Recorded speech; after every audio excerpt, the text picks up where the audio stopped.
Hello, hello, beautiful people of the internet. Hello, Dr. Vishnevsky, Squigs, Curseword, Despotzini, Seawave, Psycho Ling, Sir Kells, Cool Doge, Rufin, Broad Metal Luck 2, Trash Comps, thank you for the subscription, very much appreciated. Slice the Elder, Broad Metal Luck 2, did I say Broad Metal Luck 2? Oh no, I hope, I don't want to leave anyone out. Not Delusional, hello, hello, Chopsticks 537, Choppy Cat, DVNKLE Berg, hello, hello. You reignited my love of the game all as well. Wonderful, wonderful, wonderful. And yes, of course, you're all beautiful people. Chat's not on screen right now, of course, but oh my goodness.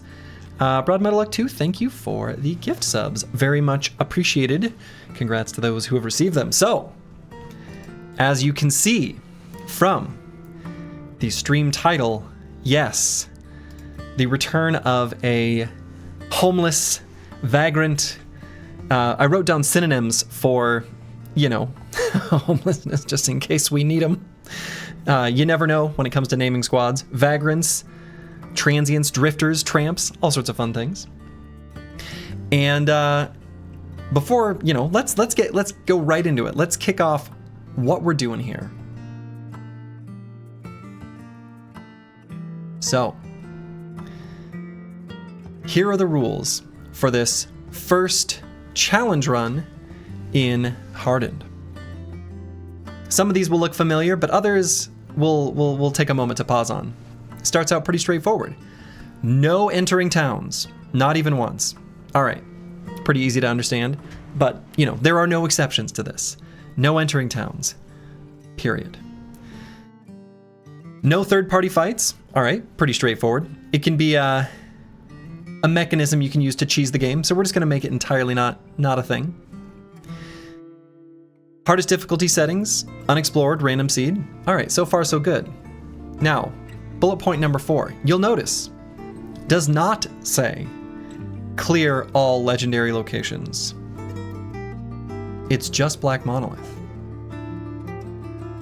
Here's the deal. There's a few quirky things with some of the legendary fights in Hardened right now. Something's going on with, you know, the Kraken fight, and I think the nature of perks and things like that. There are certain fights that just aren't fully feasible with a random squad where you don't have access to Pathfinder and a few other things. The way Black Monolith was redone is this fight is hard as shit now. Like, there's a Necro Savant Lord.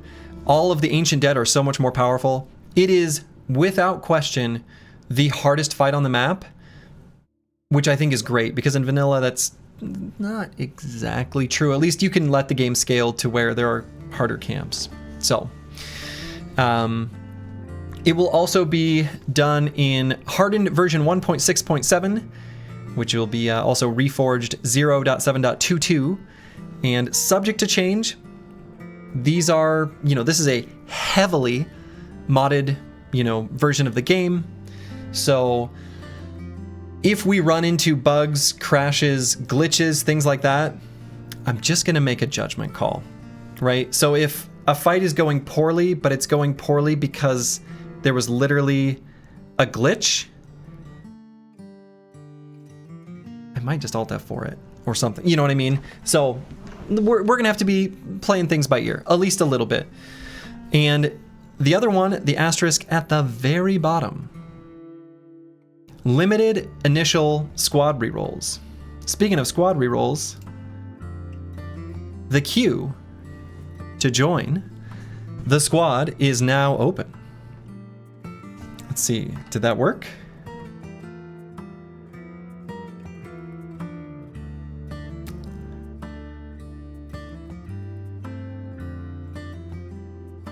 Uh-oh. I don't see anyone in the list.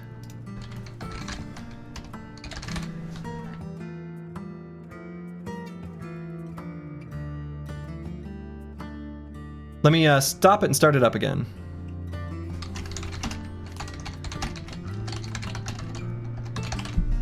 Let's try that one more time. Maybe I need to give it a size limit of like 100. Oh no. Am I gonna have to do this manually? Hold, please. You think you understand what the remold mechanic is for? Yeah, so there's a few reasons. So while I debug this, what I'm gonna do is actually kick the bot out of the channel and tell it to rejoin. And then we'll see. We'll see if that works.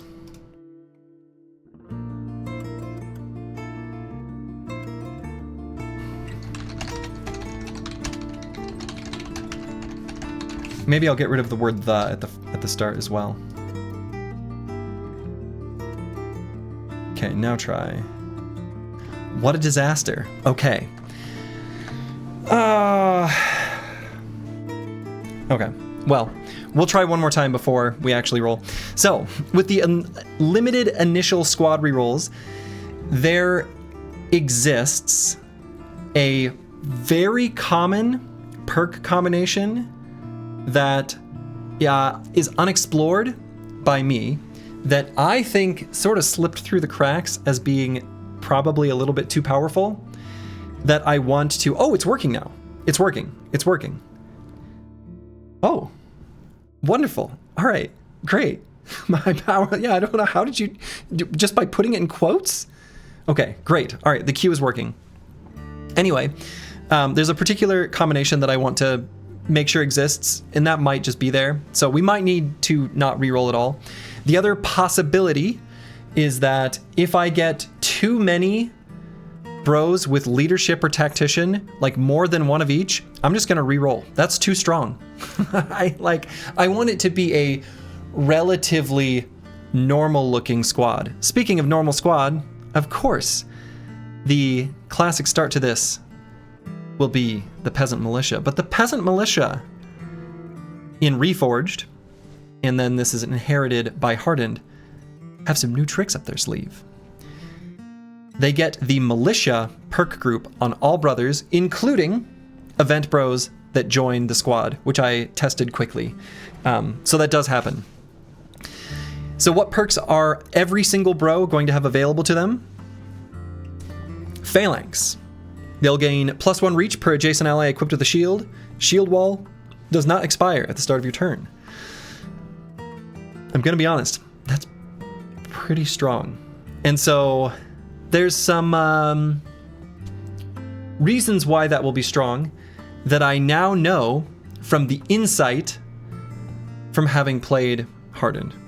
Oh, the other thing, when I talk about the initial squad rerolls, if we get too few bros with ranged combat, like 2 or fewer, I'm just gonna reroll, because there will be a huge difference between no bros with the ranged perk group, and it doesn't have to be that many, but like 3? Something like that would be good.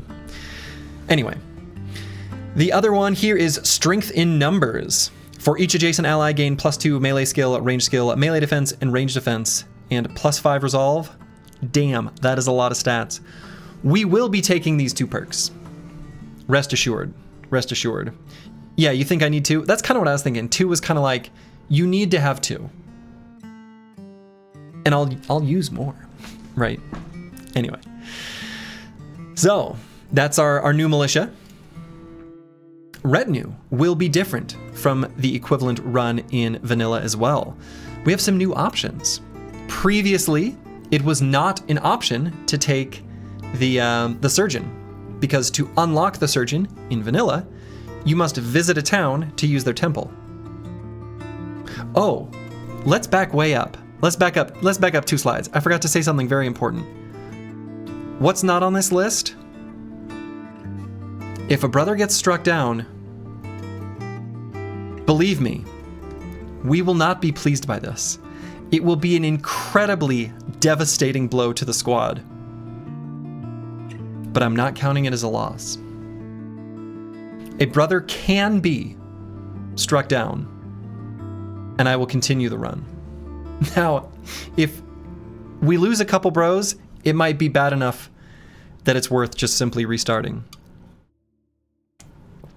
But we will not be restarting on a lost brother. We will simply mourn for their loss and feel sad. So, that's why the Surgeon will be of particular import later in the campaign. The Surgeon is unlockable simply by using bandages in combat. Bandages you can get from the caravans that we'll be raiding. So that'll be a new thing. You'll see on the left, the 5 on the left are the ones that I anticipate joining the squad. We'll see, right? So I think the Scavenger will of course be good because tools are still going to be incredibly important. The Scout, being able to see further on hills and mountains, still really matters to us. Being able to move more quickly through swamps and forests might be important for us to not get caught out by noble patrols, things like that. Cook, of course, is very good. Hit points, food duration.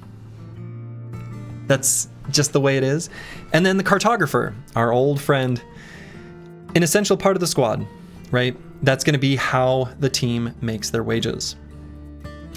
Now on the right, I've got 2 like potential options that I probably won't add to the squad, but are worth thinking about. The Bounty Hunter, the big difference between the Bounty Hunter in vanilla and Reforged, we don't get money for killing champions. So it's only for named items. Named items are really good, but it makes the camps harder. Maybe that's not actually in our best interest. I'm not sure. I'm honestly not sure. And then the Blacksmith, maybe? Blacksmith's constraints to unlock were changed. Probably not, but worth considering. Worth considering. Yeah, even not. You're right. I agree with Rufin here. Even non-challenge run, even like a regular hardened run, I feel like the Cartographer is actually pretty good retinue. Event Bros. Here's our list of kind of the event bros that are plausible. And as far as I know from digging through the source files in Reforged and Hardened, I don't think they changed any of these. The Kingsguard was like rewritten a little bit just to be, make sure that they didn't get promised potential or whatever. But this is kind of the same thing. And the 2 that I've got bolded here, Deserters in the Forest and Belly Dancer, are the ones that are going to be like target farmable.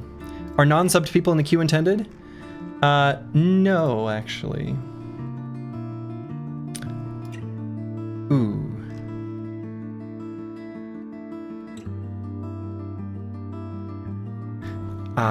Shoot. Okay. When I was redoing it constantly, you know what?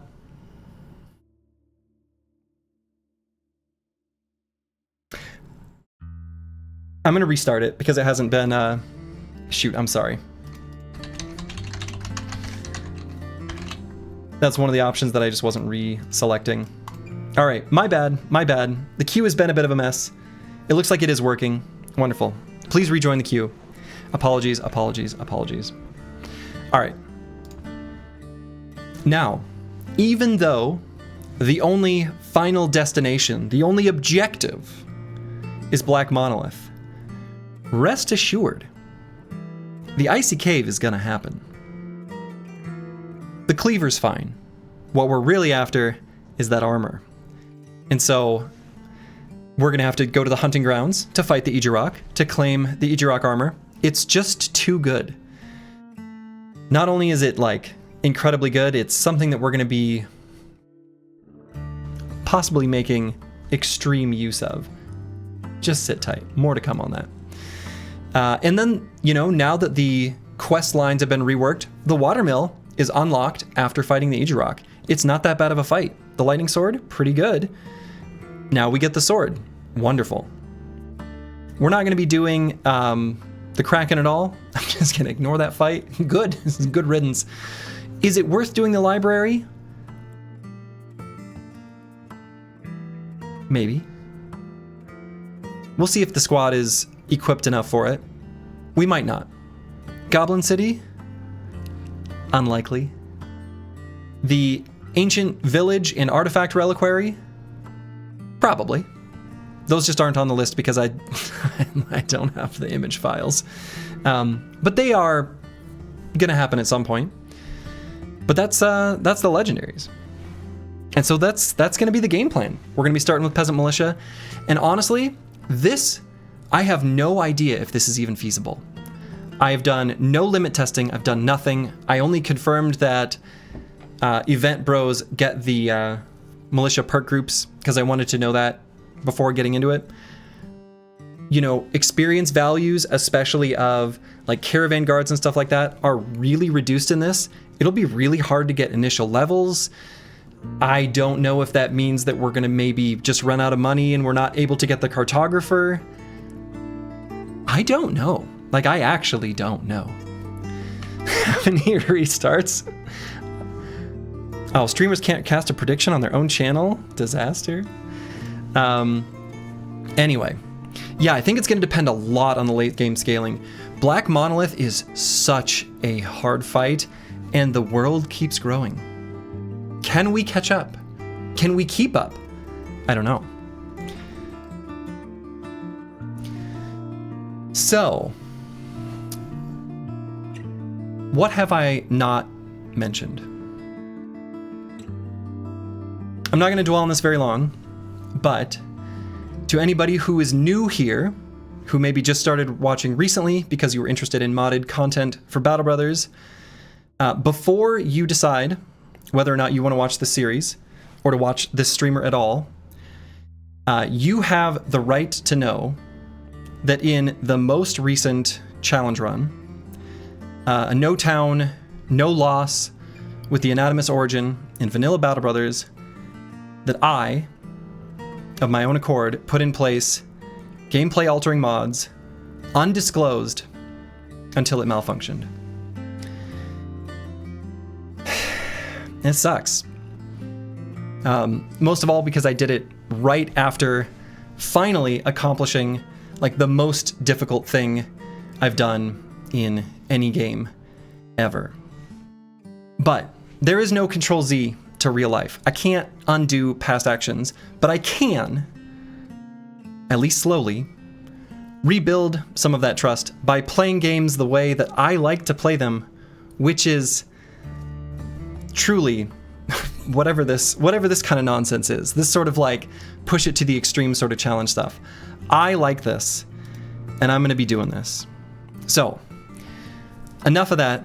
I'm here to play some Battle Brothers. Let's get to it. All right. Just got to move some windows around. And let's launch the game. If I can find it. The hell's Battle Brothers on my list? Okay, there we go.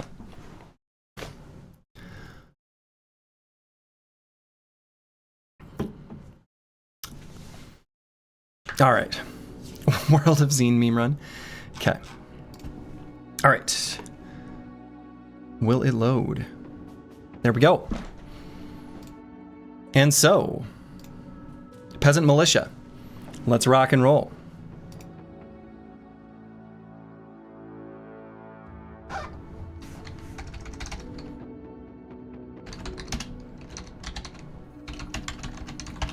The Reforged Vagrants are here. Let's see. What flag should we have?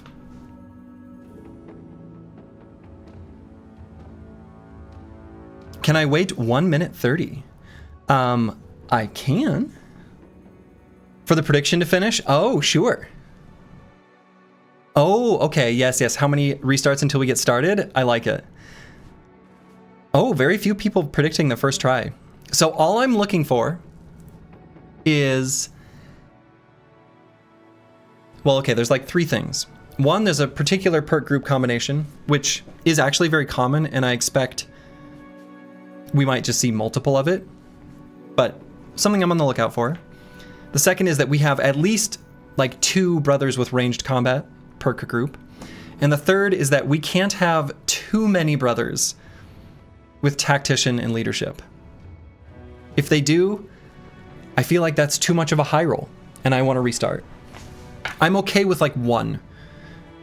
Up to one of each. Ideally, neither, if we're being honest.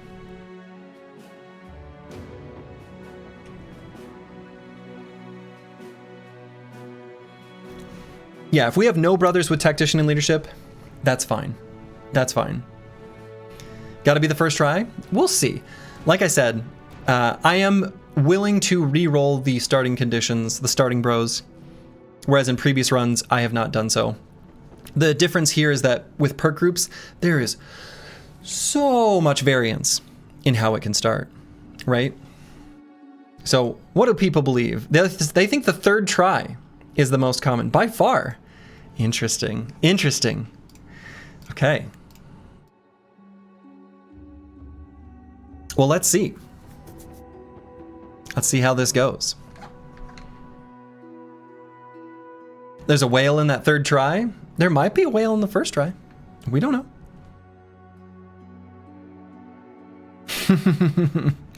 You're in another country, see? Oh, man. Just, thanks NordVPN. Hashtag not a sponsor. Okay. So before I, like, assign bros, I'm going to do a quick scan.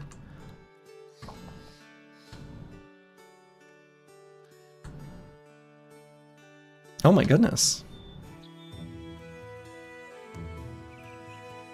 The magical trio perk group that I said is common, pretty common, not present here at all. Yeah, all right.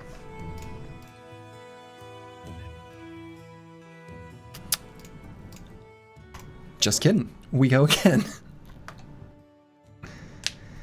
Okay. Now let's take a look. I didn't like that squad anyway. Never happened. And I'm literally not even looking at stats at all. I'm only looking at the perk groups.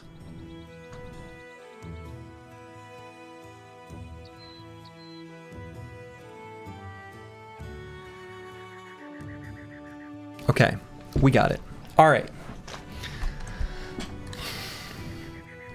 Let's start naming some bros. First up, Cruiser Complex. Welcome aboard. Up next, Christoph. Did we get the range bros you needed too? Looks like yes. Looks like yes.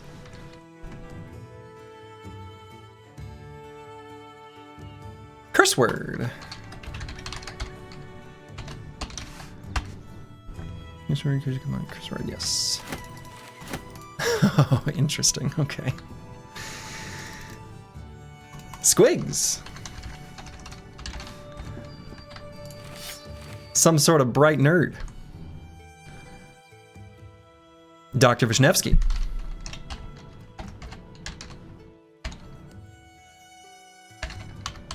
Make sure I spell that right. Just a little guy. A little athlete. Lovely. The real Kirby. Determined but ailing. Interesting. Mystic Nemo. Mystic Nemo, the brother who fell in the Dawnforged champions a little too early. Antiwian. With a very important perk group. More on that in a moment. The Chaucer. Oh man. Deathwish and Fearless? Fascinating. All right. Interesting. The Music Man. Yes. Yes, yes, yes. Okay. Not delusional. Oop. Ooh, very important, bro. More to come on that. More to come on that. No Man 1220. Ah. A classic. A classic. A classic name. A legend. A legend in Slurgy squads. You love to see it. Will be an important ranged bro. And bad with maps. Now keep in mind, we will be looking for additional brothers to add to the squad. So, if you're watching this on video, just move your scroll bar an hour from now, and you tell me if the squad looks any different or if we're still on this screen. Just, I have a feeling we'll still be here. I think we will need to be doing, I want to do a good amount of planning here, and then we'll get rocking and rolling. Benjamin, hello, hello. It is going very well. I hope you're doing well as well. All right, so first things first, I'm gonna put bros into piles, and then I'm gonna mark perks that I know I'm gonna take, and then I'm gonna talk about some of the ideas I have for company strategy long-term, purely based on how I believe the best way to proceed is. One of the things that is going to make this different from my previous Hardened Reforged content is that was all exploratory. You know, it's not like I was trying to throw the run or anything like that with the Dawnforged champions, but I was intentionally like doing difficult fights where I knew bros would die, trying builds that I figured were probably inefficient, but I just wanted to understand and limit test and like get a better feeling for, you know, trying to do all the different fights and content in the game, even if it wasn't like an efficient fight. This will be different. So anyway, we're going to be taking a hard look at some of the perks and perk groups that I think are probably too strong or will make for the most cohesive team, and kind of locking those in. Yeah, we're not going to have rally. Though, actually, is that true? We're not going to have rally, but do we have anyone with... there is... let's see. Yeah, you can also get rally from soldier in addition to leadership. So we may be able to get one from like a recruit we find along the way.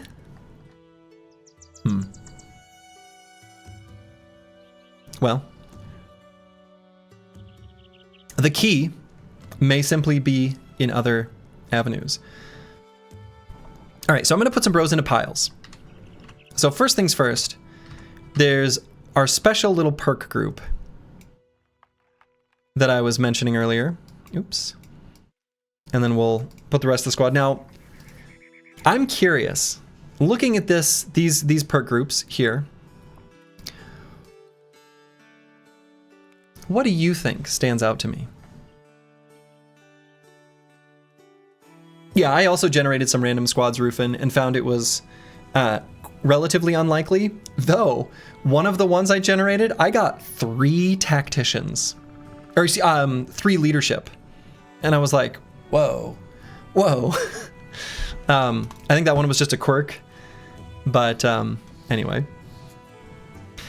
I'm curious, looking at these perk groups. Slurgy is addicted to Indomitable, so we know where this is going. You know what, I'll give you that as a hint.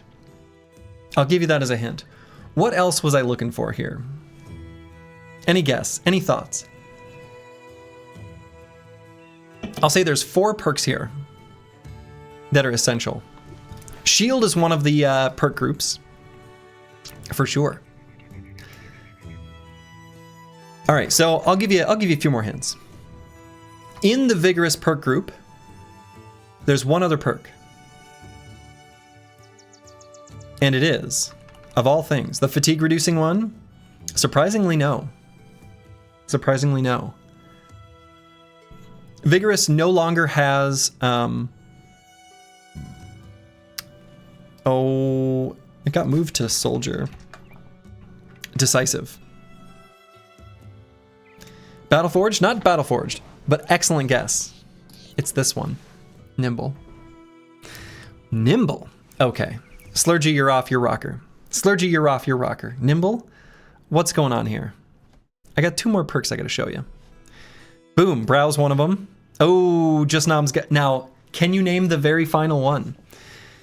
3 pieces are in place. There is but one more piece to slot in. Boom, there it is. our Battle Brawl number 7 champion with the Giga Brain realization. Let's take a moment to do a little bit of math. All right, let's say this brother gets hit by an attack for 100 damage straight to his hit points. Let's say to the body. 100 hit points to the body. That's a big hit. How much damage you think he's taken? All right, if we've got Indom up, split it in half. All right, down to 50. We got Nimble. So we were at 50. Now we're going to multiply it by 0.4. Now we're down to 20. One with the shield, take 40% less hit point damage from attacks to the body while you don't have shield wall. Now we multiply it by 0.6. That brings us down to 12. That's not even a resolve check worth of damage. And in fact, you know what heals up just about 12 damage in one turn? You knew it was coming. The armor of the Ejirok. You knew it was coming. You could smell it a mile away, couldn't you? Of course you could. You're smart. You're smart. So, Antiwian and Not Delusional. One of them's going to be wearing the Ejirok helmet. One of them's going to be wearing the Ejirok body armor. And that's basically, that's the shtick. That's the whole plan. So, one of them is going to have Steel Brow and Fortified Mind. The other will not. What I'm thinking of doing is figuring out what perks I want to assign to them otherwise, and then deciding which bro is going to be which. We can decide that now, even if those perks are ones we take super far in the future. So, one of them does have Bulwark as an option. So fixing Resolve is going to be pretty important. So realistically, Antiwian is probably going to be the one that, shockingly, we take, of all things, Bulwark. Are we super scared of Charm or no? Like from Hexen, I'm going to be honest, we're going to go this entire fight without fighting a single Hexen. This is not going to happen. We're not going to fight a single one. We're going to avoid them at all costs. Like, we are afraid of them, I guess, so we just won't fight them. They don't help us achieve our victory. They don't help us achieve our goal. No booba here. All right, so what are some other things we can do with this brother? Antiwian can grab Lone Wolf. That's pretty good. Now, melee defense is always going to be a little bit insufficient. We're going to pump it as high as we can, and we're going to be relying on our shield to do a lot of heavy lifting. And that's just the way it's going to be. But with Shield Expert, enemies will never have reach advantage against us. With Rebuke, we'll be able to counterattack. And with a single Rebuke counterattack from Bonebreaker, even Ancient Dead, assuming we've got a... what's the name of the one-handed winged mace? A winged mace. We can still injure the undead. Pretty good. Just by damaging their armor. And those injuries might be all we need just to stay in good fighting shape. So unfortunately, there's not a lot of other defensive perks here that I'm seeing for Antiwian.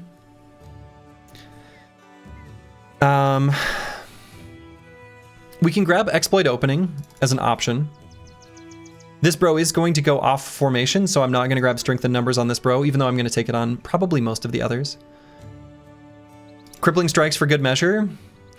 I mean, honestly, it's not that insane, especially since we can get the higher tier of injuries, right?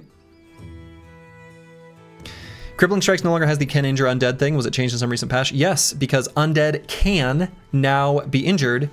They just have a injury reduction thing. So I'm unironically considering Crippling Strikes as an option here. Not joking, you know, not memeing. That's real. That's a real thing.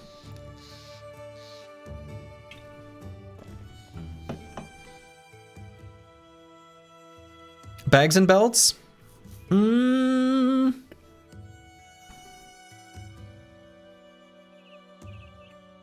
Unlikely.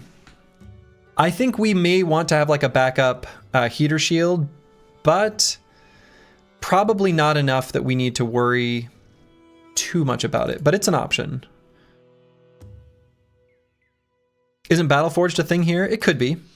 It could be, but we kind of need to grab ideally ones from earlier in the perk group. We can revisit this.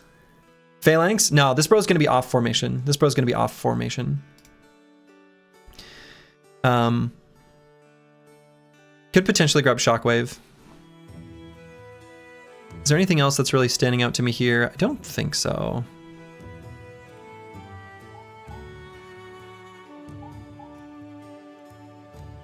Yeah, we'll be using the Idrok helmet on this bro, but there's no...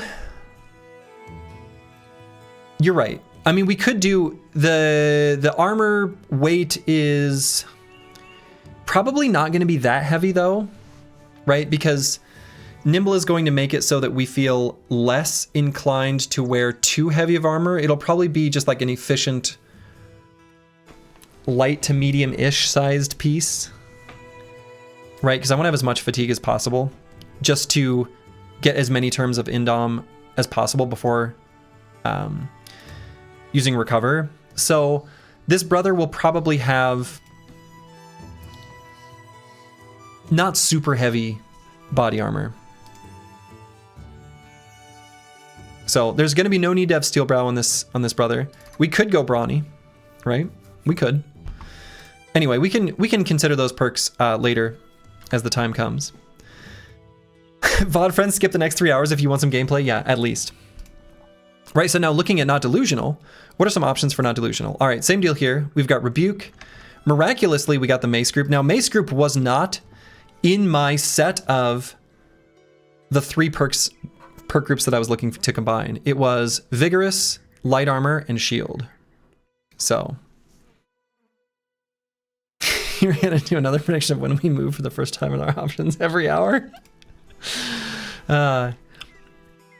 Okay, we have access to Fruits of Labor. We have access to Colossus. Those are super good. Honestly, even Battle Fervor is really good.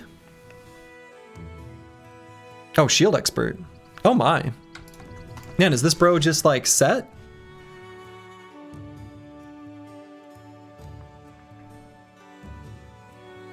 I've definitely checked for your VODs exclusively for analyzing the starting bros without looking at the gameplay at all, Slurgy. Fair enough, fair enough. Real Slurgy fans come for the gameplay and stay for the hours of theory crafting. That's right. So yeah, I think on this brother, Battle Fervor is like pretty good, right? I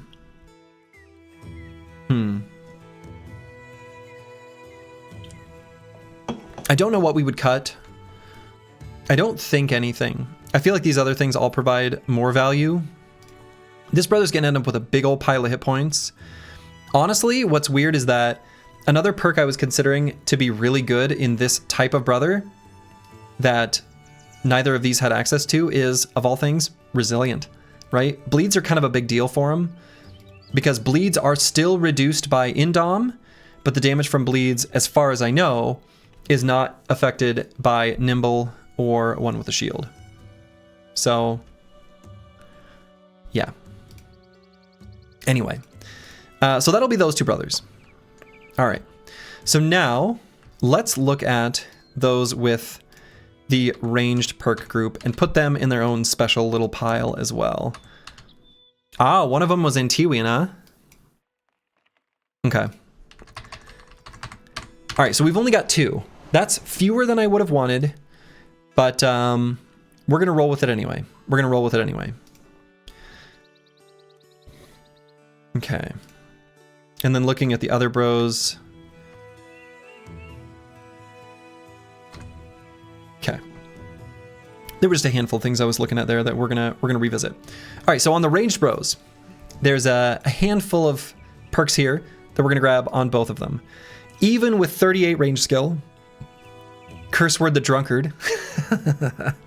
Anyway, even with 38, we're gonna make do, right?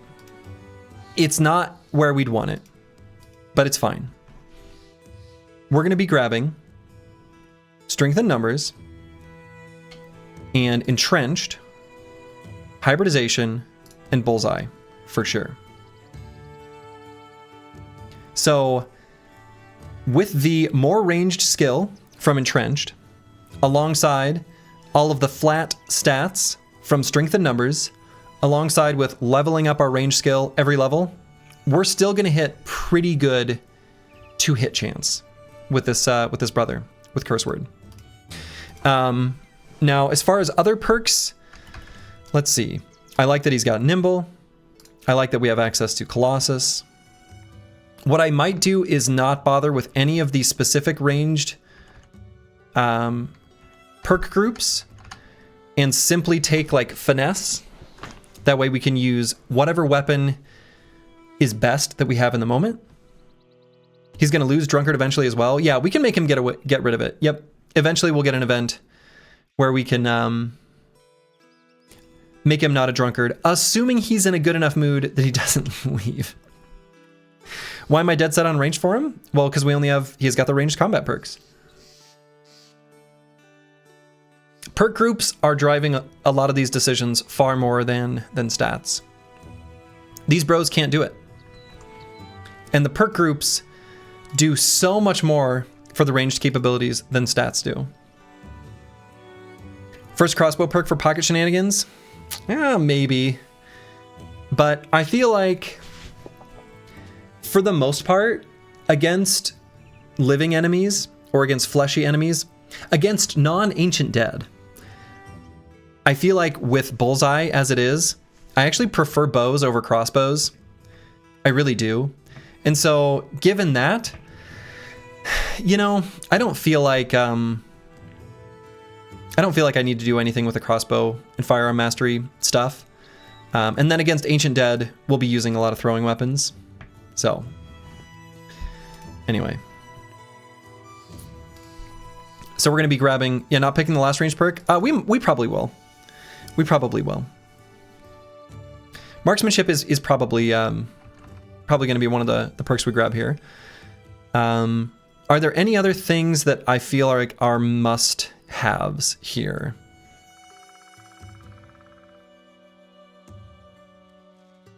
Small target is actually kind of interesting, right? Increased chance to hit the head. Same with Nailed It. Rotation is a big maybe. We're going to be looking at getting rotation on a bunch of brothers, for sure. So we're going to maybe take that based on what the rest of the squad looks like. And so I'll mark these as like maybes. And I think I'll pause there on this brother and we'll revisit once we have more information. I think that'll be the plan. Okay. Is range so cracked because all the perks are in one perk group compared to the other builds needing 2 or 3 groups? It's cracked just... Honestly, it's cracked because it is. Like, there's not a complicated reason other than... Yeah, it's cracked because it is. Like, Bullseye is insane. Entrenched is insane. Strength in Numbers is going to go well with it. Hybridization is great. That's it. That's like the full explanation. Like, it's just good. It's just good. Right? So probably we'll grab Marksmanship on this brother as well. Anticipation is like a maybe. We only have access to Throwing Mastery, but honestly, Throwing Mastery is not bad. Right? I'm actually keen to, if we run low on ammo, to use some slings. Right? 2-hour bros breakdown and 1 minute first battle full wipe incoming. Maybe. Anything's possible. Probably gonna grab Nimble.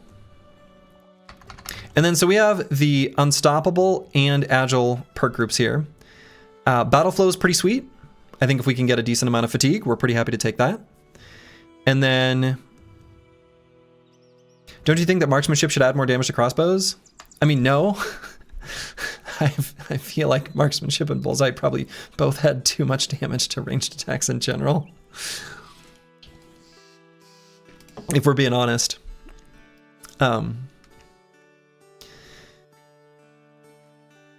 Unstoppable is like a maybe, but probably not. The other thing that is an option would be if this bro gets gone on, he could have full force. Hammers are insane, completely insane. Should they add less damage to bows then? I mean, I guess. I don't know.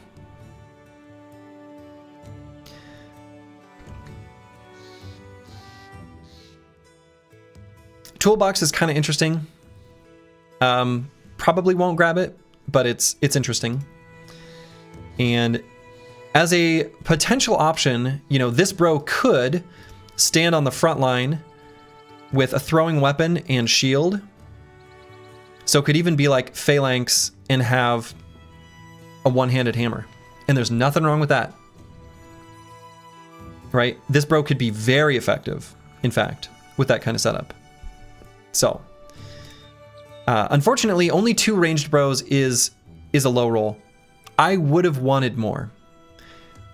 We're going to find a couple more bros. Maybe they'll have it. We can hope. This is a low roll. I think on average, based on my like limited testing, it seemed like there was like usually like 4, 5, or 6, 6, 7, you know, something like that. I'm not sure. I didn't sit and do like a big, you know, test. It was just like quickly looking. Okay, we'll revisit with some ideas here once we look at the rest of the squad. All right. So taking a look at these. So what are the things that stand out to me from looking at these bros at a glance? Now looking at perk groups and stats. Cruiser Complex is really strong. Has pole arm but swift strikes, which is a little underfortunate. Honestly, a little bit goofy. But what we might do with this brother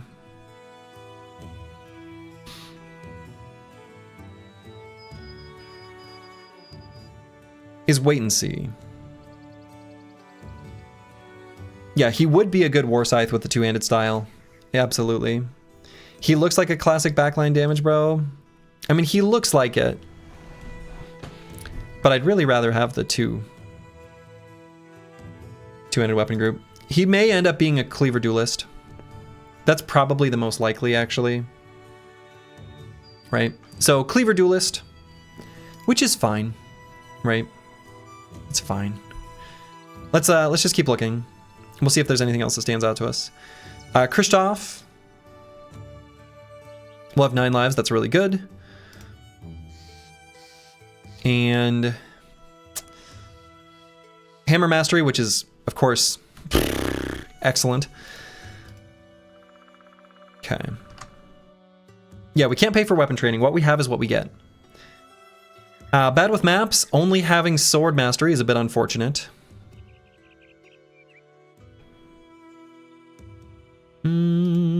Interesting.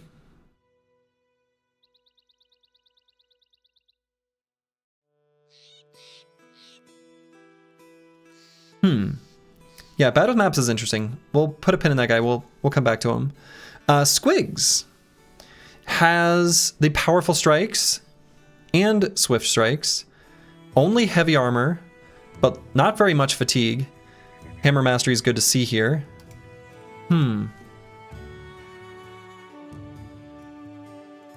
Yeah, we're not going to be taking parry on too many bros because I think my idea is that for the most part, we're going to get the most value late game from a phalanx shield wall standing in the front, and honestly building one basically is going to amount to a bunch of fatigue neutral hammer bros.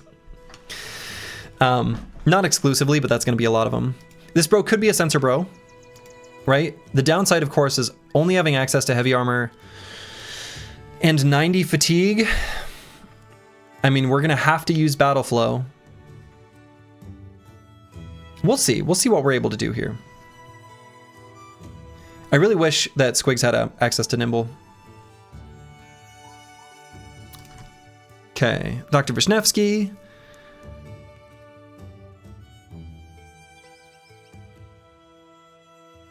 Athletic and tiny.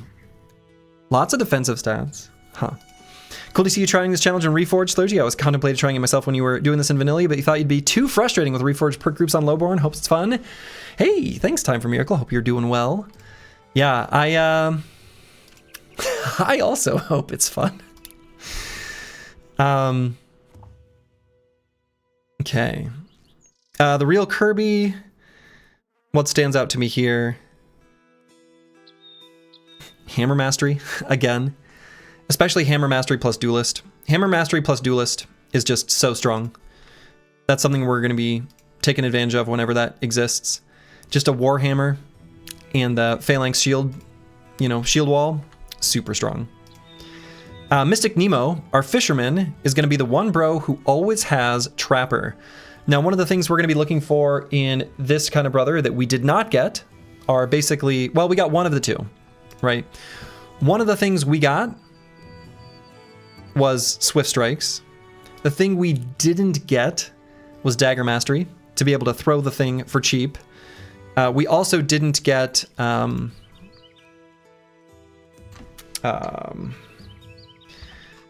shoot, the name of it escapes me. The thing where you do more damage, not Crippling Strikes, but the other one. Executioner. Executioner. From Unstoppable. Does not have that either. Now, we can still make use of nets without taking these perks on a particular brother, right? So that option does exist to us. However, it's kind of handy to be able to just shoink, pull someone in. So, and of course, we could just put a brother with Unstoppable directly next to Mystic Nemo. So, okay. So, looking at these brothers, here's what stands out to me. The ones who have the two-handed fighting style, I'm going to be grabbing rotation on them for sure. Since we don't have access to Pathfinder, and we're going to be fighting in a tight, closed block formation with strength in numbers and a couple like cracked ranged bros, we're going to be sitting still and doing nothing in almost every fight. Given that, not doing nothing, but like, you know what I mean? Letting the enemy come to us. It's going to be like a line of shields and hammers, and then bros who are taking rotation to essentially readjust our chess pieces. We're going to have a couple bros standing off as off tanks, grabbing the attention of as many enemies as possible, and something like that. So it is unfortunate that we only have these two bros, and then it looks like Curse Word, who now that I see the count is definitely going to also grab rotation, are going to be the only ones with access to rotation, which is fine, right? All the bros who have access to Hammer Mastery, look, here's the deal. Full Force, it's so good. And then of course we're going to grab Hammer Mastery as well, because 50% of the armor damage you deal to one body part is also dealt to the other is pretty good. So we're going to be taking that on everyone who has access to it, because it's just that good. It's just that good. Okay. So then thinking about what the squad is going to look like from a formation standpoint. So Dr. Vishnevsky can stand here with rotation. Dr. Vishnevsky is probably going to be a polearm brother. And so, yeah, I think there's a lot to like about Dr. Vishnevsky. Now, unfortunately,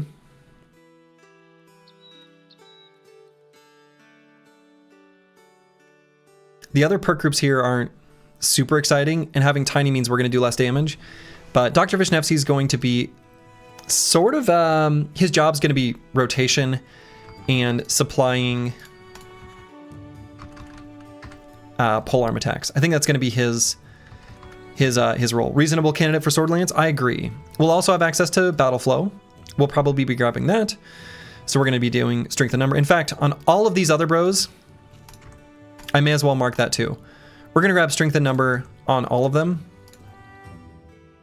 Right, every single bro except for these two.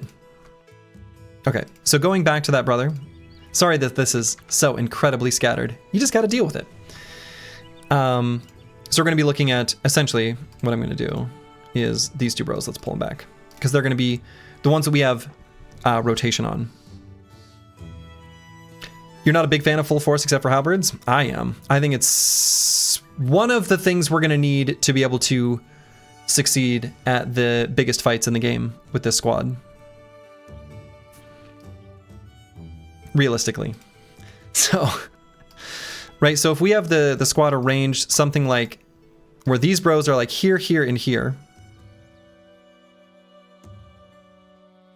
And then we'll have another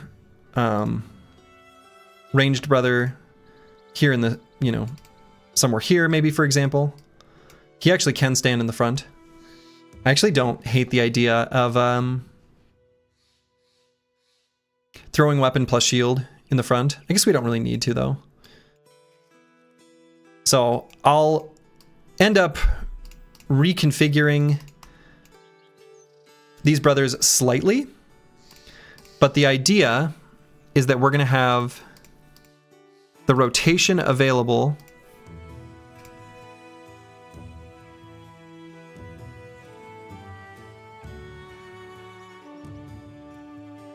in kind of a big scattered line in the back. Yeah. You can be another shield / thrower boy to draw them in. That's right, No Man 1220. No Man 1220 was a thrower tank in one of the vanilla challenge runs, or, well, not challenge run. I mean, it was one of the win streak ones. That was a lot of fun. That bro was tons of fun. Tons of fun. Okay. So then, back to what I was doing here. So yeah, not delusional is set. Yeah, that's one of those bros. So, looking at curse word and No Man 1220, let's put those bros like here and here. And then here and here. And what I'm going to do is, after I get these bros arranged, I'm literally going to take a screenshot. And then the first like several fights, we're going to completely throw a lot of this, not throw it away. We're going to put it to the side. We're going to table it, at least for a little bit. So, okay.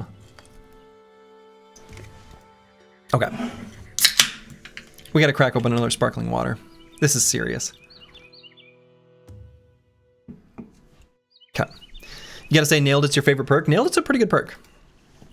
Nailed It is a pretty good perk. All right, so now I'm going to be looking at these brothers kind of one by one, and then we're going to decide who's going to be on the front, who's going to be in the back, etc., etc. So we decided these bros are in the back, except for we're going to need one more. I'm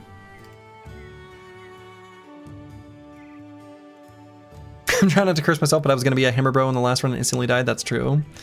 That's true. One other bro that was interesting to me was, where are they?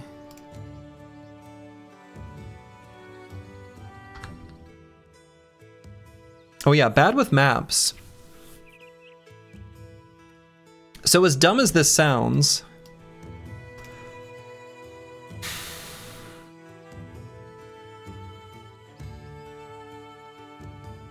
bad with maps does not have the ranged perks, which sucks, but also doesn't have great melee skill. And honestly, I'm not a huge fan of frontline with a sword, but also miraculously has eagle eyes and bow, which does give us the ability to shoot from 8 range with bow mastery during the day. Does that make this worth it? I mean, the brother has battle flow. The brother has second wind. The brother has ways of putting out a decent amount of damage and doing like finishing attacks. I mean, I agree with you, Rufin. It is not optimal, but I want more ranged attack potential than just the 2 bros. He has parry and riposte. He can be a god. Yeah, I mean, and he's got good range defense. He doesn't have the resolve, right, to be able to withstand resolve checks safely, given that we do not have a ability for anyone to use Rally the Troops. In fact, the only thing we do have is, let's see, where is it? Yeah, Exude Confidence. So this will work to rally fleeing allies. I hate this perk. It's apparently very popular in base Reforged. According to what Darkso has said, that seems insane to me because it doesn't seem very good to me. Bolster boosts morale. Now, bolster boosts morale, but I do not think it will make an ally go from fleeing to not fleeing. But I'm pretty sure that Exude Confidence does. I'm pretty sure Exude Confidence does. So I don't think we do have a bro with Determined. Where's that bro with Determined? Here. Yeah, no access to do Exude Confidence on this brother.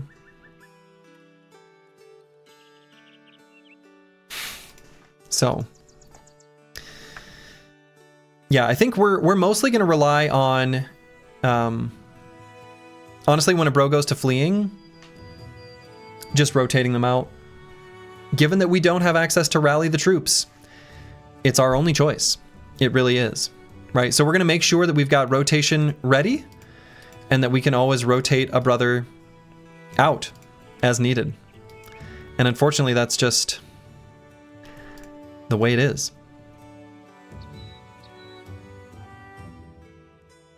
So, just don't get resolve checked. Just don't get resolve checked. Easy. Why didn't I think of that? Okay. Yeah, strength in numbers makes base resolve pretty high. Exactly. Yep. Strength in numbers makes base resolve incredibly high, even without needing to pump it at all. Okay. So looking again at these brothers a little bit more, I think this is how I'm going to do it. I think I am going to have Bad with Maps be a ranged brother, even without the ranged perk tree, which seems really bad. Which seems really bad. I guess that's pretty much, that's it. That's the conclusion. But it's fine. We'll be able to make use of this brother regardless. Right? I think with Trick Shooter, Bow Mastery, we'll have the super high range sniping ability. It'll be okay. Can get fast adaptation for tempo. Yeah, I can get fast adaptation for tempo, for sure. Yeah, we are going to get the lightning sword. It's good to have one sword guy. I think my plan with the lightning sword is, despite all this planning that I'm doing right now, is at least for the moment, and this could be a mistake, but I'm not going to worry about the sensor or the lightning sword at the moment. They're good, but weirdly enough, I feel like the Warhammer is so good that I'm less worried about them.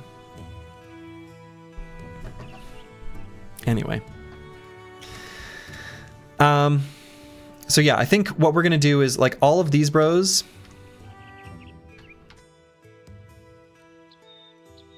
we're going to arrange them such that, well, I'll worry about how to arrange them in a moment. We're going to do the ones with Duelist in the center. Yeah, actually that's, wow. Great. And then one who doesn't on the edge. Cool. So a brother like this, I'm probably going to go Battleforged. And probably not Bulwark. But we're definitely going to grab 9 lives. We're definitely going to grab Fruits of Labor. Yeah, the Lightning Sword is definitely better than the Censer. I agree. The Lightning Sword's better than the Censer. Right? But the Lightning Sword is also the kind of weapon where you don't need a weapon mastery at all, and it's still good. Right? You can kind of build a generic sword and shield kind of brother and still do pretty good work with it. So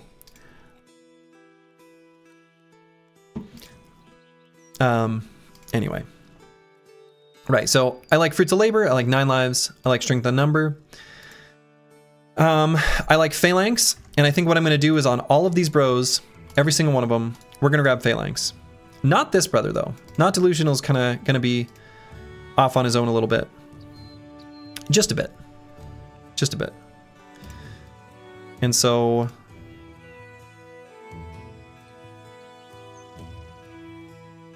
okay.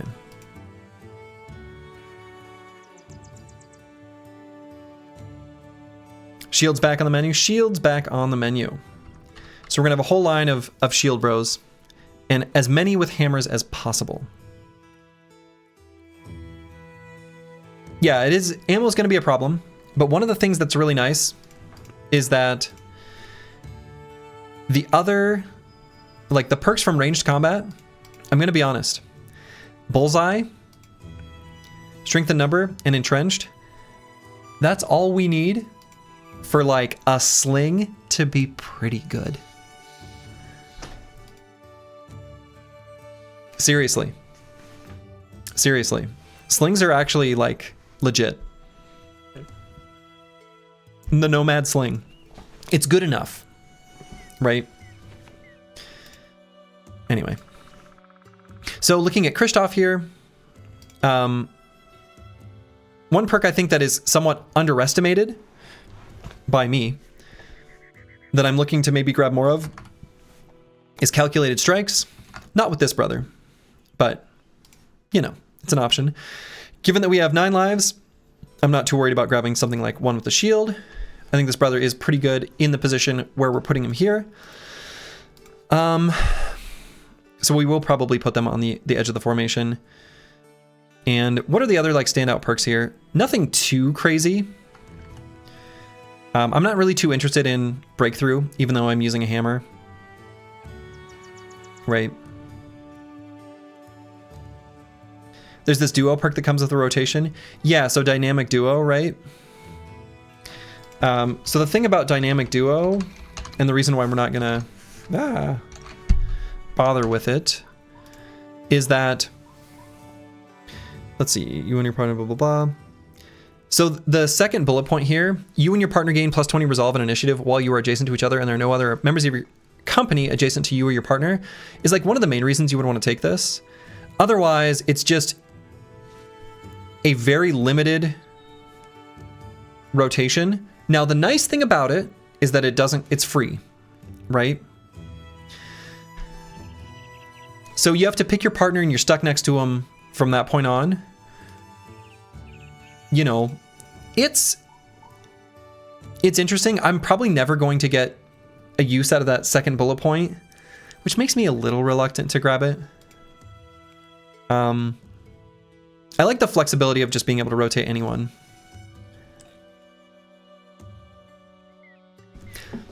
Yeah, have a perk point for free limited rotation. It's like okay. Like honestly, it's okay. And maybe it's a mistake to be discounting it entirely, but I don't think I'm gonna bother. Right. Rebuke I think is a decent option for this brother, especially standing on the edge of the formation, right where I think we probably will put Kristoff because of the other perks that he has available to him. So that's a pretty good option. Otherwise, we'll kind of just move on to the next one. Maybe Shield Expert, but I doubt it because we're gonna have Phalanx. But maybe, since he won't have Duelist, right? Might still need that anyway. So let's look at the real Kirby. This is going to be another bro who has Hammer Mastery. This brother has Determined. You love to see it. So Duelist is pretty insane, so we're going to be grabbing that, especially since they're internal. So the most enemies we expect this bro to be adjacent to at a time is 2. Probably it will often be exactly 2. And so we're going to grab, I think, probably Nimble. So we might grab one with a shield. We're certainly going to be grabbing, well, we might grab Fruits of Labor. And what are some other things that kind of stand out on this brother? It'd be nice if we had Exude Confidence, given that we have Determined, but do not, unfortunately. I think there will be enough adjacent shields that I'm not too worried about enemies gaining reach advantage, right? Given Duelist, almost, you know, even with just a Warhammer, Duelist plus 2 adjacent bros with Phalanx means we're going to have reach advantage against most enemies, right? Killing Frenzy, I think Killing Frenzy looks pretty good. I agree with that. And this bro's going to have a bunch of stats because of strength and numbers and where we're going to put him in the formation. With as much fatigue, he can wear heavier armor, especially with full force. He certainly can. And we can put heavier armor on him even with Nimble, and that's okay, right? I don't think I'm going to bother with Flexible, though, despite that. But yeah, with full force, look, all we care about is just one real big attack. One big old hammer slam. And potentially Backstabber, if we're able to get if our polearm brother ends up being behind him. Extra surround bonus. We really want to hit with those attacks when we make them. So Backstabber is an option. And I think we can sort of say that's probably good for the real Kirby. Kind of move on. You're taking a lot of Nimble. I'm scared of the increased tool cost. I mean, we're taking what we've got, right? I think Nimble is still going to be essential in this, though, because here's the deal. Let's say Kristoff didn't have 9 lives. I would not feel safe with just Battleforged, because he could just get 5% times 25% of that, you know, 1.25% crossbow bolt to the dome. Now he's got enough hit points, I guess he's gonna survive it. So maybe a bad example, but I just feel really vulnerable with just Battleforged. So anyway, we're gonna end up with a bunch of Brothers Nimble, and that's fine, because we're gonna be swapping in light armors and using the Cook, and it's okay. Yeah, one with a shield helps mitigate, for sure. One with a shield helps mitigate. Like, I don't hate one with a shield. Diabolic Squirrel, LOLO. Happy holidays, new run indeed. Right, so I mean, I'll mark it as a maybe. Yeah. Yeah, one with a shield is very good. No doubt. No doubt. I agree with that. I agree. Okay, Mystic Nemo. Unfortunately, I think we are going to forfeit the net perks. What I'm planning on doing is keeping nets available in the pockets of... Let's see, who has quick hands? Is it really just going to be one brother? Who it is?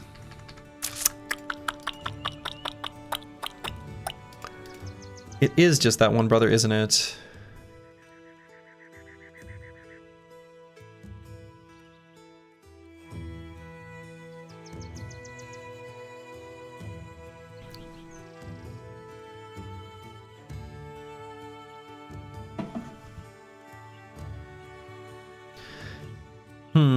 The thing that's annoying about this brothers perk groups is there's nothing here. Well, I guess battle flow. I was going to say that helps us with fatigue costs. I guess there is battle flow. And then similarly here,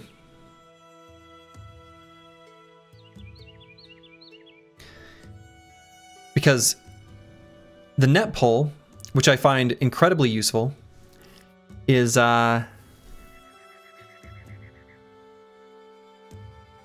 it takes a lot of fatigue. 30 is a lot. 30 is a lot.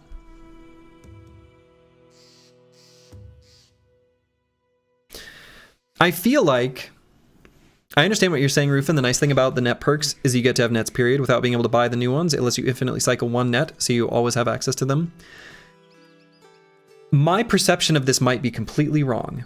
However, given that there are now a bunch of brigand enemies that just have nets equipped by default, right? The brigand killer and things like that, which I think are a pretty common enemy.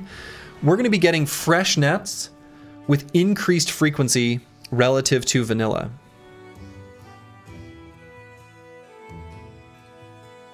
What about the blue skip turn button for fatigue management? I mean, that's an option. And the blue skip turn button is better with Fresh and Furious.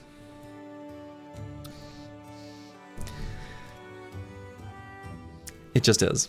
That's true.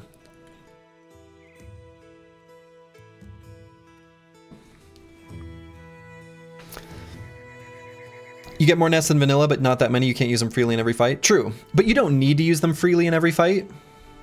But you do want to have them handy for every fight. So, yeah. Net budget is much higher in Q4 2025 relative to Q3 net earnings. Net earnings. That's pretty good. I see what you've done there. So, yeah. Yeah, our stand-in net boy with the in the last run pulled a... Yeah, it's true. I mean, it's true.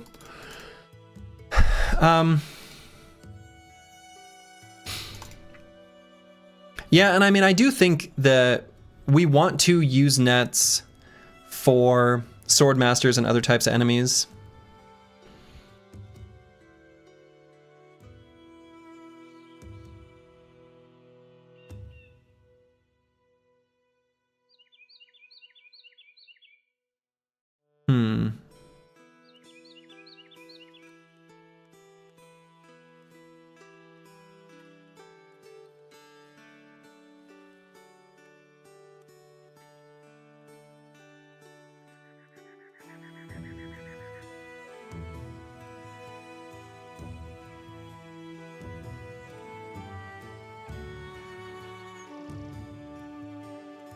You can build him as a duelist. I think it's one of the requirements, sort of, to get the fatigue cost reduction. I mean, yeah, you get offhand training. But you just get that anyway, right? From the Trapper perk groups. So, yeah, I mean, it's not actually 30. It's like, 30 times 0.8. But still, it's really high. Mystic Nemo is not really screaming for a non-net build. I mean, that's true, right? He's not. He's not.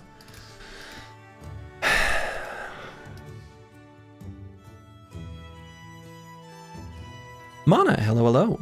Welcome, welcome. Hope you're doing well. Yeah, I mean, I think it's interesting, right? I do think I want to build, like...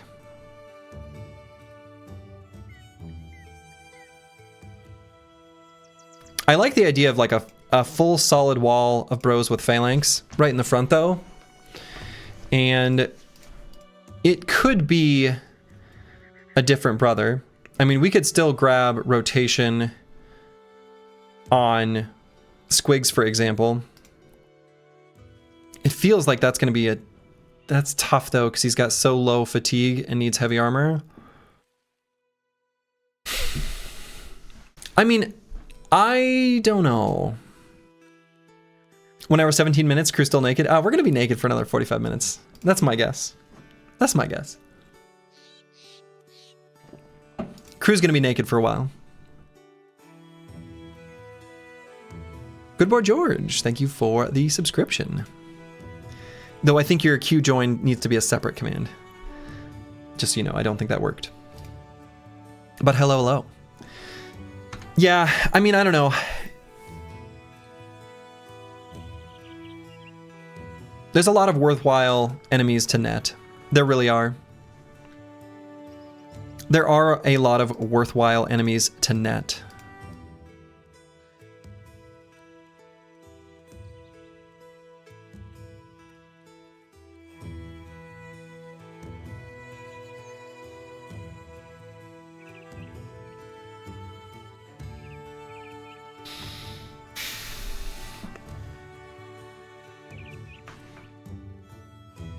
I'm just worried about, you know, basically, you know, rotation costs 20 fatigue.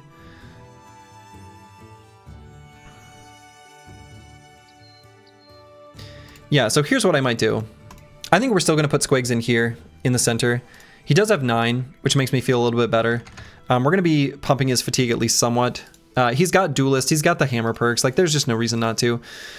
Mystic Nemo is going to be standing on the side, kind of ready to pounce in. I am going to grab the net perks, and I think I am going to grab all 3. I think that is too much value, so we're not going to grab Phalanx there. Instead, we're going to grab it here. I guess he always has Colossus as well. That's pretty good. Actually, Colossus is like a maybe with 9. But, okay, so with Mystic Nemo then, if I do grab the net perks, and I do think that's worthwhile, you know, pulling in Necro Savants, there's a lot of enemies. It's just worthwhile to grab. What we could do is... swords are low from a fatigue cost perspective. He is going to like the extra reach advantage to make sure that he has it. And swords have a little bit longer reach. And then, so I'm thinking we're going to want Fruits of Labor because we're going to want as much fatigue that we can pump up as possible. Do I go with Flexible? Maybe. Is it no settlements but deaths are allowed? That is correct, Future Bible Hero. That is correct. So then, what other perks would we want? I mean, this bro, if we're standing off of the formation a little bit, could potentially grab Dodge, but I don't think so. This bro might even be one that we have grab Pathfinder just so we can make sure they're getting in place. I like Fresh and Furious with the net bro. I think on one of our, you know, shoot, what was the name of the bro in the Dawnforged Champions? Who was that? Anyway, the bro we had that was listed as a tempo net bro. I really liked Fresh and Furious on him. Actually thought that was pretty good. Is this the recreation of the run in Reforged? Yeah, basically. No, it wasn't Squigs. Squigs was a hammer bro that just died immediately. Would battle flow help? Potentially.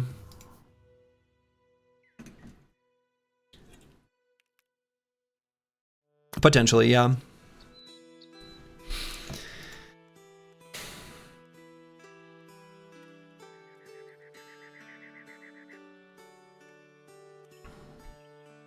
But this bro could be the one we also have grabbed the lightning sword. Net plus lightning sword is like, seems all right. Mana, thank you for the subscription. Very much appreciated. Fulio. Yeah, I think it was Fulio. Despotzini's right. It was Fulio. It was Fulio. Yeah. Yeah, it was Fulio. It was Fulio.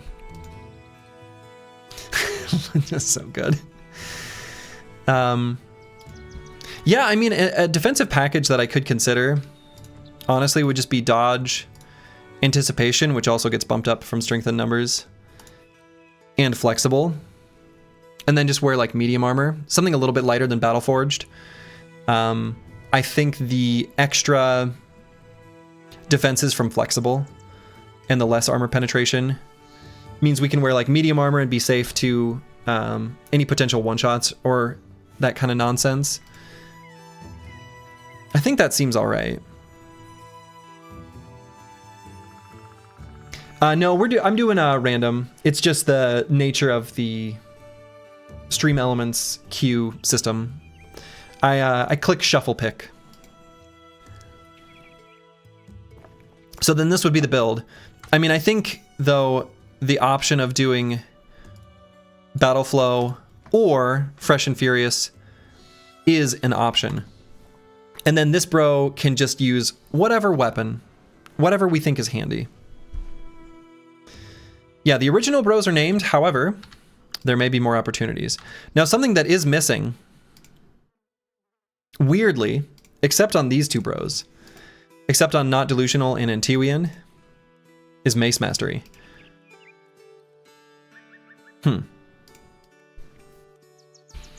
Because I would like to have a little bit of access to Shockwave. And we just don't have it. I think Shockwave is a good way of minimizing the damage that enemies are able to inflict onto us. But like, it is what it is. You think most bros in this challenge should plan around flexible? Ooh, I don't think so. See, I think flexible is insanely good once you've got really high stats and you have the luxury of being able to pump initiative and make it so that you take less armor damage. But I don't think we're going to have that luxury, actually.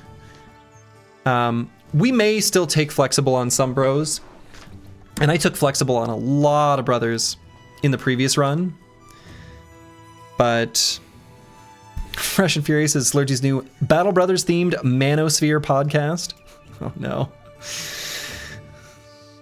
It would be a good name for it though. Yeah, I don't know.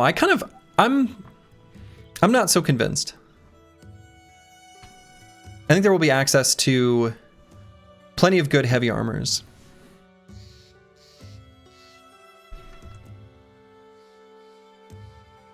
I think there will be. Okay. Seawave, thank you for the subscription. Yeah, no one got decisive this time. Yeah, well, because decisive is basically rug pulled. We're not going to be able to get decisive. Decisive used to be a part of Vigorous, and it got swapped with Exude Confidence from the Soldier. So, is what it is. Okay, so this Brother on the Edge. Yeah, I think I'm happy leaving this as it is. I think I'm happy with this as is.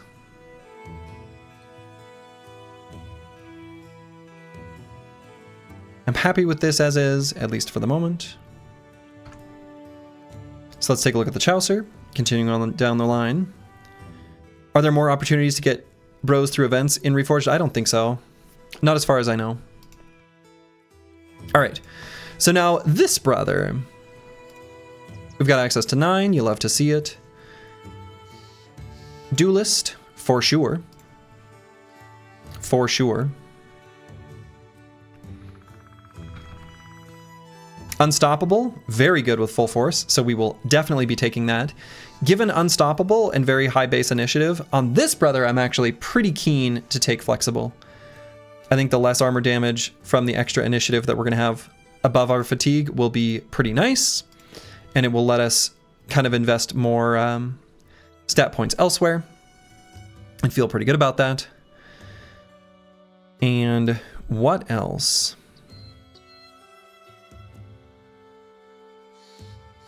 What are some standout perks here otherwise? Honestly, could even do instead. I mean, honestly, I actually think like Calculated Strikes is not bad. And then I think I would not do Flexible, and I would just do Nimble. Especially if we have access to one with a shield. I mean, it's not bad. Double strike? Maybe not with full force.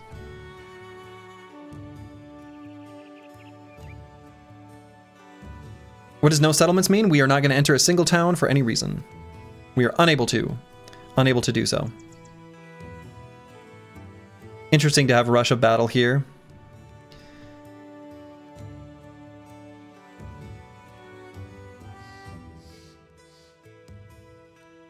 It would have been, Rush of Battle would have been a great option to have on Mystic Nemo. But we simply don't have that access. So, I don't know. I mean, Calculated Strikes is kind of interesting. Even Executioner is a potential option. I think especially now that Undead can be injured, it makes it a little more appealing. Especially if we had Mace Bros we could put next to them, but it's okay. It's okay. And what else?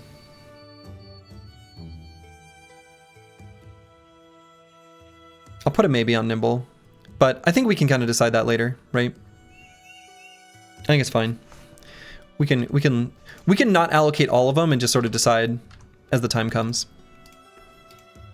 So, sorry, I just got in. Have you went over the perks we were looking for? Oh, you know what? I can cover it super quickly. I don't mind at all. Basically, it boils down to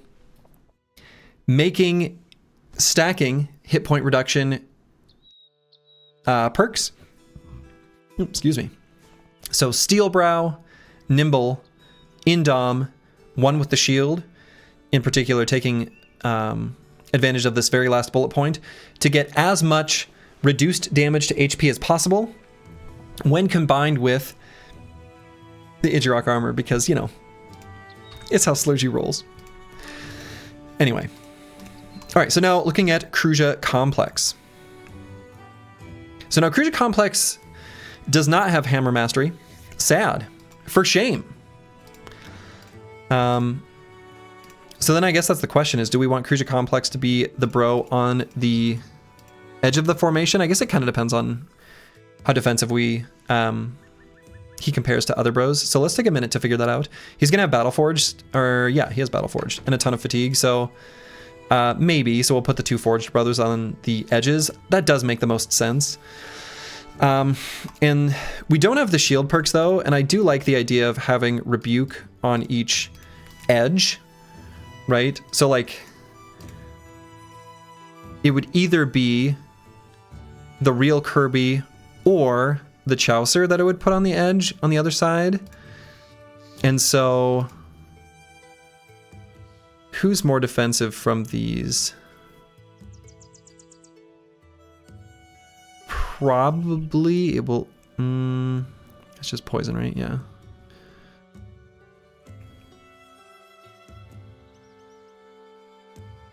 You haven't played modded Battle Brothers, just tons of vanilla. How do you feel about Reforged versus Hardened? I never played base Reforged. I've only played Hardened, so I'm not sure. Yeah, I mean, I don't know. I don't hate the idea of putting Rebuke Bro on that edge and then folding Kruja Complex into the center. That might make more sense. Because as soon as a enemy procs Rebuke, they want to attack someone else. It's like sort of built into their psyche. Of course, not delusional doesn't have to be like an off formation tank. He can sort of stand here on the edge. Maybe that makes more sense. So then in that case, we would put like the Chaucer next to him. So that if we did want to grab Executioner, we could injure enemies with Bonebreaker.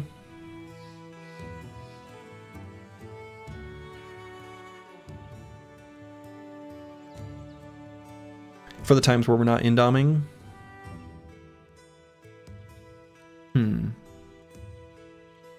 I guess it probably doesn't matter that much. Okay, so back to Kruja Complex. Fruits of Labor is pretty good, especially with all these secondary stats. Strength of numbers, blah, blah, blah. Duelist, lovely. I guess Cleaver Mastery is like fine. It's not totally ridiculous to have like a pocket whip to do a disarm in a tricky situation, to have that available. Even without quick hands, it could be handy to have one. Even though I think they are less good, this bro will end up with really good melee skill, right? I think one bro having access to a whip is a good idea. And giving disarm extra hit chance feels necessary.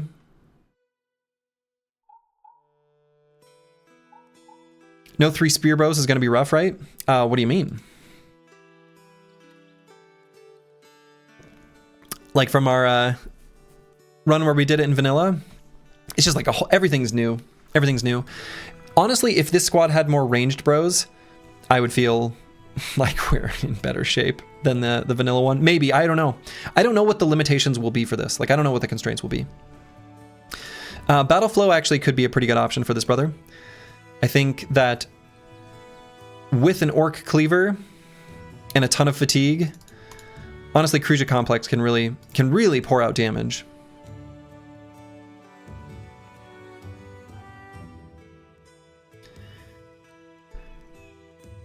The other option for this bro could have been to do pole arms, but I kind of feel like without access to the two-handed perk group to be a death dealer or to have rotation, I'm a little less excited by that.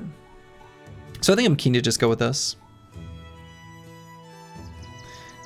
And let's see. What else stands out here?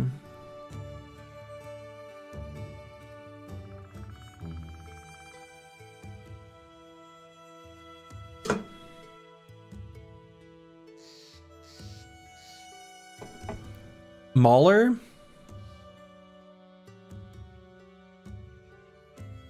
Honestly, we're not going to be moving at the enemy very frequently. We're going to let the enemy run to us. Your guess is that tool constraint's going to be more harsh in this version. Also, you suspect that the scaling may work in a way such that it's harder to get ahead of the curve in mid to late game compared to vanilla, where you could just get to the point where you can fight most camps easy. I think you're probably correct on both of those. Most likely.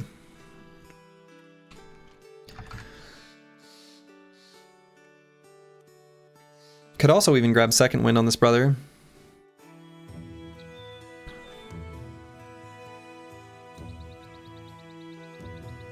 How do we stop this guy from getting domed? I guess just a bunch of hit points.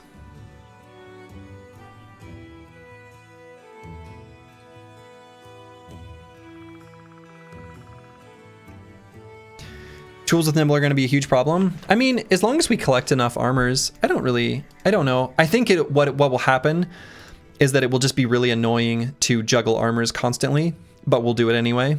That's my guess. But we'll see. I mean, right? We'll see. I think that tools won't be that bad because I think with Phalanx we're going to not get hit that much. Like Phalanx plus strength in numbers. Maybe that's completely wrong. I don't know.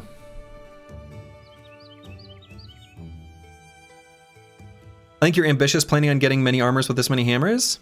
I'm not. I mean, here's the other thing to consider about the hammers. Scavenger. So we'll have access to enough armors just from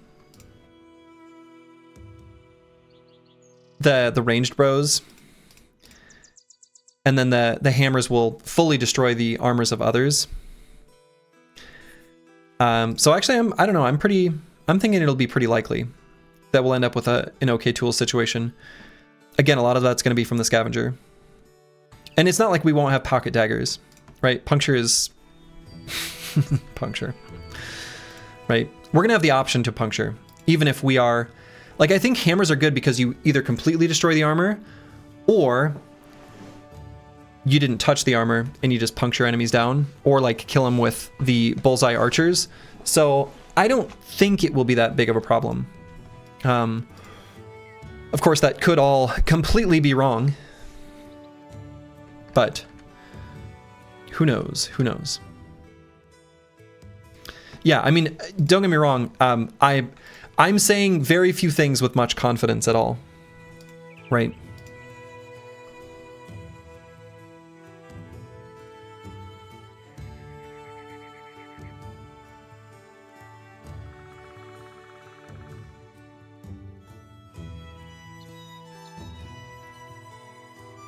Oh yeah, I mean, until we get really established, we're not going to be taking Hammer Mastery. We're going to take all the other perks, right? So, like, we're not going to be taking full force until we at least have a military pick, right?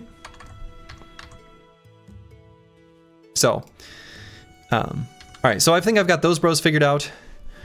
Dr. Vishnevsky, I think this bro's going to end up being a sort of fun little reapy boy, I think is going to be the plan. And so might even potentially grab Pathfinder on just this one bro so we can make sure we're able to move around to do rotation shenanigans. Fruits of Labor seems good. Colossus seems really good. And I think this bro's, that's basically it. That's going to be what he's going to look like. So then bad with maps, I think, yeah, this bro I am going to do, for better or worse, We're going to see how this goes. As sort of a hybrid build. Man, that's really too bad.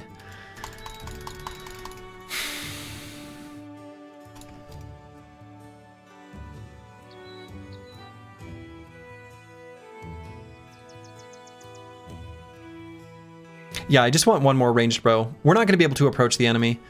We have to make it. We have to make them come to us. We have to shoot at them from afar. I think it's going to be our strategy in the mid game for basically all enemies. So it's unfortunate we only got the 2 ranged perk groups. I am going to build this bro as a hybrid, I think. Man, I don't know. Maybe not. Maybe I abandon that. Maybe I think that sucks. I'm not convinced. I'm really not. The deserter will be ranged.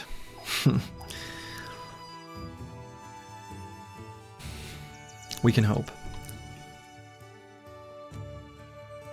You'll also start running this when you get back home. You'll probably use a completely different strategy. It'll be interesting. Yeah, I mean, I'm interested to see how it goes. Because don't get me wrong, I really, truly do think it's very likely that all of this is complete nonsense and I have no idea what I'm doing or saying.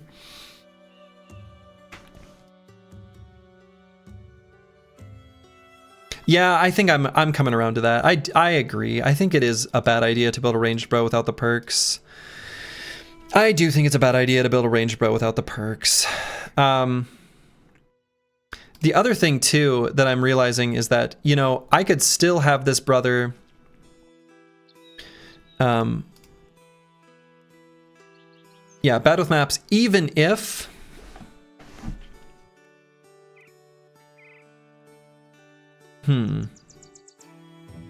yeah, no, I'm just... What I could do...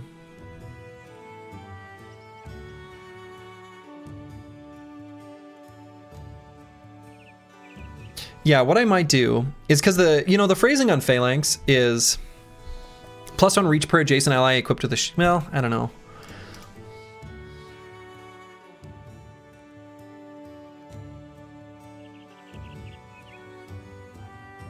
But I do agree, he's a good parry sword bro. He really is.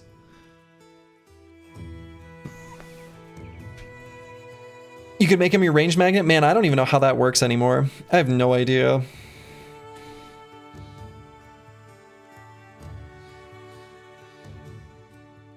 With the recent change, I have no idea how it's gonna work. I have no idea. That's a big wild card. Yeah, I know they only consider enemies that are in their range, but still, once you've got a whole line that you're presenting to them, if you push one unit one hit forward, they only target that.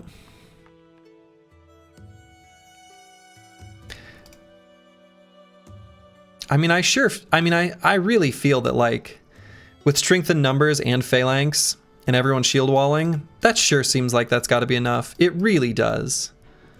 It really does. Right, I don't think we need more than that. It really... I'm not convinced. I'm not convinced. But yeah, I mean, he's got 50 hit points, but he has the 3 talent stars. So, like, you know.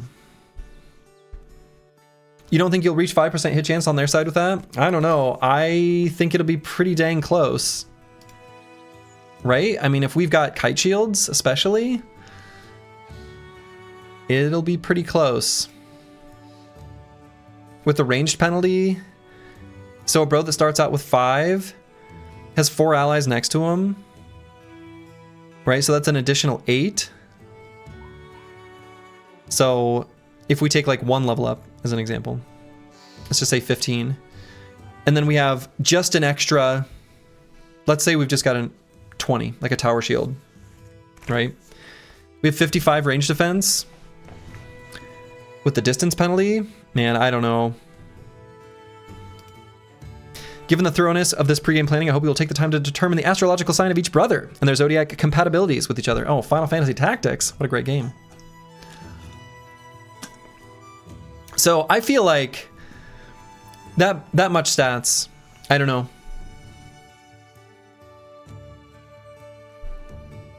I agree that he'd make a great parry brother. But I don't think that's the play. I actually do think that maintaining reach advantage with the wall of shields and phalanx and having like a really high amount of range defense will be better than not building the phalanx wall. It could be wrong. But that's what I'm going with for now.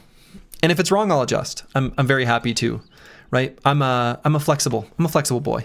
I got the flexible perk.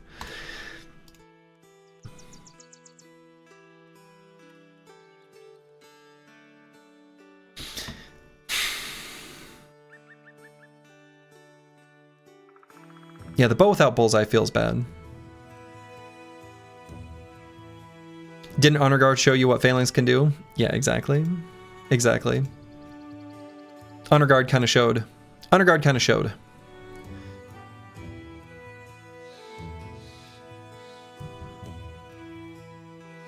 You know what I might do? With bad with maps...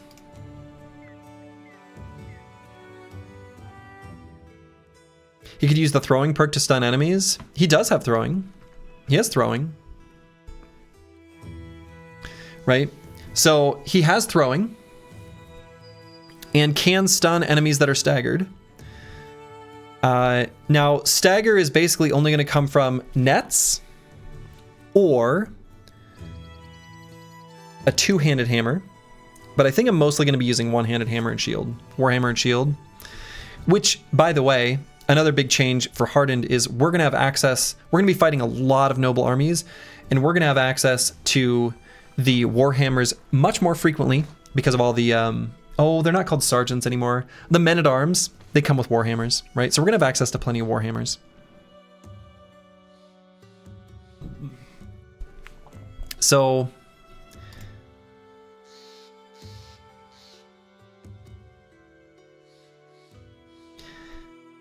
Yeah, I mean, he does have access to the throwing stuff. It's like kind of interesting.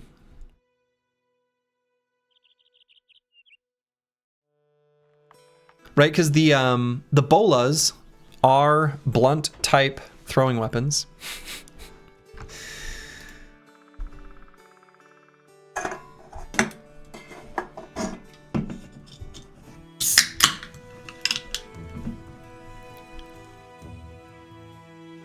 Can't wait to see an anointed knight with squires fight your crew. Oh no, I can wait. You say that like you're gonna have the ammo? Yeah, that's true. We're not gonna have the ammo. It's true. It's true. It's not gonna be something we can really do with much frequency. How many sparkling waters does it take to plan a company? I mean, so far we've gone through both a San Pellegrino and a Waterloo, and I'm yet to go to the bathroom. I don't know where it's accumulating. Yeah, sling is blunt throwing and no ammo. You have to ask after watching the Suffrage of No Civilization runs, are you okay? Do you need someone to talk to? Is someone making you do No. Mellet Man. This is the run of my own accord. Because I like pushing the limits. So, let's see. And this is the last bro we really have to figure out. I guess No Man 1220.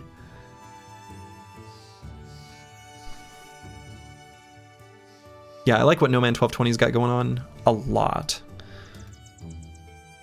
I think what I do with No Man 1220 is, I don't think I bother with Phalanx, but what I am going to do is probably something like this.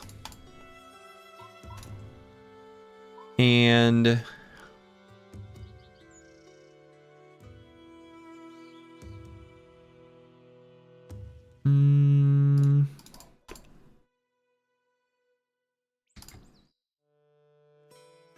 yeah, and what we do is we just use a bow, and in our pocket is a two-handed hammer. That's going to be No Man 1220. He's going to build up a bunch of AP until the enemy closes in. And then a two-handed hammer it is. We'll see. We'll see if it ends up being any good. And then when he kills the enemy, he'll just swap weapons right back to something else. So I might grab like Nailed It on this brother, because he could also go with the two-handed pull hammer and bonk enemies over the top of the formation. So we're going to take like range skill and melee skill and get the defenses from hybridization. So that'll kind of be the plan with that bro, I think. Anyway, back to battle with maps. Let's see. I mean,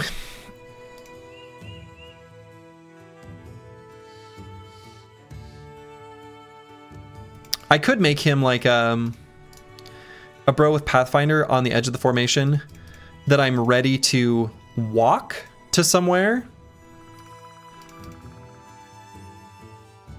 I think that would be okay.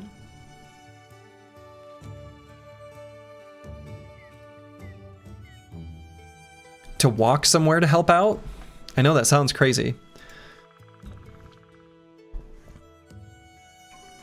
And he could maybe be the lightning sword bro eventually. Right, so we build him offensively.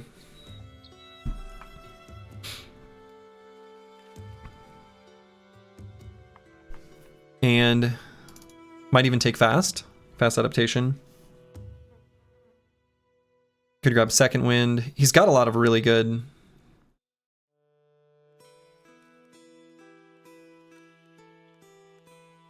Not taking parry with these talents is criminal. I mean, what are we gonna put our stat points in?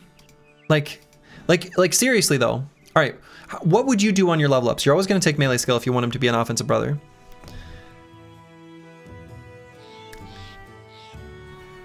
If you only always take range defense and don't take melee defense, you still don't get as much defenses as if you had a shield with phalanx.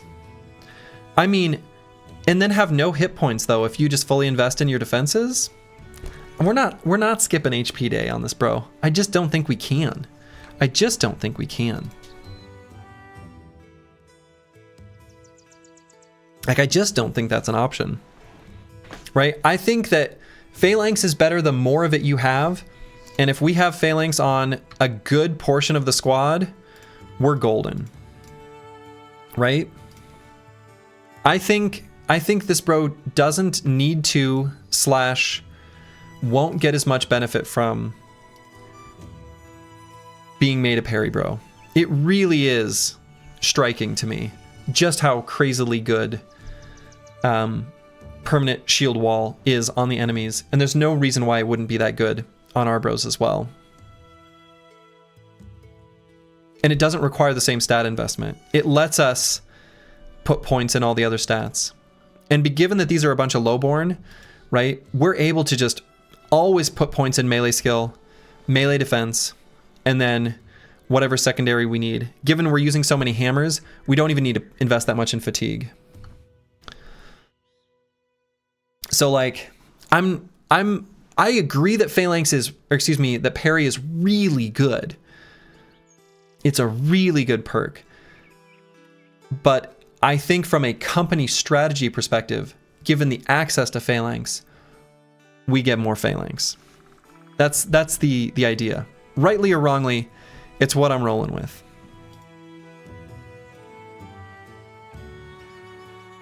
So, that's going to be the plan. We'll see. We shall see.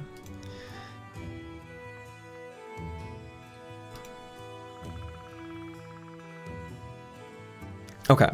So this bro will grab something like this. And then we may grab fast adaptation in an early level for a bit more, chance to hit them. All right, I'm going to take my screenshot. You just heard the sound effect. Now, we throw all that out the window, and because on level 1, all we care about is just their stats. Because they don't have perks yet. And we're going to readjust later. Okay. So right now what I'm basically looking at are the bros with the best mood and those that have the best like starting stats in general. Mostly melee skill, but to a lesser extent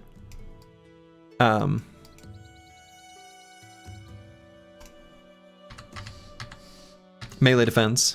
Also hit points, right? Okay, so then the brother that we're going to give... All right, we're going to give Squigs the battle loot, at least to start out with. And then we'll have him stand in the back with the lightest of armor. Probably not even a helmet. I don't think he's going to get one. And he's just going to play music. The power of music. You love to see it. I should get a power of music emote. Okay, then as far as other weapons, we're going to be giving... Let's see, how many real weapons do we have? We've got 6 weapons, 7 weapons. And we got our staff sling. So who are we going to give the staff sling to? Antiwian. Congratulations. Strong. Best range skill. Okay. And then this bro's also just not going to need anything more than a sackcloth. Warfork is great day 1? Absolutely. Warfork is, in fact, great day 1.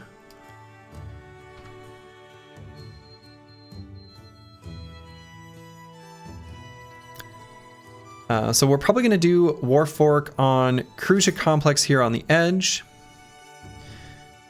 Okay. And then let's do a spear on the other edge with the Chaucer, probably also with the buckler. And we're going to give this brother and this brother our best armor. We only have 1 good armor.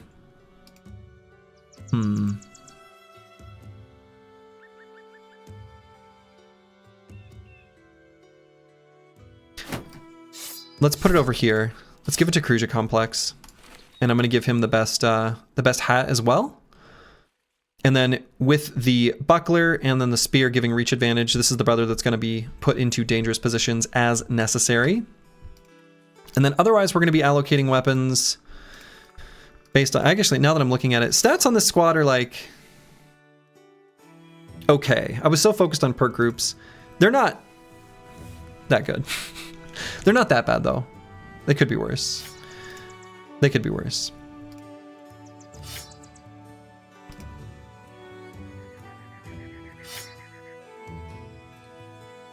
Actually, let's put the club in the hands of a bro with a bunch of fatigue.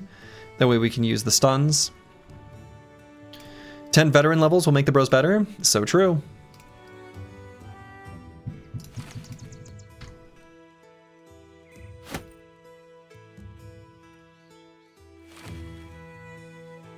Okay.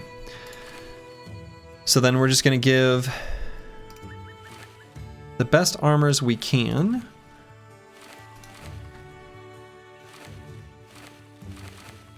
Onto these bros. Boom. And there it is. Let's see. Clock it. What time is it? Oh, it's exactly like 2 hours into the stream. Would you look at that? Okay. I'm going to use the restroom. I don't even know where we are on the map. Like the middle. Okay. I'm going to use the restroom. I'm going to be back in just one moment. I'm back. I also miss these runs. They're so much fun. This is the most fun I've had playing Battle Brothers. It is the most fun. Everything matters so much. I wonder how many tries? Just 1. 1's all you need. Now, if somehow this isn't the run, I don't think I'm going to go through this complete and full exercise with every squad. We're just going to look for the highlights and then rock and roll. Okay, so for starters, we've got Thal. Okay. So we've got this yellow sun and the red background right in the center of the map. Surface Iron Vein. Not workshops.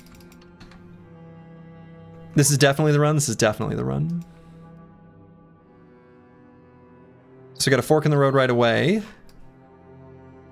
So one of the things that I said, which is true, in the vanilla run No Towns, was that I think the Badlands area, because of the less amount of forests, is a good place to be if that ends up being Briggy Alley, so to speak. So let's head south.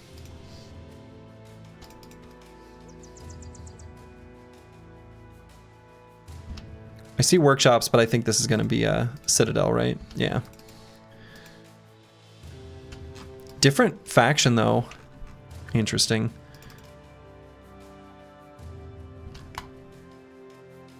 Okay. Okay, we got some footprints. Probably briggies. I don't think we go off-road and chase them to see what they are. It's unlikely that that's going to be a safe fight. I'm more interested in picking on peasants right now.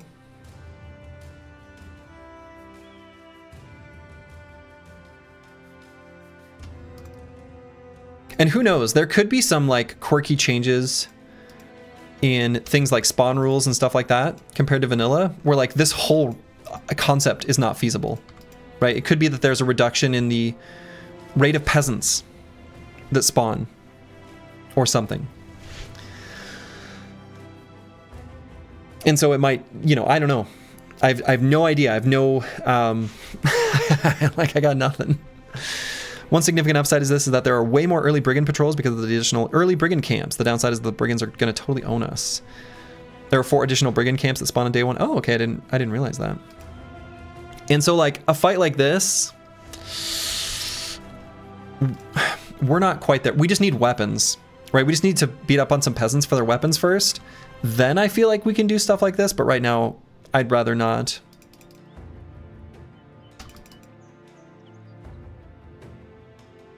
You like the flag showing where your head is? That part of Reforged? I don't know if it's from Reforged. I think it's just in Reforged.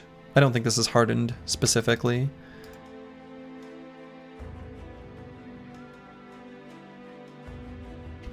But we can somewhat play it slow, right? I don't need to be in any rush. We're not fighting mercenaries yet. For example.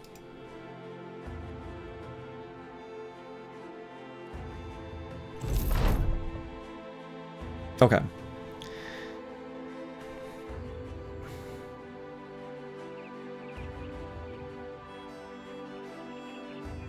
So I'm not going to choose this one because, I mean, whatever it is, we're going to cancel it anyway, right? But we're not going to choose this one because we want to hire the map nerd before getting the battle standard.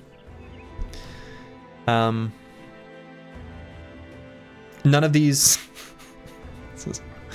Whatever. I'm just going to click on one. What I'm going to do is after raiding our first caravans, I'm going to cancel that ambition and then just swap it to the caravan raiding one. And does this road keep going? That's all I want to know while we're here. Looks like no.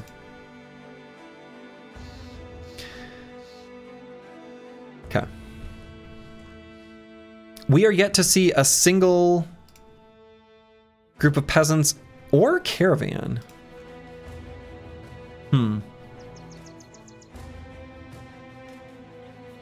Don't like that. Don't love that.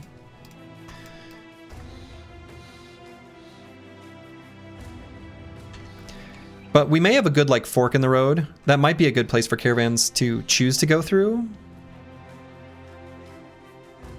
Maybe? Right?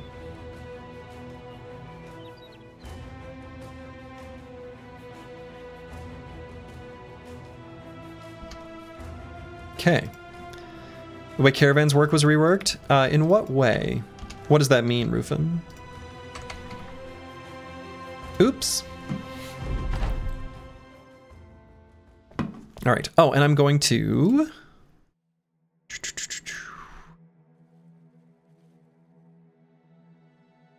bump up combat speed slightly. So let's see. They choose their target destination differently, I think. Oh, that matters a lot then. That matters a lot. So let's see. Should I rush up onto the high ground hexes? I think the answer is probably yes. They are going to chase us or run onto us because we have a brother with a ranged weapon.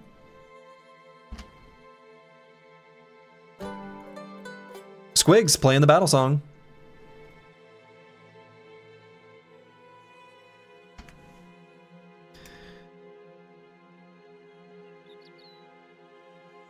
Okay, so the 3 brothers that I think I'm going to have grab the high ground hexes are going to be Cruiser Complex here.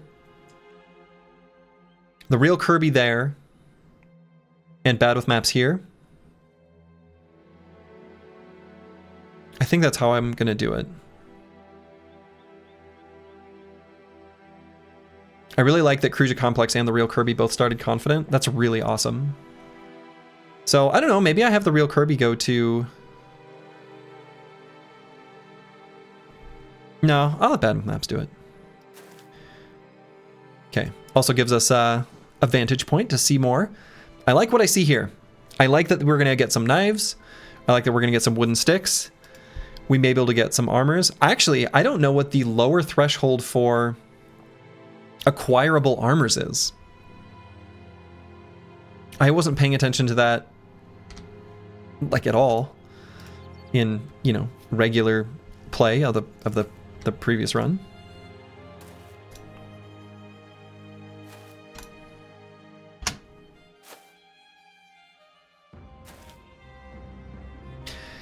And I'm not going to spear wall or anything. Like, I want them to come to this hex, so I'm actually just going to end turn with Cruja Complex.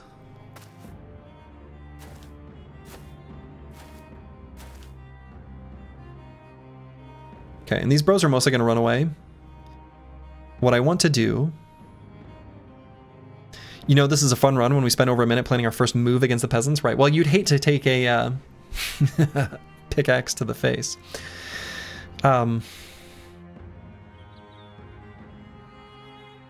Okay, so I think I'm just going to run them back this way. Okay, so this hex is safe.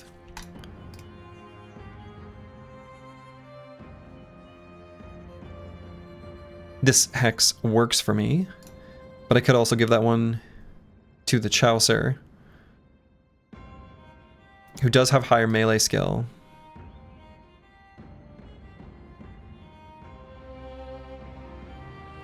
So I might bring Not Delusional back to all the way to here.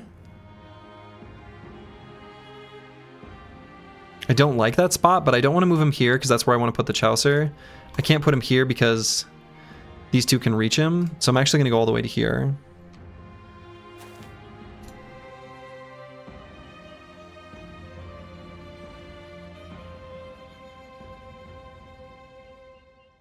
And then Kristoff, maybe I get ready to contribute to surround bonuses, but further back, so over here.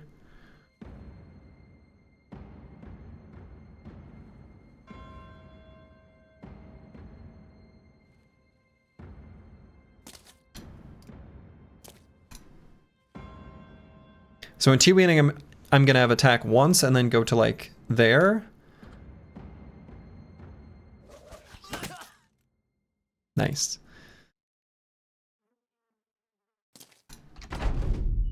Okay, so we could go here with Dr. Vishnevsky.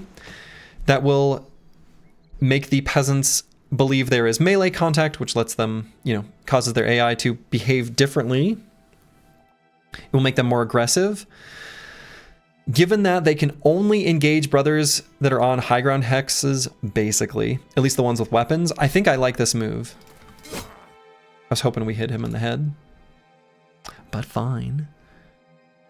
Now I could move Bad with Maps off of this high ground hex to put Cruja Complex there instead.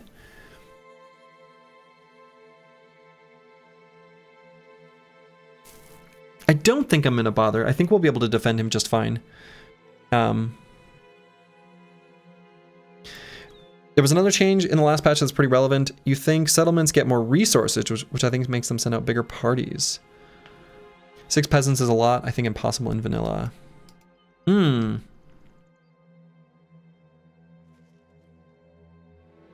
Yeah, maybe so. Yeah.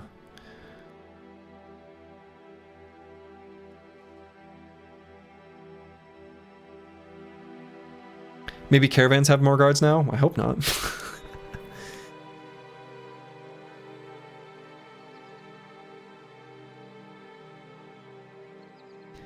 Could also send Cruja Complex to, like, here. It would let this peasant get 1 stab on him, because remember the stab is 3 AP now, but that's not that bad. It'll let No Man 1220 hop onto this high ground when his turn comes.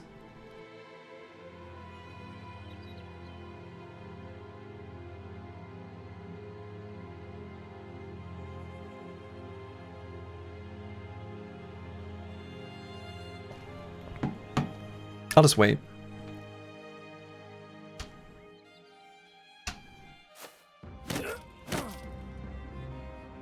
Oh, punch is 3 AP as well. That's true. I didn't think about that. So he's able to get 2 attacks in. Literally didn't even think about that. So we took, I mean, not that much damage, but more than I would have liked.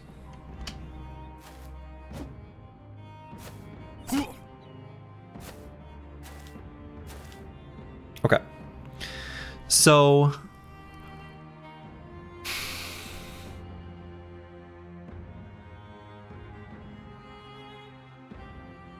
do I move not delusional to here? We need to engage them. Yeah, I mean, I think so.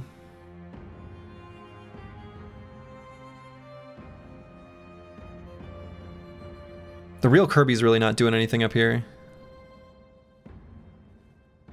Can only bring him to like there. No, we can make a spot for him to go here. Right, so we're gonna move the Chaucer over to here when he attacks. Yeah, okay. So let's move not delusional up. Okay. And probably Battle Song, just so we can get confident. I don't want to lose the power of music. And so this is 4 tiles. Everyone's in range. It's a good tune. So if we're gonna move the real Kirby to here, or maybe I don't even want to do that. Maybe I just move him to there. Just kind of make a wall. I still attack, probably just here. Okay.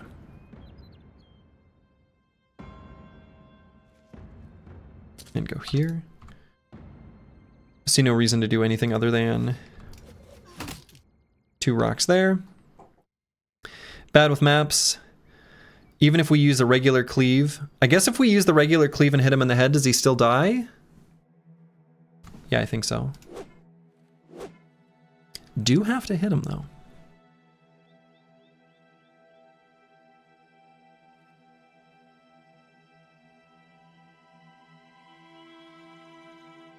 So we'll get these boys ready for surrounding and punching.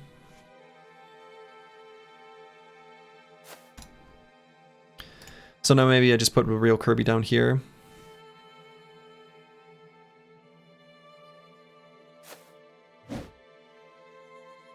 Yeah, the bros are pretty high HP. It's true.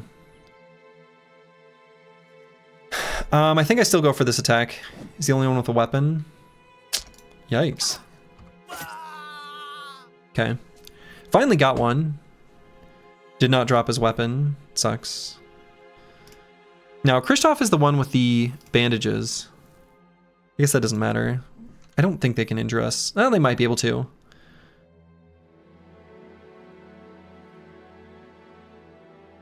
Could move Mystic Nemo here.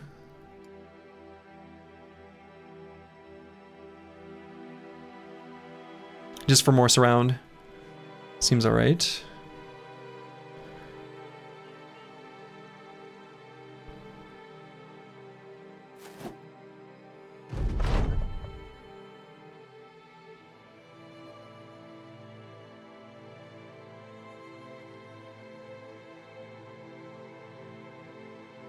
So 27 to 45 damage.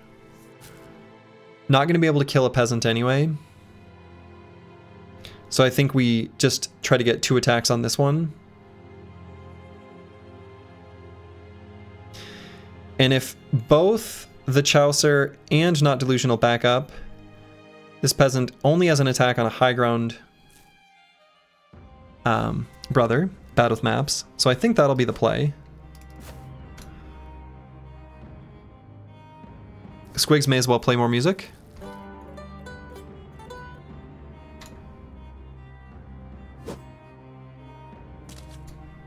Okay. We'll wait there and there.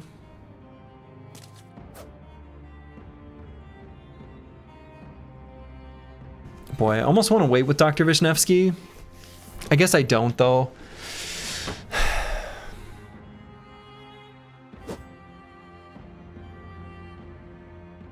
I am going to wait so I can go there next turn.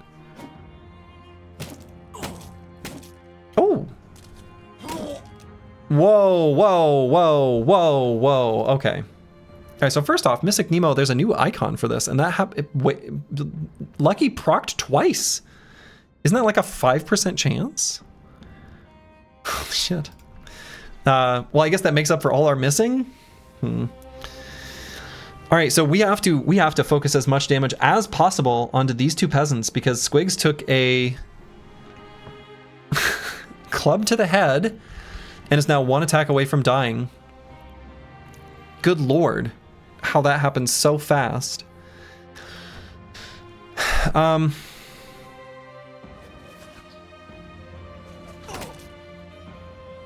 Okay, so we got the daze, so that guy's gonna be nice and slow. At least there's that. I think we're faster than him anyway.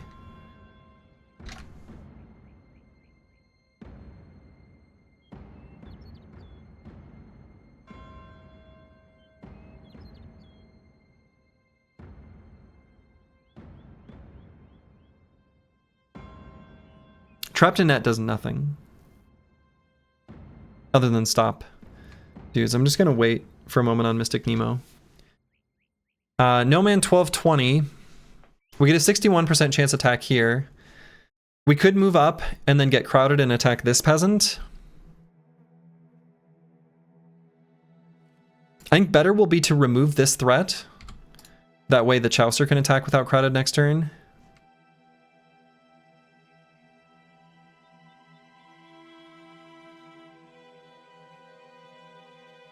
Dr. Vishnevsky would be able to attack this guy too. No, he won't. He's got lower initiative. Okay, nope, we just attack here. Gap close. I think bad with maps. We try to 36% chance. I think we try to step on the low ground. We at least try once. Because I think we have to. I don't think there's another play. Okay. And just a regular attack is fine. Okay. And then we'll get here. Yeah.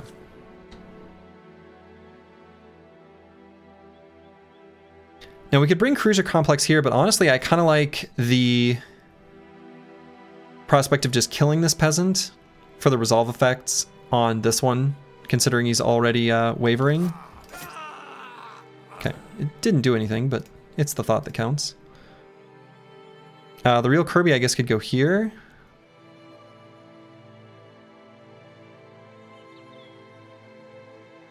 Sure. Kristoff. Punch him. Curse word. Not going to move through zone of control, not with no armor. 3 stabs could actually still really hurt.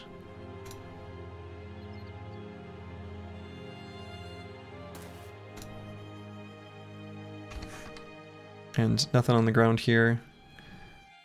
Only 1 stick there.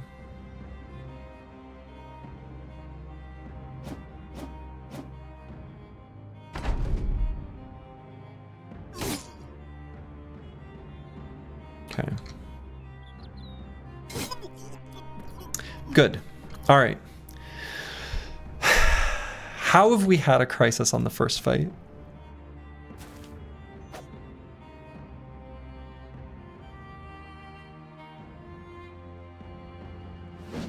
Okay, attack here before moving. Because now we'd be crowded.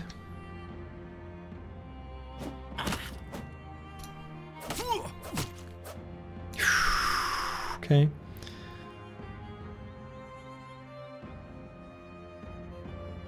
So let's go here, and I'm not going to wait because I don't want to have this guy get higher initiative than Bad with Maps, so I'm just going to do an attack. Okay.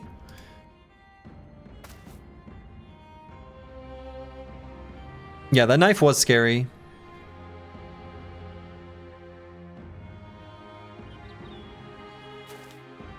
Let's get Kristoff up here.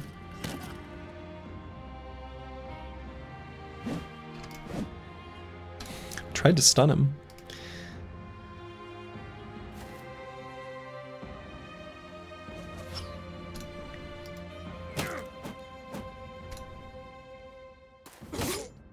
There we go. Fractured skull. I guess curse word. Who has our bandages? Kristoff. Could I have treated this? Man, I probably could have.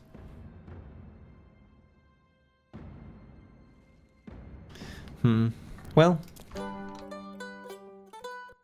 we'll play a little jingle. It's too late to treat the injury now.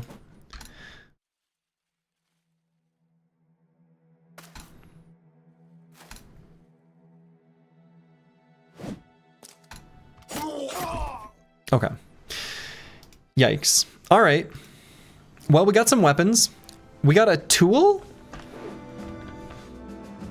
Hold up. Let's back up. Why is this tool here?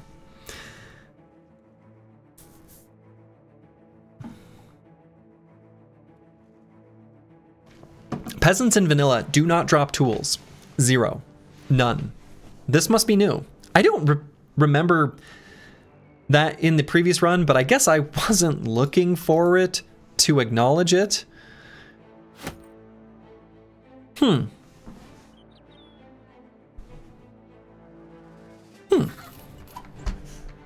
All right. So. Bandage across the head. All right. What do we need to unequip that we don't want to repair?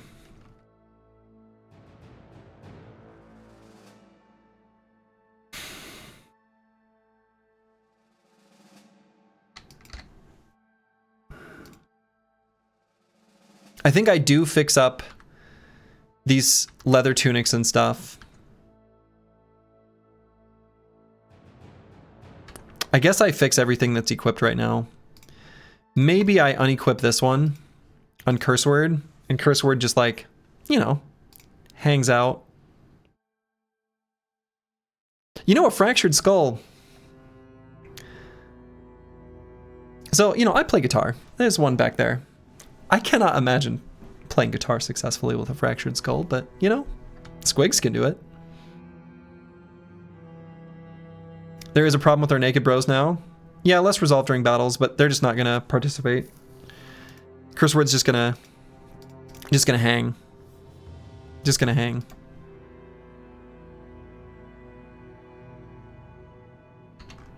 Skull wasn't protecting anything important? True.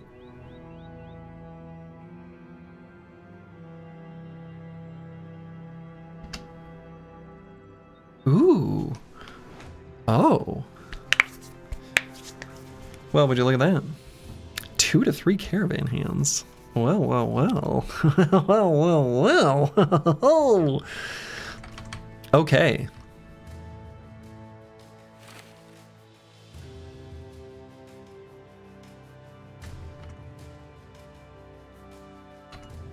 That's good. This is a good one. I like what I see here.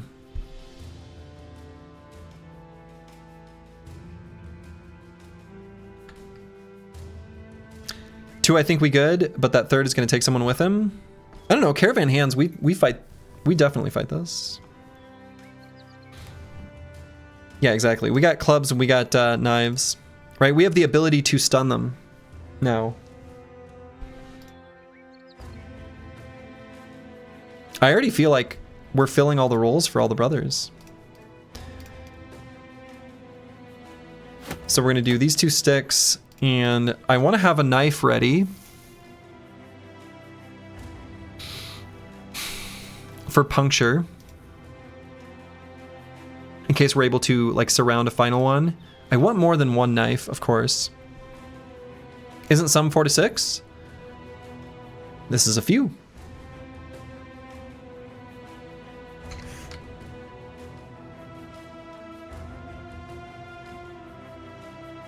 So on No Man 1220, push comes to shove, we'll be doing some knifing.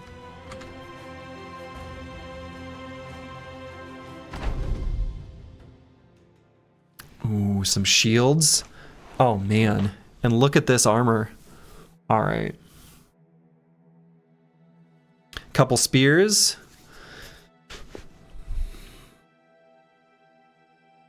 So I don't know what their behavior will be, right? Will they come to us? They might just sit here.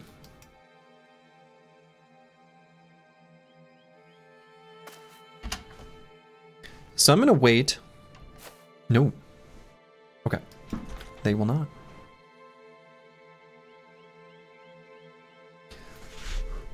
So we know the answer now. So what's the play?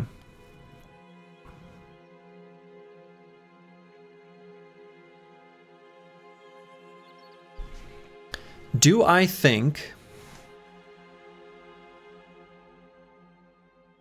that these caravan hands will like shield wall as they run forward?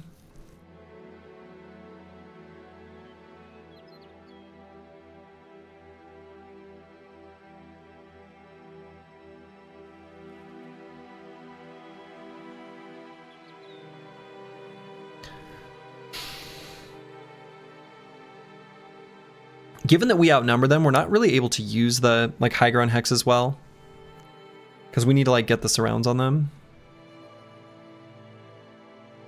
So I'm gonna put like Antiwian up here, and then probably even Kruja Complex here, and then the rest are all gonna kind of scatter back here. I think is probably what's gonna happen, but I'm gonna wait and see how these two approach. I think will be my plan. If you unequip the ranged weapon, they might run back and you can use ranged weapon cheese, but that's kind of lame. Yeah, I have decided that any action, my like line that I won't cross with cheese is like any action where the AI is making, how do I put this? If the AI could fight back, but chooses not to, I won't engage in that behavior. So you can do something like attack with a goblin pike, like move up, attack with it because it's 5 AP, and then back up, and then nobody's in melee with the enemy, and they'll be like, oh, we can still sit here defensively. That's something that I'll draw a fine line, like a hard line on. But anything where they are able to fight back, but maybe they do so stupidly, is still allowed. So, anyway. Yeah, it must have been the wind. All right, but I'm still gonna wait because I want to see how they move. And I think I'm happy to do that on everyone. Except for Antiwian. I am gonna take this high ground hex. But do I still wait? I guess.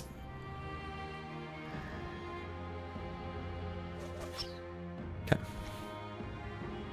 And I think I am gonna have Kruja Complex go here. I don't think they'll engage him.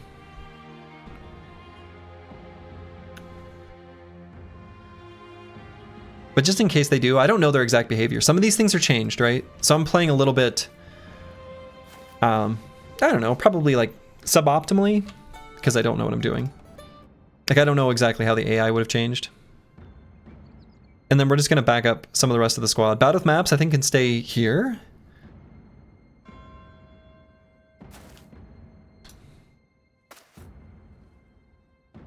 And we'll kind of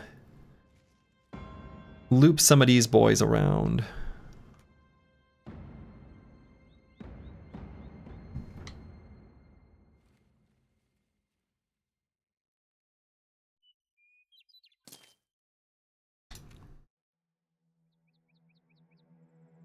So yeah, I'll leave Battle of Maps here.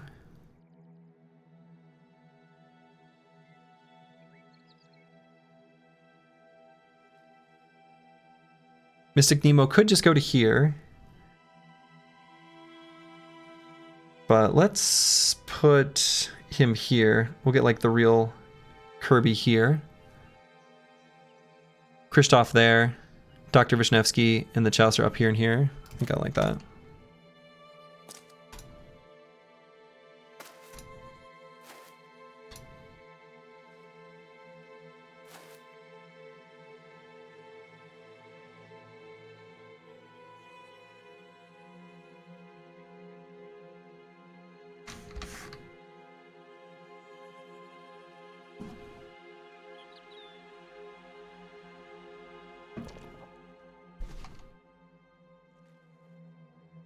I think I'm okay with that hex.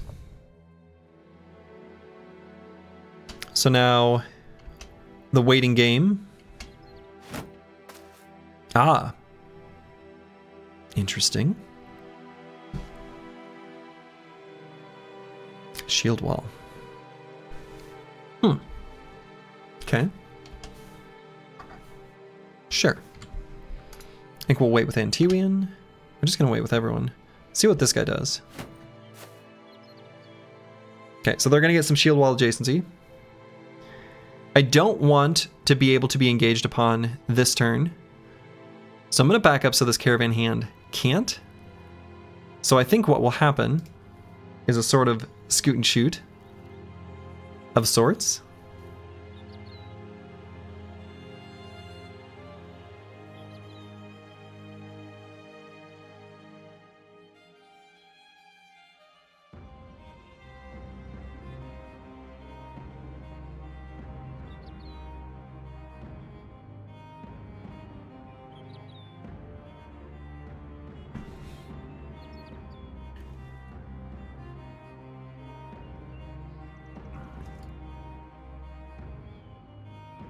I don't know, I guess I really want to know what this guy does.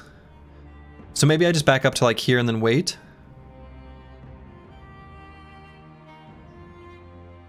Yeah. We can still play our song.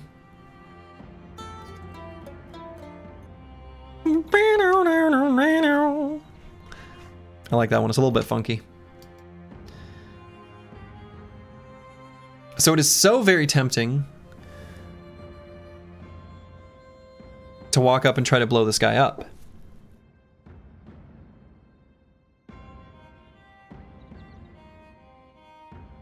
We are faster than him.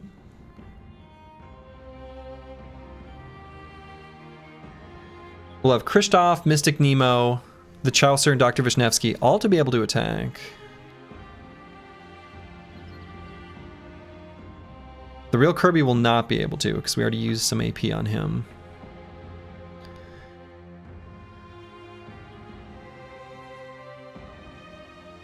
That would let us take a step down with Cruiser Complex.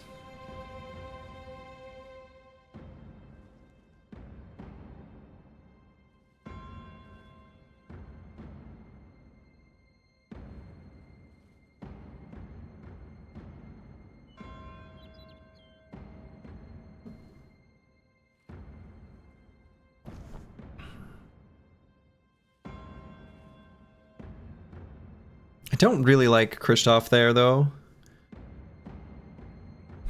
It would mean we'd have to move Cruiser Complex to there for me to feel safe with it. No, I don't think so. I think we just back up a little. Yeah, I think that line is sketchy as well. Even though we've got like okay attacks, I think what I'm going to do is back up Kristoff. I'm going to back up basically everyone a little bit. Right? So we can pull back one tile. We can also kind of pull some bros like down to here. Because I kind of want to get like the Chaucer and Dr. Vishnevsky like over here a little bit. They have hats, right? And Kristoff doesn't.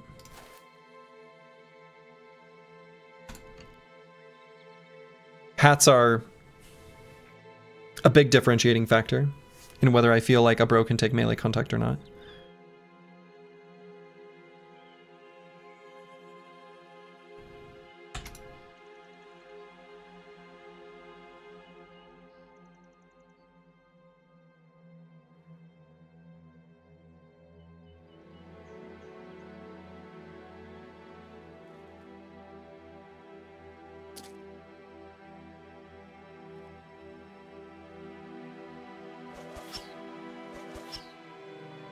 Okay. Unfortunate.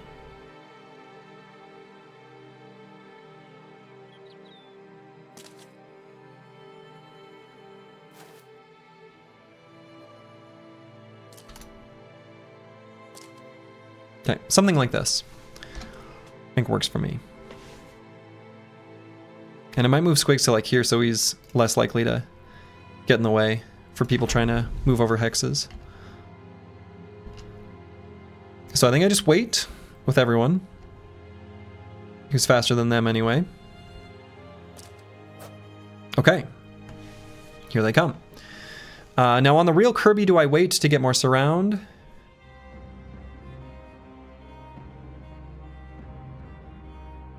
Probably. Cruiser Complex, I think I just wait. I want to see what they do. Don't want to give up this high ground. Okay. And I'm not going to engage them, right? I'm just going to engage up here. Should be able to kill on this turn. So then that makes me want to just attack with Antiwian. 20% hit chance is kind of bad.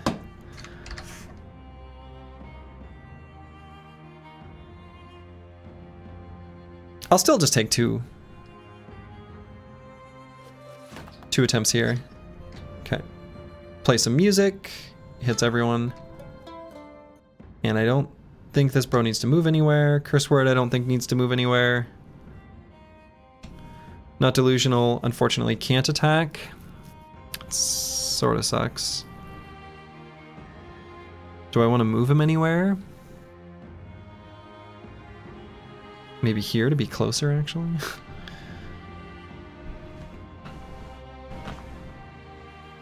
And would I want to put Kristoff here? I think it's okay. So given that, I can go here, okay.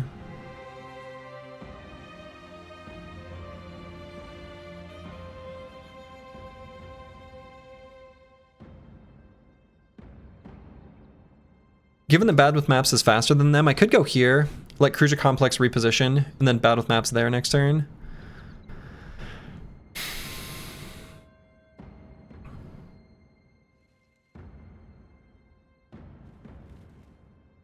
I don't really want Bad with Maps to be engaged by both Caravan hands. Whatever sort of position they have, whatever their bro that they're able to surround is, I want it to be Cruiser Complex if possible. So I think I do want to have these two swap spots. They might split up, actually. Okay. Got the stun, hit him in the head. Give him a black eye.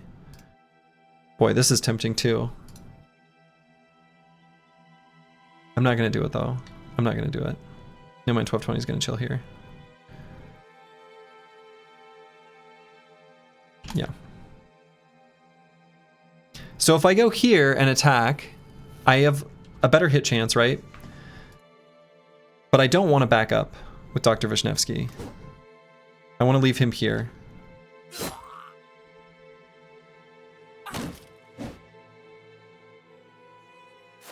God, damage output's pretty low.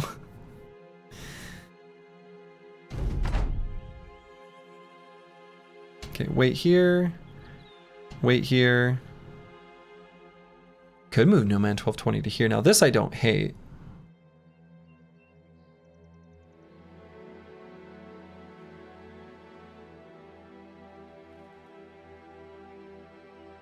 Let's wait.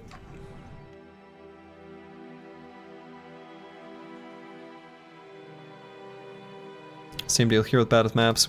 Let's just grab this high ground hex to make sure they don't do some shenanigans where like this guy go here and this guy jumps over. Cruiser Complex, where's wait? Okay. And then do I want the Chaucer to back up? I think so. Kristoff's gonna back up as well. Dr. Vishnevsky's gonna wait. But yeah, Kristoff doesn't have a hat. Spears could be pretty spooky.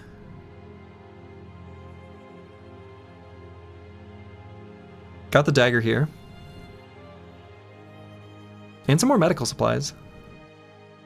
I can probably put him here.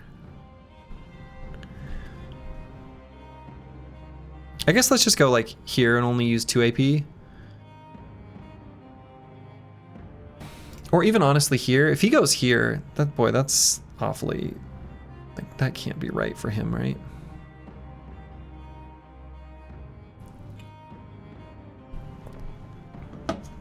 Kristoff does have 65 hit points, so that's quite a bit.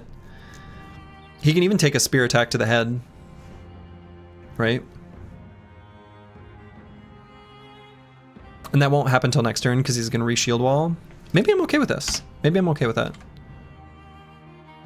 Because they're going to try to get up to here with Antiwian.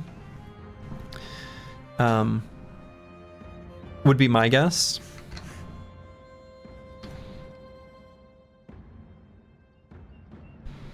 So we can make it so that they can't do that, which I think is a good idea. So I'm actually going to back up with Antiwian.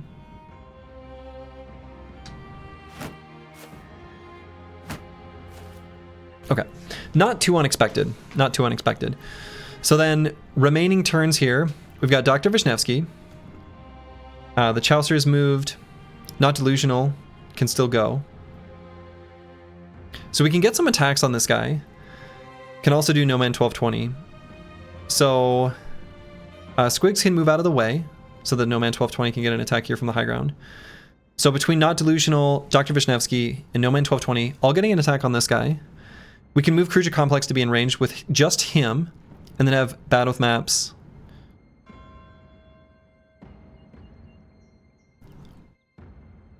Next round, I guess. Grab this high ground hex. That seems alright.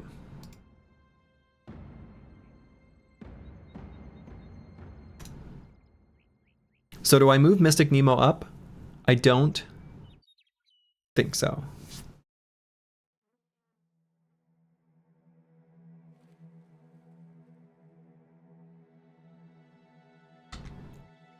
Same deal with the real Kirby. Squigs will play some music. And take a step back. Curse word. Let's just make sure he's not in the way for crowded purposes.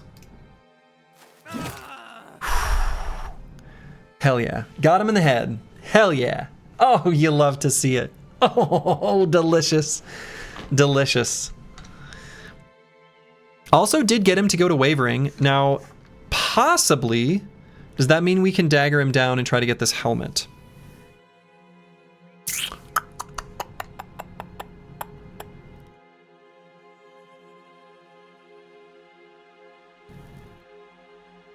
I think the answer to that might be yes. So we've got one dagger on No Man 1220. And there's another one that just dropped on the ground here a moment ago. Could have Dr. Vishnevsky run up and pick it up now. He's a pretty good brother to grab it, right? He's got a hat, and he's in range to do it on this turn. We've got sticks. We got daggers. And that can only mean one thing. It's time to party. We can try to use a repel maybe to cancel his shield wall. We'll see.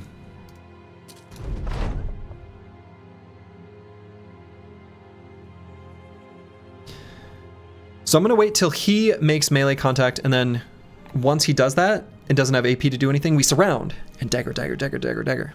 That's the idea.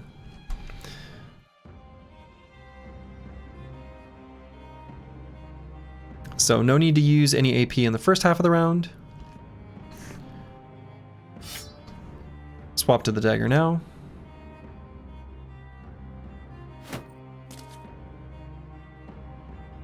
Okay.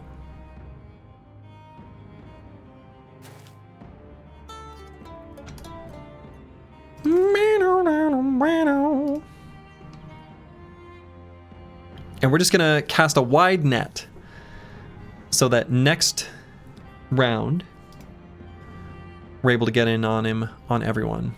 Or do I just do it now? His turn is over.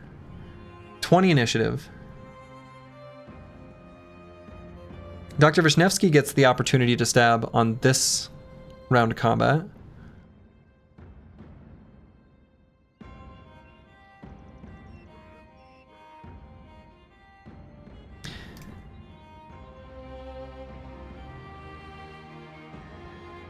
I think so. Net him? No, we're going to save the net. We're going to save the net. He's not that threatening.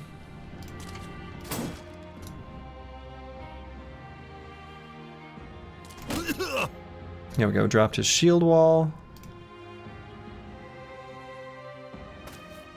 And he's fleeing. So now all we gotta do is fully surround. Oh man, I forgot. Hold on.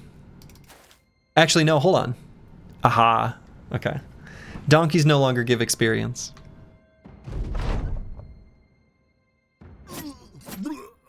Easy. Easy. Now, one thing of note, you'll notice these experience numbers are super low. It's gonna be a grind at the beginning. These fights are not going to be... We got the hat. Medical supplies. Spears. Hell yeah. Hell yeah. Speaking of farms, you gotta sleep, gotta work in the morning. Hey, have a good evening, Rufin. Enjoy good old-fashioned farm. What kind of farm? Can you do farm work this time of year? I suppose you can fix fences. Easy. All right. Excellent. Excellent. And we got a bunch of fish. Medical supplies, tools. Wonderful. There's always work on the farm, I suppose. That's probably just simply true.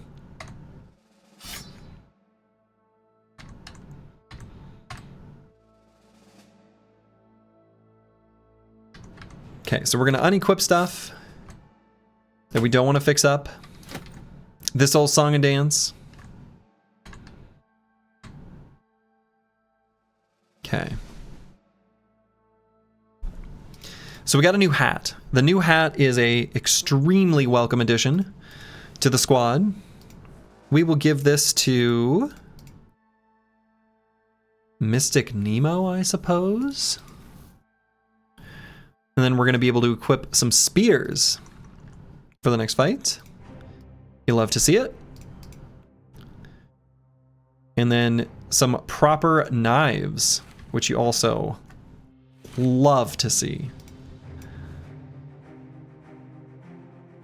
Or your neighbor's shit is broken and needs your help to fix it. Also a classic. Okay. Off to a good start. Of course, we've lost some money. How much crowns did that caravan drop? I actually didn't see.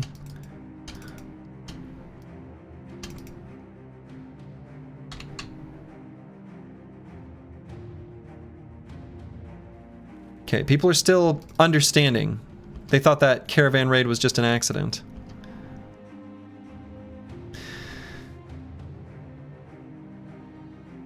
I'm gonna try to keep one southern... nah.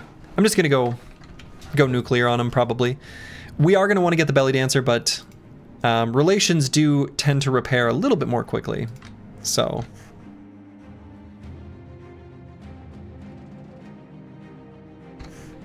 80 something, you think? Oh wow, 80 crowns from the caravan? That's really good, actually. That's let's see, in vanilla I think caravans are 50 to 100.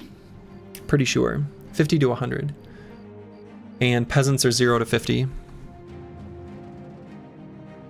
My numbers there might not quite be right, but okay.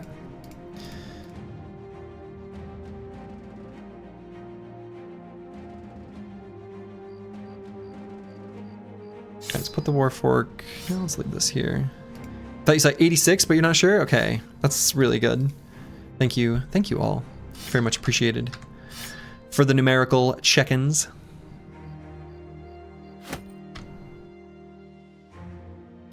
And there might be... Oh yeah. Normally I'm used to thinking knives for bros with shields because double grip isn't a thing, but in this it is. I have opinions, but this isn't the time for opinions.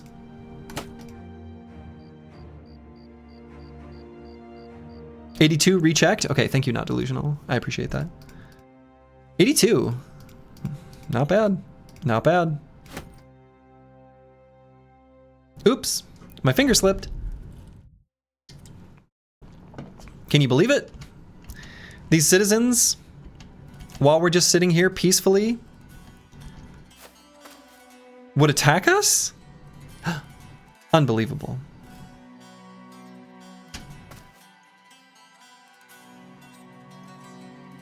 spooky weapon. All right. Yeah, how dare they? Do I play the battle music this round? I guess so.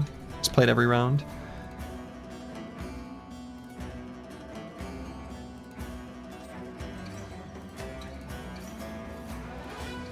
I probably just literally sit still just like this. I think I've got like a nice setup that works for me anyway. I'll be your witness. They made the first move. Perfect. What does the loot give?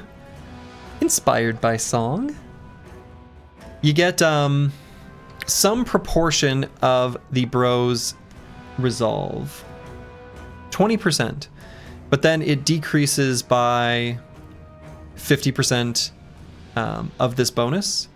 And then you remove it when it reaches 5. So even if you get really high amounts of resolve, it only sticks around for like a couple turns kind of thing.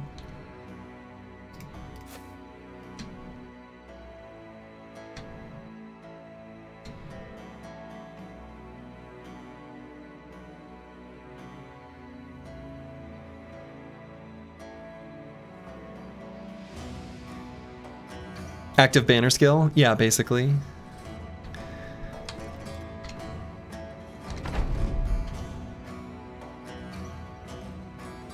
Okay, we'll let them come to us. I like knew he would do this. Let's see where these other two go. I don't want him to be able to make an attack next turn. I want melee contact to happen by one of these two.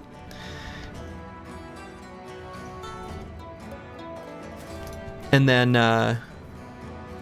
we'll probably back up elsewhere. Yeah. So what I could do... Let's see where this guy goes. Oh, he waited.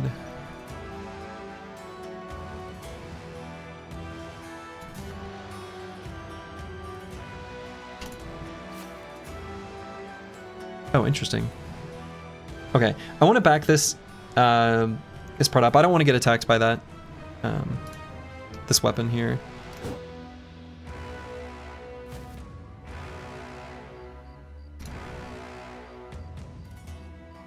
So no man 1220 I think can walk forward. So then if we do, we'll have bad with maps go to here.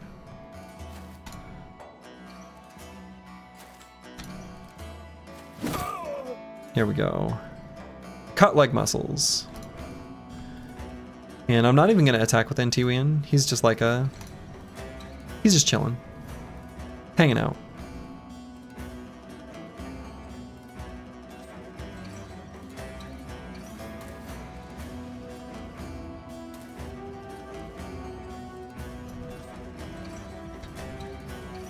Okay, something like this is alright. I was there, Your Honor, saw the whole thing. The Vagrants were minding their own business when these 3 peasants charged them. They were all wild-eyed, like they were possessed.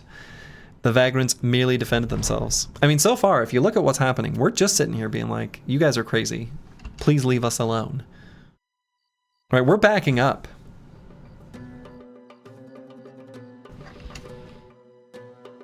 Don't turn off your body cams, all right? People need to see this.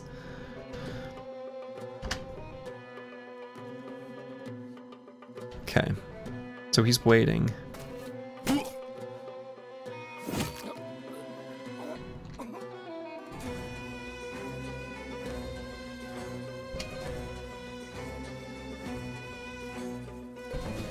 can't go there on the Chaucer. Guess we'll just wait. But I do want to let not delusional attack without crowded, so I guess I'll just go to here. Maybe here? I guess there. There we go.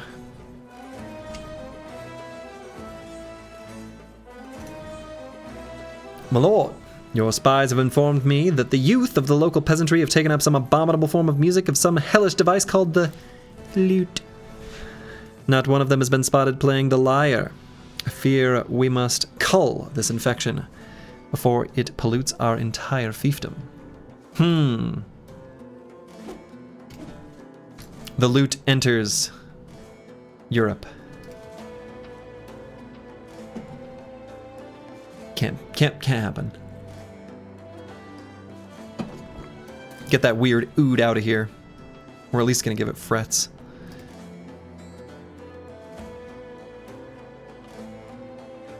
Alright, now we try to get as much damage on this guy as possible.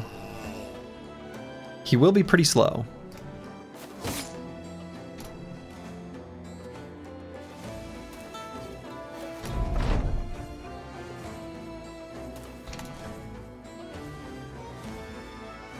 Get as much surround as we can.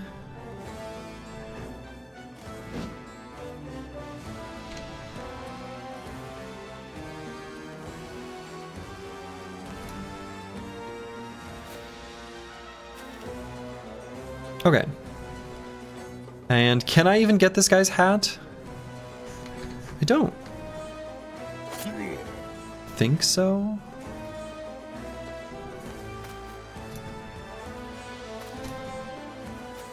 I guess I'll make sure. I don't think I can get this guy's hat though. I don't think that's a thing we can get. What did you do in the war? Well, sire, I played the lute. Hey, there are many jobs in the military you wouldn't expect. My grandfather was a dentist. That's right, a dentist in the Korean War. And he doesn't talk about what he saw. You've got to imagine some messed up dental things. Anyway. We never asked him about it. Cavities everywhere. I think cavities were the least of his concerns. 47 crowns, that's pretty good. And we got the pickaxe, which actually I'm pretty happy with. So was Painless from MASH? Is Painless the name of a person? Interesting name for a character? Is character even the right word?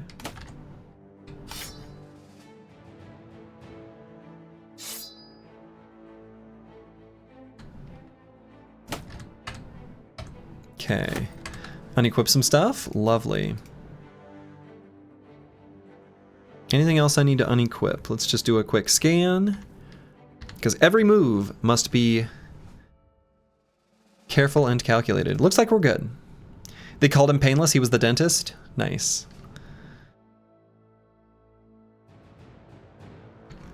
Yeah, what's weird is, I mean, my grandpa was not a dentist. Like, he was a farmer. I have no idea. I don't really understand. But again, never really talked to him about it, and he's no longer with us. Several scoundrels. I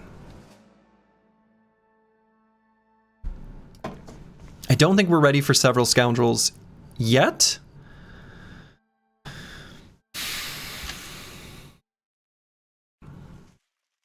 That's too many. 7 to 10. It's too many. I want to hit level 2 first. I think there's a lot of perks. You know what sucks is we didn't get any of those shields from those caravan guards. Or caravan hands, rather. That's what I was really hoping to get. Oh well. Yeah, I don't think we fight those scoundrels yet. There are a bunch of level 2 perks that we'll be able to get to make us a lot more safe. We'll be able to get 9 lives on a couple bros. Those will be the first ones we take. On the bros who can have 9 lives, we're taking 9 lives on level 2, and then we're going to be able to position those bros into more dangerous hexes to be able to fight fights like this safely. But right now, I don't think we're quite there yet. The local ladies refer to your grandfather as the dentist because he had a knack for filling them cavities. Okay, that's actually, I've never heard that joke before, and I can't believe it. That's really good. Last trivia, he wanted to commit suicide, hence the MASH theme. Suicide is painless. Oh no, that's dark. That's dark. Looks like these brigands don't want to fight me either, though.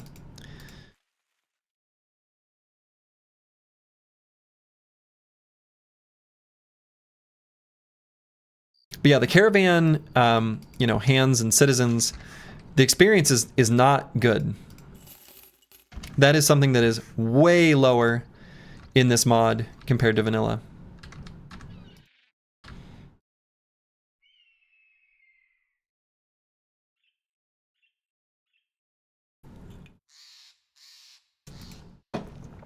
All right, probably go with the spear just for reach advantage over the pickaxe.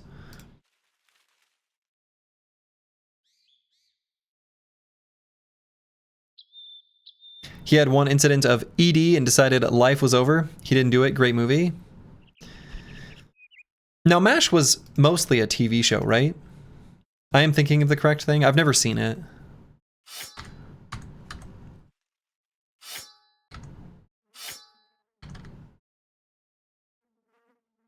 Yes? Okay. Movie then TV show? Oh, interesting. I would have just assumed it was a different order of operations there.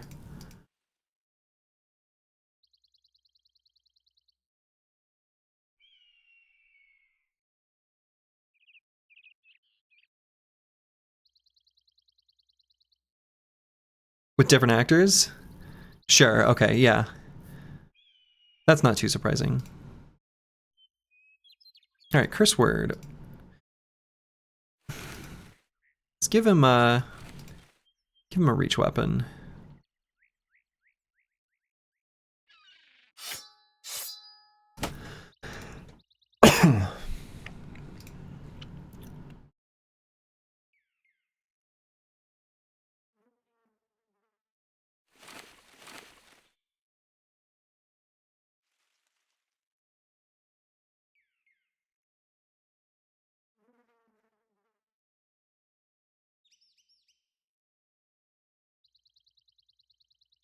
Radar was the same in both. Gotcha. The actor they were able to get to re-sign, basically.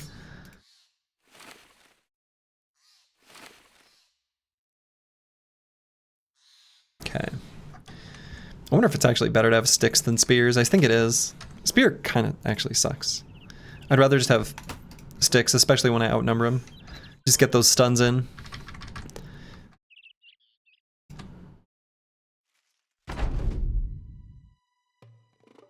Okay, some weird high ground here. I hope they don't run to the high ground. That would be annoying. They'll probably run to, yeah, up here. What I might do is actually just like back up. I love how the like really serious music plays during this fight. Like the music that plays is as though we're attacking a southern army. From our perspective, we may as well be. So what I think I might do is go down and left like 3 hexes. They're gonna approach us like a little bit like stilted because of this high ground. It'll make them act just a little bit dumb. It'll make them slightly less coordinated than they otherwise could or should be. Because they'll be like, ooh, high ground hex, I want one of those. Maybe not quite the correct accent for the foes we're fighting, but who knows?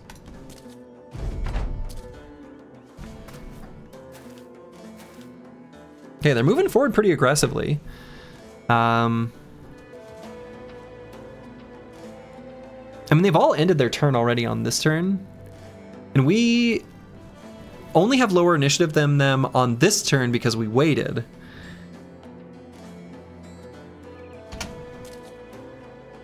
So it makes me tempted to run forward.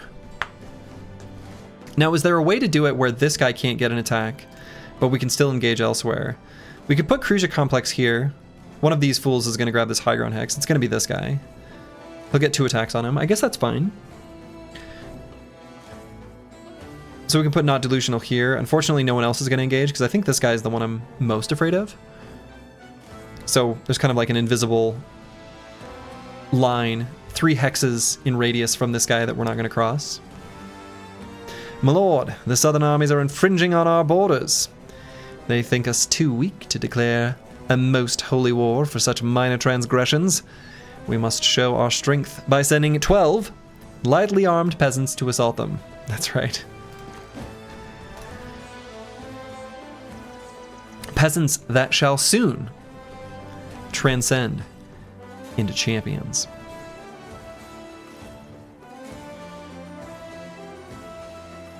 But not yet.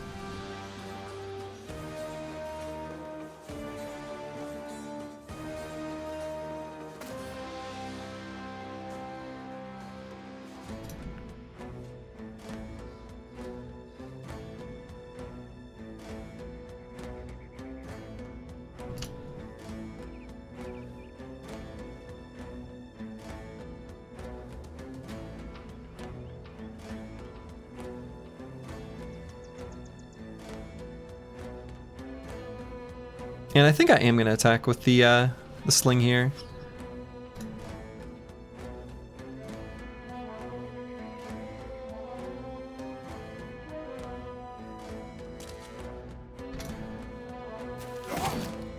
Nice. Ooh. Now, suddenly, I don't want to send Cruiser Complex here.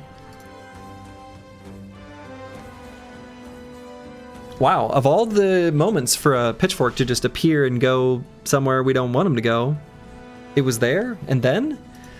Ugh. Well, we don't want this Pitchfork to attack us, so I guess we'll move Cruiser Complex just to here. Could Spear Wall. Not that much point to it, but I don't think we even really want to redirect them away from him. It's not the song that played, but it's the song I wanted.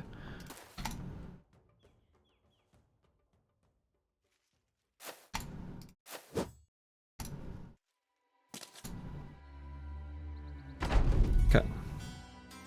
So wait here, wait here, wait here, wait here. Okay.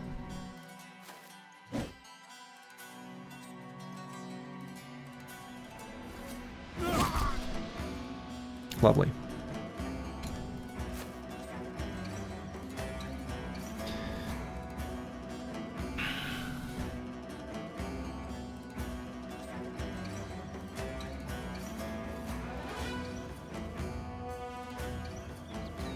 I'm gonna wait. I don't know if Not Delusional is gonna do a stun yet or not. Though I suppose if we attack and end turn, we're gonna have more initiative than them. No, actually we won't. Not faster than this guy.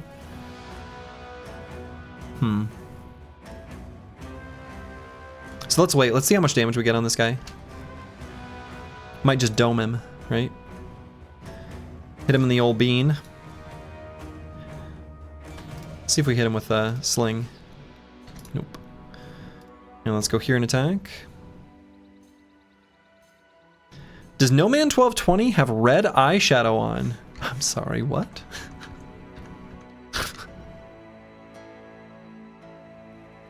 It does look a little bit like red eyeshadow. You know, the interesting thing is I played a little bit with the... So the resolution that this game is at is slightly different than the resolution I'm streaming at. And the scaling method, when I experimented... Actually, let's double check that it's right.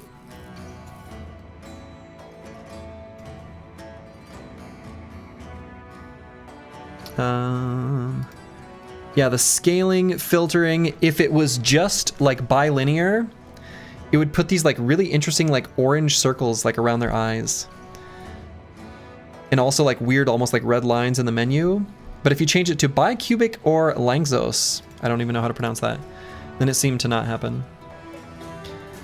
You know, something, something, something pixels.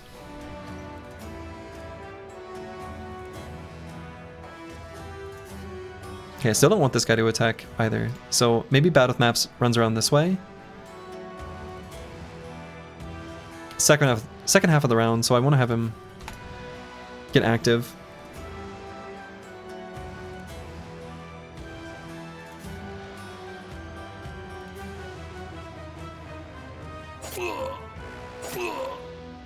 Okay. And went there.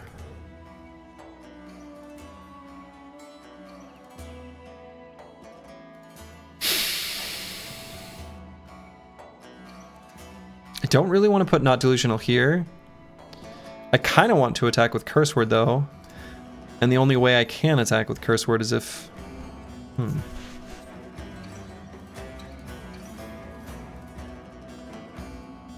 I guess we have both Not Delusional and the real Kirby. And Kristoff. That's probably enough. Probably still go for a stun though. Okay, now I don't. Now I just attack.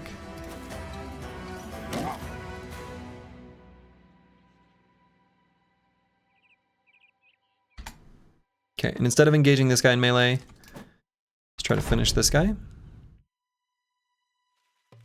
So we're gonna go for kills just to cause a resolve check on this citizen here.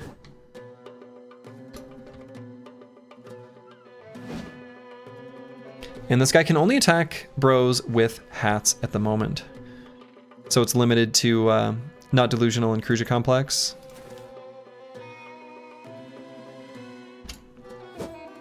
Okay, he missed. Very thankful for that. Let's wait a moment for that guy to take his turn.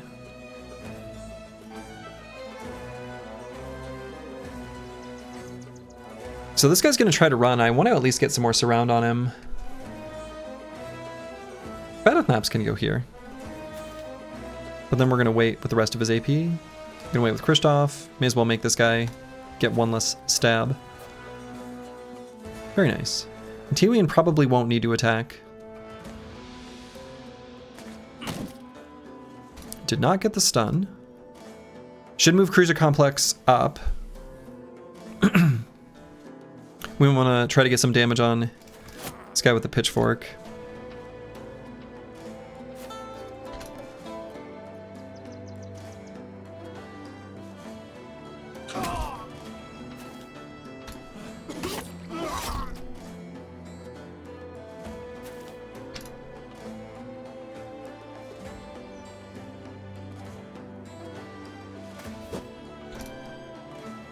We'll be faster than him next turn, so it's okay to move that brother up. Okay, nice.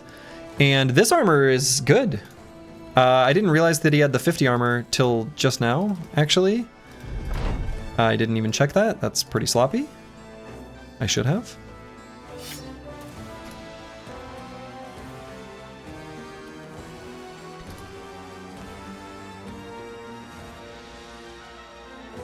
Sloppy cat. That's actually really fun. That's fun that you could do that with your name. Play some music.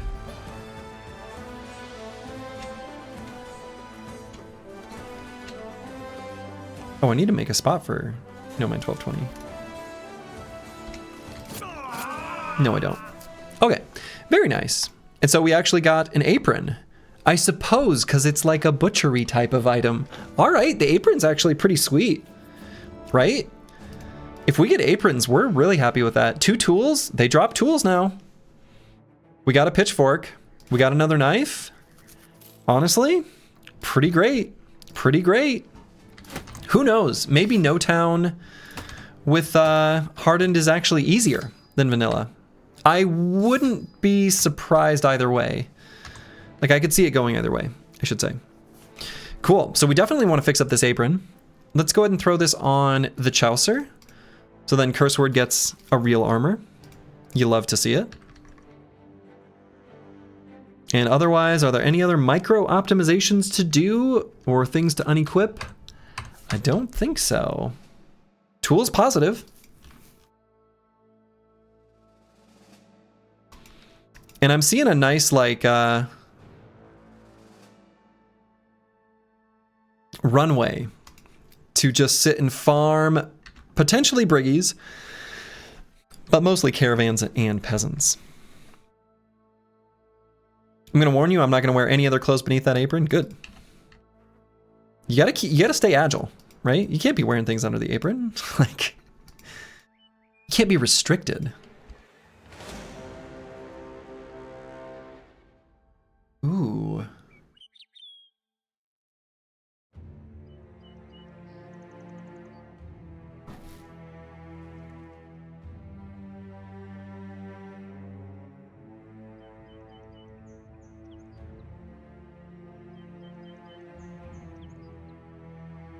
It's more about breathability? Okay, true.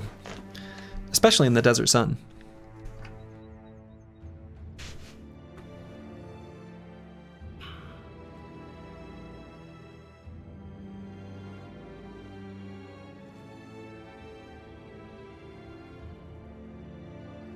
This feels a bit greedy. Yeah, but the Nomad Sling is actually a pretty big upgrade to the staff sling.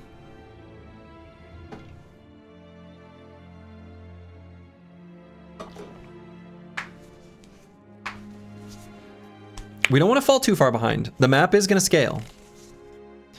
And our current fights are giving us basically no experience. We're only really going to get experience from nomads and brigands. The caravan hands and peasants give basically nothing. They've been reworked to give practically 0. Their weapons are reach 4. A lot of their weapons are going to be reach 4. Yeah.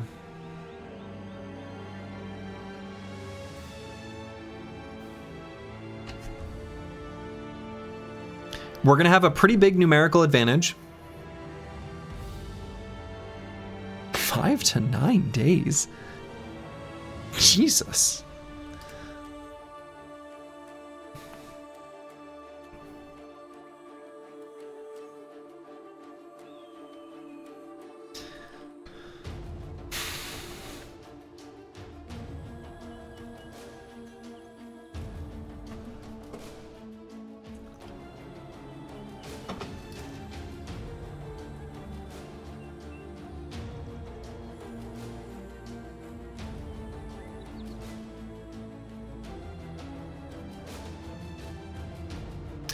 If it's 4, I feel really good about it. If it's 6, I don't feel so good about it.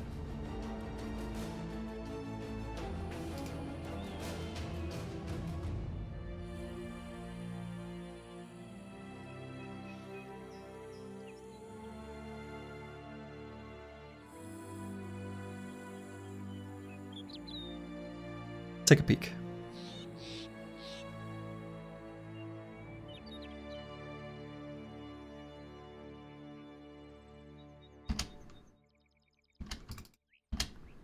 Okay, so this is good. We're not going to be fighting him on desert. We're going to be fighting him on Badlands. That's what we want. That's what we would definitely prefer.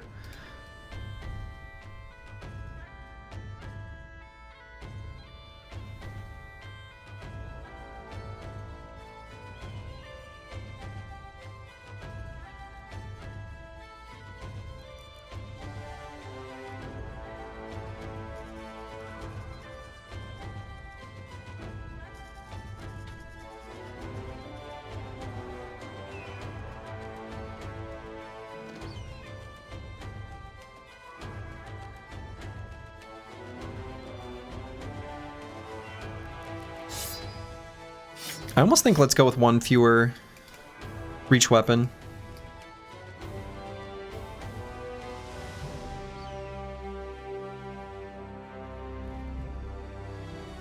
At some point I want to be able to use the fatigue to do wooden stick type shenanigans. So what I'm going to do is, on some of these bros, we're going to have a variety of different options. If we want reach advantage, we'll have the spear. And we're also going to have sticks in the pocket. Pocket sticks. The stun sticks. The stun baton. And then otherwise, we're going to put the knives in pockets as well, in case there are things to dagger down.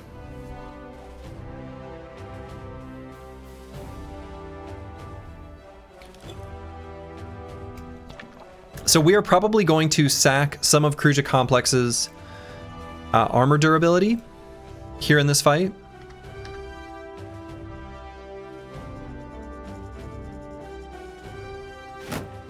It might be better to give that to Dr. Vishnevsky, now that his mood is stabilized.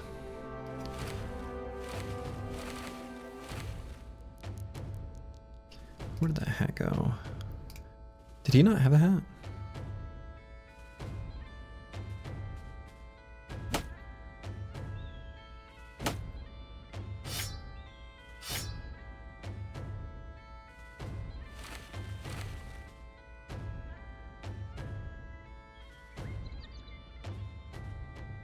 Okay, something like this.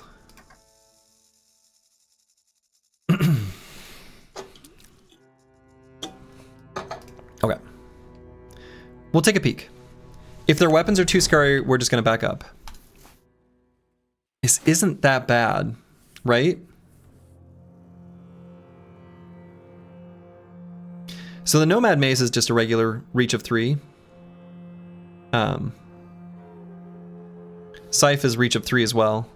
It's kind of like the short sword. So all their weapons are 3, right? So we just have the Militia Spear here. Nomad Slinger, of course, having the Nomad Sling. 35 to 50 damage. It's just simply better than the Staff Sling. And we want it. We want it. Of course, they are going to believe themselves to have ranged advantage, because they do.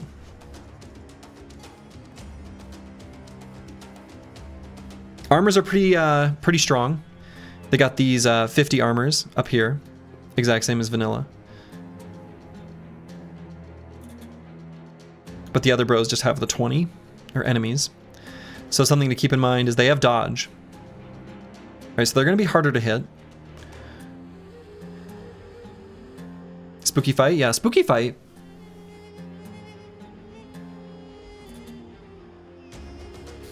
Don't have to do it, can still run, right? Not committed.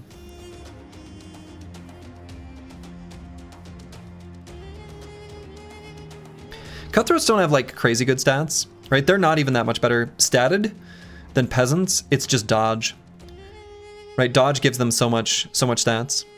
Otherwise, their MDef is, you know, literally 0. Their melee skill is just 60. So, right, compared to a peasant, that's nothing. They have Trickster's Purses, right? So they have the Pocket Sand. Pocket Sand.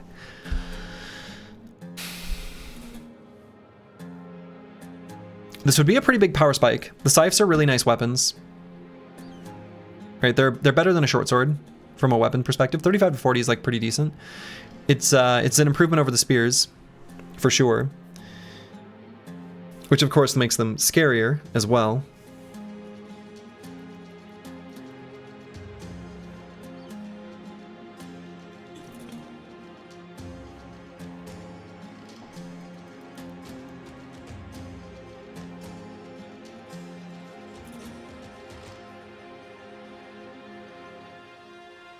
Let's see what this slinger does if he runs forward.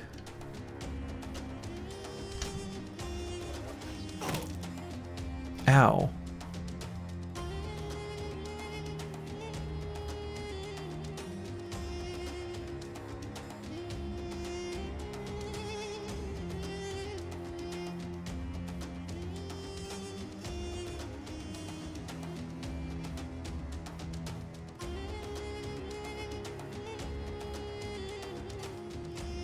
Not looking good, Chief.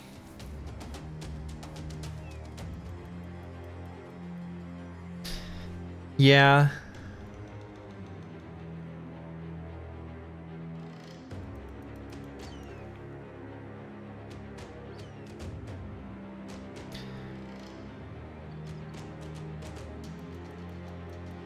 What will their... So... I'm curious what their behavior will be if I scoot and shoot 2 hexes.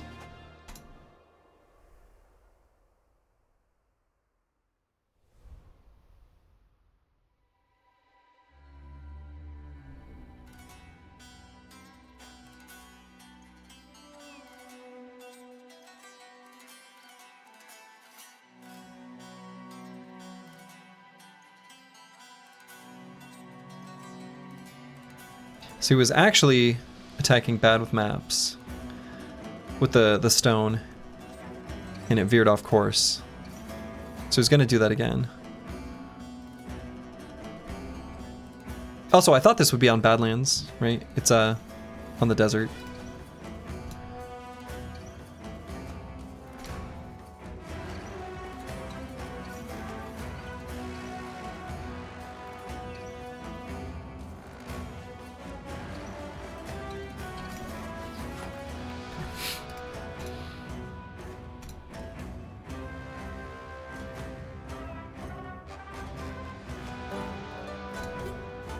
Play some music.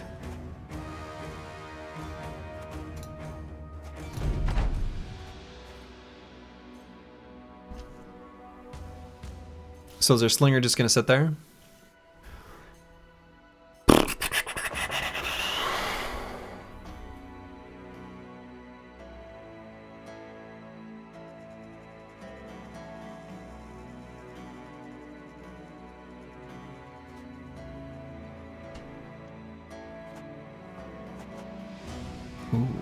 Okay.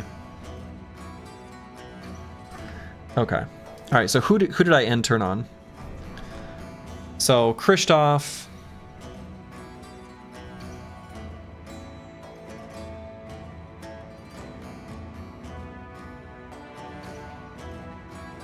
Kristoff and Nomad 1220.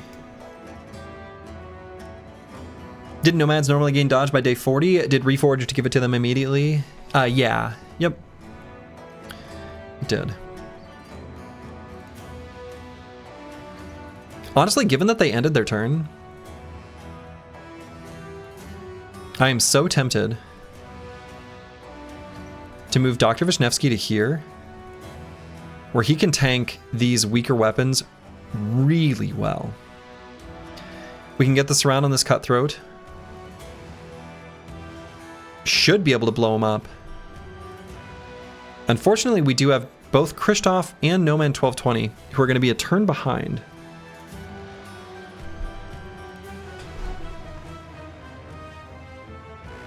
We're going to be mitigating their defenses substantially by surrounding them.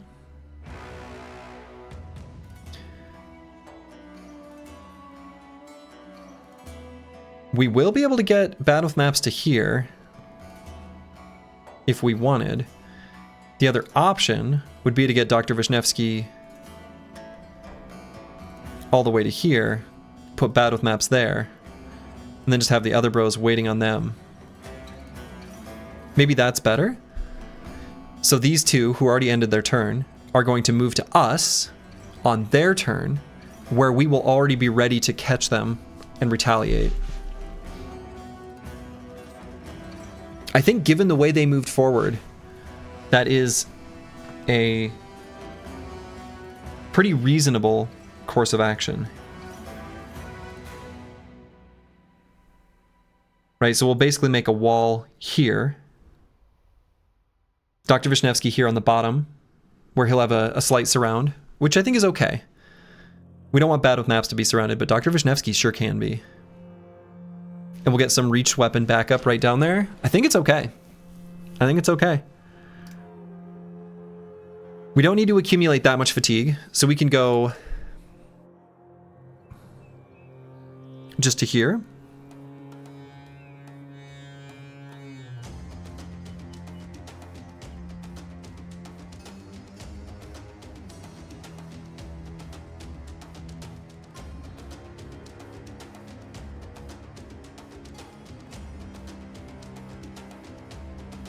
I'll put not delusional there. Okay. And I don't know exactly what this Cutthroat will do. He's the only one with the turn remaining. Oh, I guess this guy too, huh?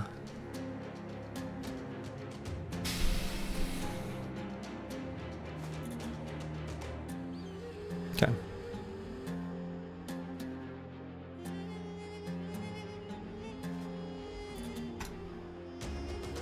So Cruiser Complex can come up now, because we're going to engage the ranged fool.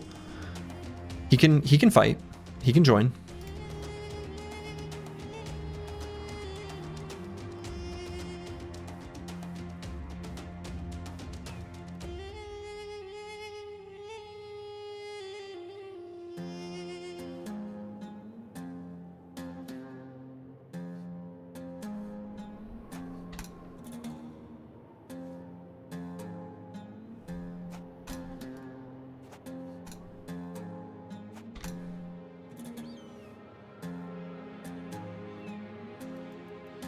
So I'm going to put Antiwi in here.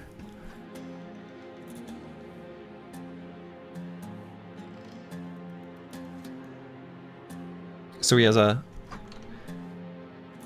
firing line. Okay. All right, got to make sure our battle song hits Dr. Vishnevsky. He's going to be taking some adjacency checks potentially.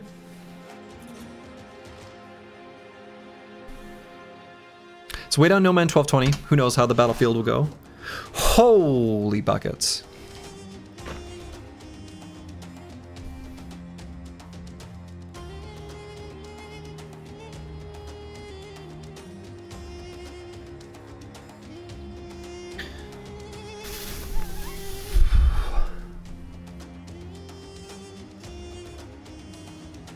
Boy. That's a lot of damage.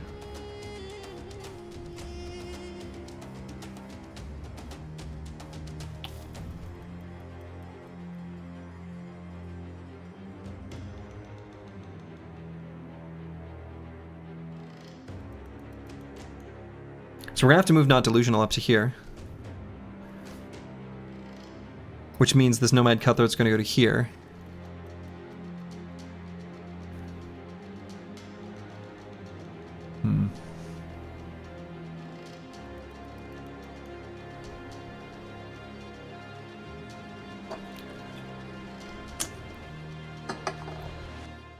Oh, this probably wasn't a good idea.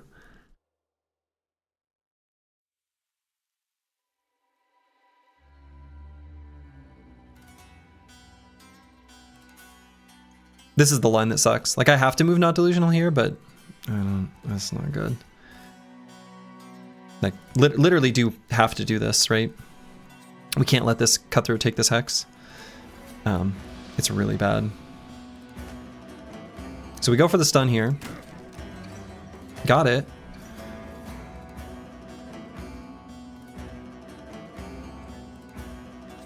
So the Adargas don't have the shield push, so we won't have to worry about that. I don't know if...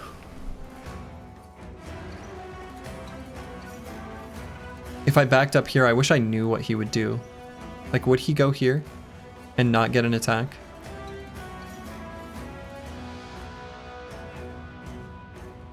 He probably would.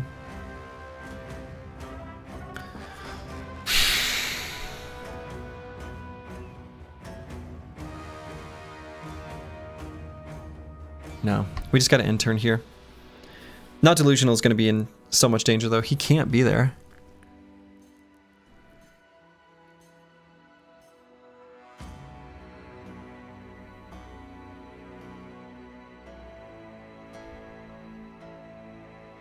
I don't see any other choice, though. Backing up also makes it so that Curse Word can't attack. We're just going to stay here. Yeah, hit him in the head, too.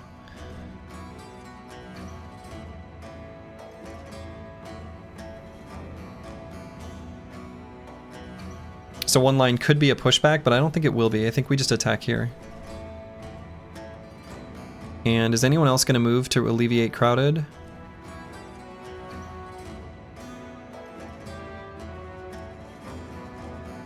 I mean, the real Kirby is not going to move. We're just going to have the Chaucer spear wall here.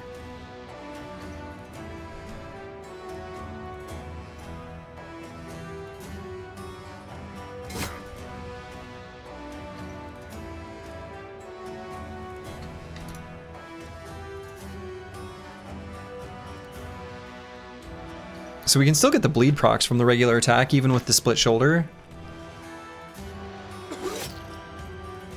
Could even still get a kill.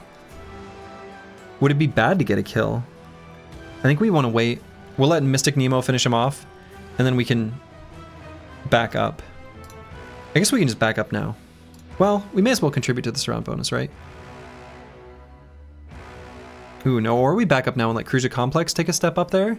He's got enough health to still live a turn. That doesn't seem right either. But maybe it is.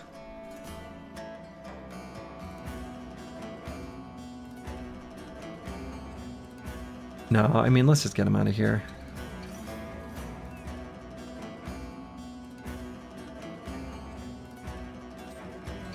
No mind, 1220 is going to get in position anyway. So the Chaucer's going to have some important spear walling. Especially protecting this Hex. That's crucial.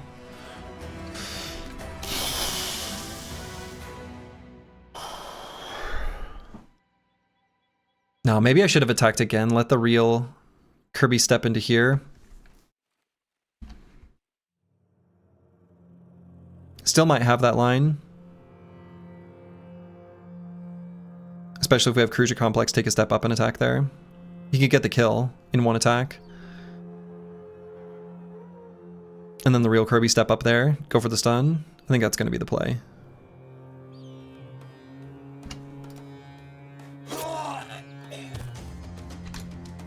Okay, actually Dr. Vishnevsky could go here too. Would I rather have that or the 2 attacks? I could also push.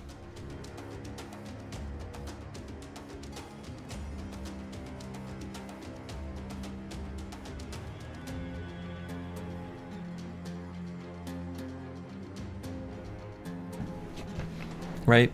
That will reduce damage by quite a bit. But 2 attacks on the Slinger was still pretty juicy.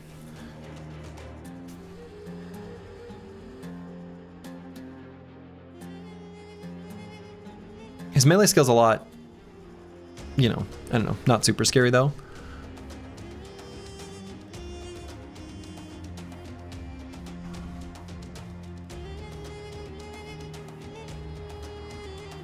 They're faster than us, so they're gonna go before us next turn. Pretty much universally.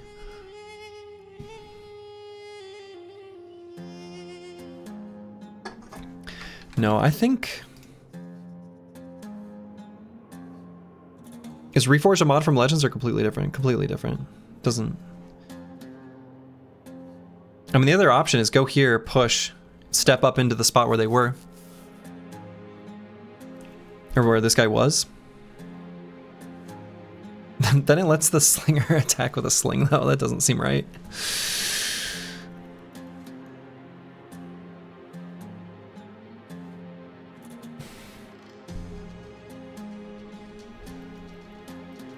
I'd rather lower his damage output too. No, I think we just go for 2 attacks here.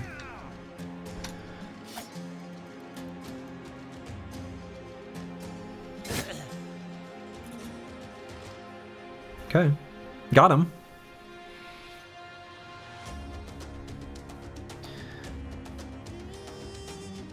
So the real Kirby can step into here.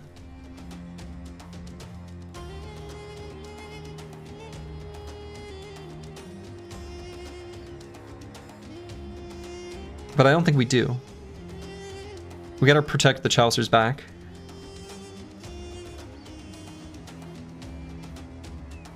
So we're gonna have Kristoff go to here. So then Antiwian's just gonna...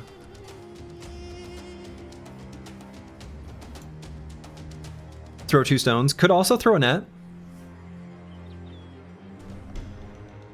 A net's not a terrible idea, especially on this Cutthroat. Right, or lower his defenses.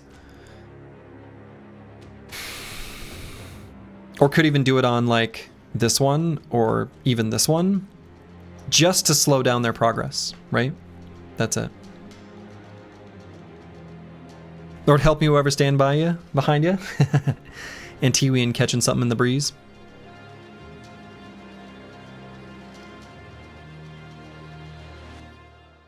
We've got to do something about this Cutthroat here.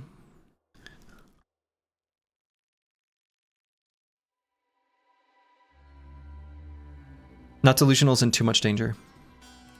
Now the net's not going to slow them down like in vanilla.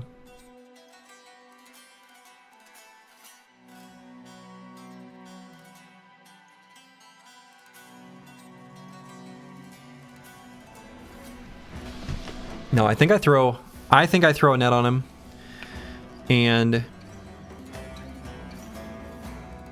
man, I don't know. I don't love leaving the Chaucer here, even spear walling. Maybe they'll avoid him though. The AI hates running into spear wall, right? I think we do this. And definitely gonna do some resolve bonus from Squigs. And is this a good place to stand? You like the net on the mace? Well, too late now. So we got No Man 1220 just to here. Kristoff to like here. The Chaucer of course will remain here. And the real Kirby will go here for stun. Okay.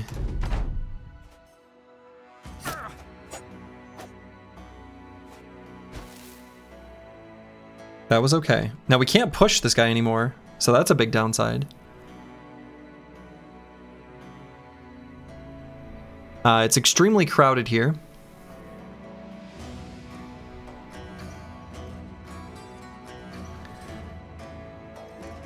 We don't have much of a risk of lethal, right? He'd have to hit 2 headshots.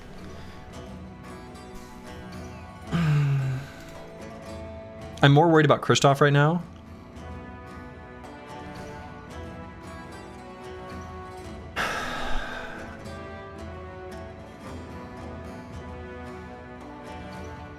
I feel like I have to attack with Curse Word. Famous last words, yeah. I mean, there's always the risk. Right, because Dr. Wisniewski can't get all the way up to here. He can only get to like there. So we could go like there. Cruiser Complex could maybe go here if we think we can finish this guy on this turn. Which maybe is the play, right? Maybe we try to kill him. Maybe I just go for that attack and take a step back. To let, no, I don't know.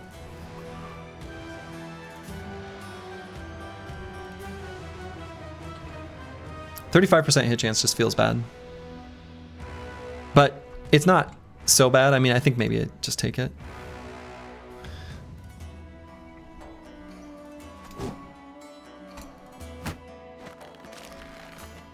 Didn't even break free.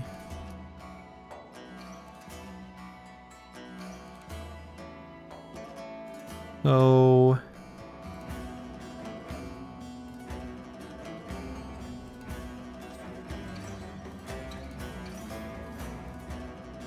Did shield wall though. Do I go for a stun?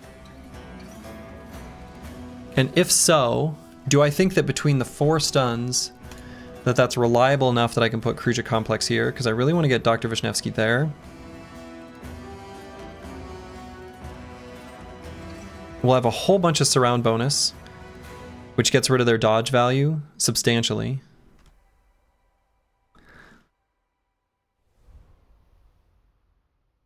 I think so. I think that's a risk we have to take because we have to eliminate these fast because we got to get over here. Kristoff needs help like really bad. He doesn't have a hat. These could just tear him apart like really fast. And he's distracted, so he's going to be slower next turn. He kind of has to go for a push and a pray. So I'm going to try to end this as fast as possible on this side. So I am going to wait here on Not Delusional. And we are going to move here with Cruiser Complex. And because he's faster than the real Kirby and he goes after Mystic Nemo, I might wait. 57. It'll go up a little bit when Dr. Wisniewski goes up to here.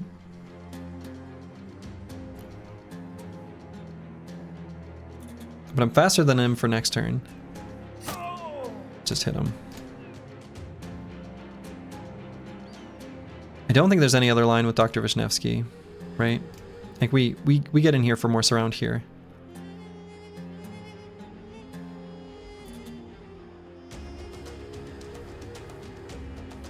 I don't think this guy's going to die on this turn, and there's nowhere I'm going to move even if he does. So let's just end turn there. Bad with maps. I guess we'll wait there. No man 1220 may as well get an attack on this guy. Yeah, it won't contribute to crowded for Kristoff, so I guess it's fine. 26%. That was so important. All right, so is there any way I can engage this guy safely? No.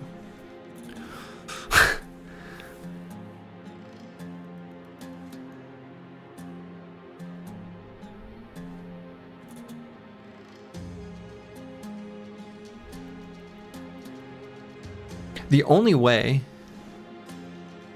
No. There's no way.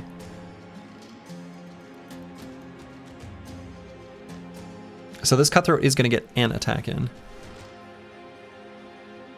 Let's wait on Antiwian. If the Chaucer gets a kill here, we can have him honestly kind of bait by running over here.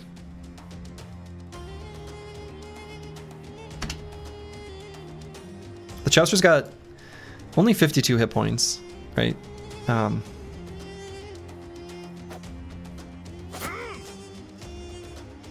Okay, injured kneecap. Lowered his initiative. That's actually huge. We get to go before him next turn. It's a really big deal. That's a good injury. It's a really good injury to put on him.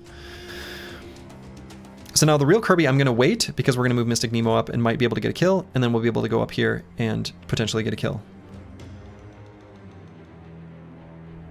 Unless... No, yeah, we wait for Mystic Nemo.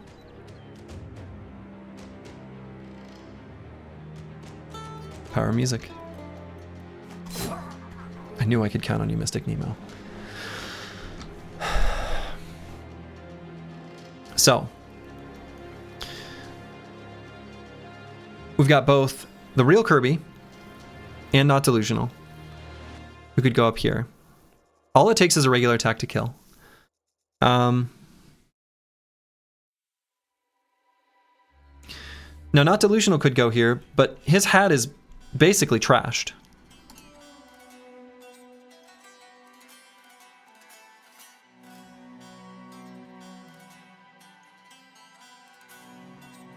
Is it just enough that he doesn't die from a headshot? I don't know about that. He has just slightly more melee skill. I mean, the benefit here is if we do get this kill, if we walk up here, get this kill, the real Kirby could go to here. No, I don't want to let him get 2 attacks in. They started with 6, right? So when we bring him down to 2, do they run away? They will be below 35% fighting strength, right? Is that number the same in Hardened? So in Vanilla, when you get an enemy, well, most enemies, most factions, below 35% of their fighting total, the rest will flee the battlefield. They're like, F this, I'm out. And so 35% and you have to outnumber them, right? So if you're doing lone wolf stuff with just like a couple bros. Anyway, if we get them to run from being below 35%, that would work too. Do we take the Nomad Sling and run? No, I think they will run from us. I think we just satisfied the condition.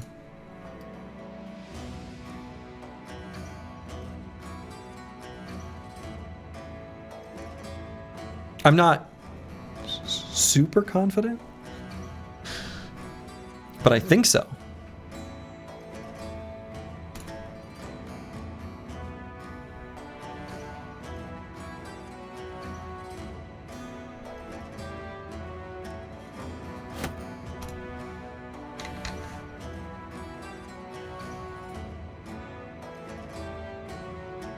So we can get the real Kirby here.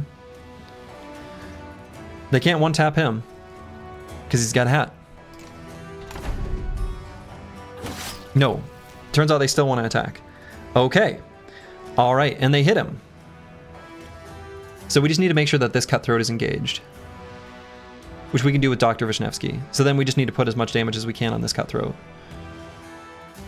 By the time we attack with everyone, we're going to be faster than him. So I think it's important that we not wait. We just want to do the attack with the least amount of crowded, which I guess doesn't change anything, so we're just going to attack.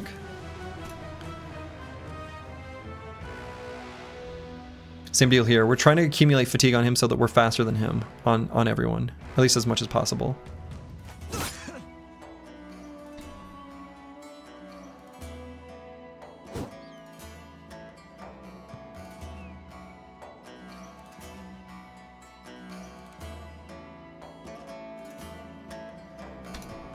If you were a new player watching the stream, you might think the meta revolves around hats. And you might be right. Close enough. Okay. We gave him an injury that slows him down substantially. So let's get Dr. Vishnevsky up to lock down this Cutthroat. We did not get the Nomad Sling, by the way. Just a knife.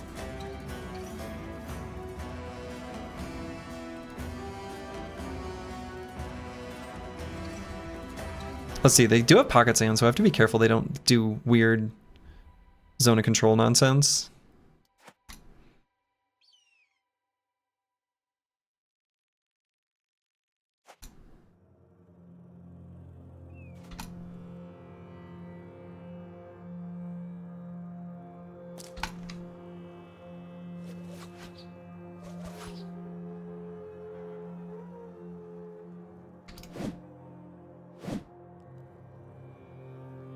Okay, he's still slow enough.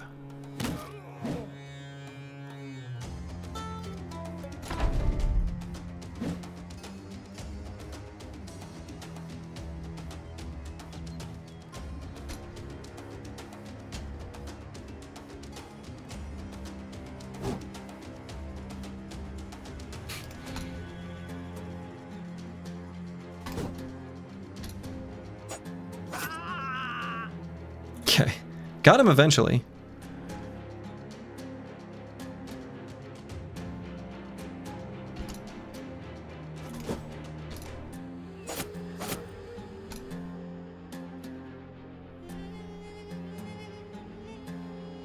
Now let's let him go first. Okay. Okay. Starting to get a little low there as well. I don't know if I just try to surround on everyone. Even bad with maps. Probably can. Should just be able to kill him next turn. Honestly, he could... I guess it would take 2 attacks to kill Dr. Vishnevsky. I think we still just surround. I think there's no way he lives through next turn.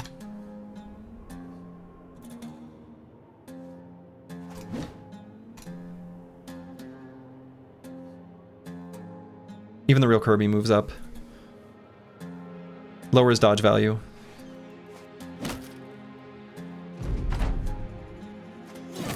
Okay. All right. Look at that experience, though. Much, much more experience than the previous fights. Got a couple good hats. Now, was that a good idea? Honestly, no. We did not get the Nomad Sling either. I think that pushed the squad to a limit that we should not have crossed. And we should not have done that fight. However, yeah, the shield is huge. The shield is incredible. Right? This Adarga is a really big deal. The buckler is like questionable to use at all. The Adarga is not. Ah, whoa, why did that? I swear I hit tab there. Must have hit the escape button.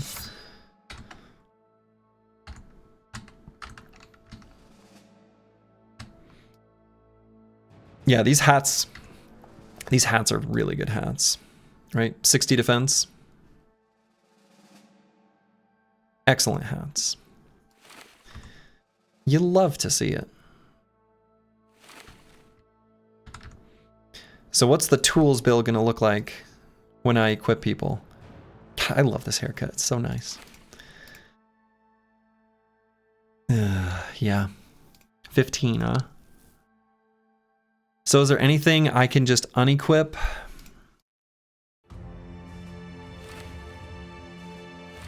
And Tiwian doesn't need it.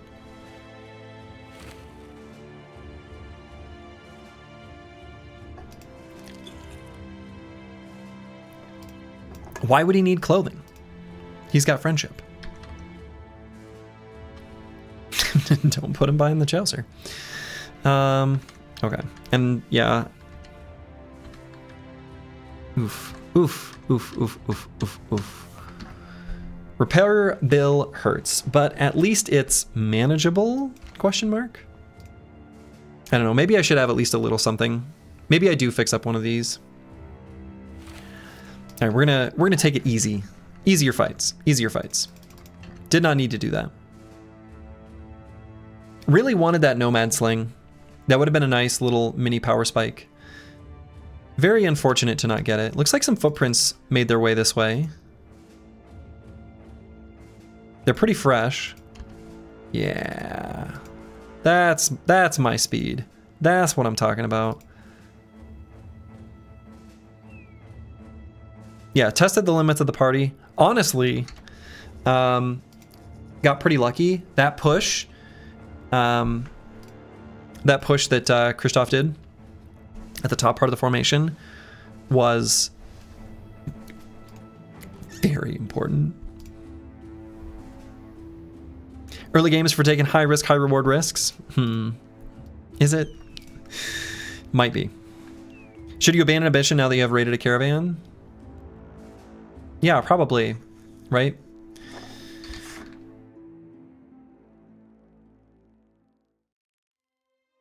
Yeah, good call. The other thing is that does hurt our mood, but I wanted the mood to stabilize a little bit. Because it'll give us like a, yeah, that kind of thing. But that's all right. Maybe should have done it right after that, after this upcoming fight. Anyway.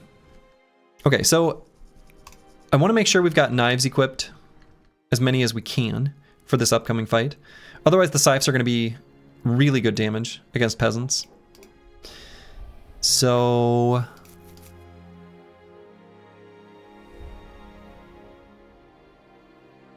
let's go and equip those.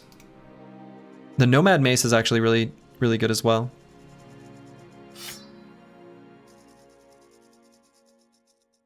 Yeah, that was a good reason not to do it earlier, right? But earlier I just like wasn't thinking about it. There's no complex rationale. Just streamer thinking about other things. That's it. I suppose maybe bad with maps with a split shoulder should be given a pitchfork. Relegated to pitchfork duty.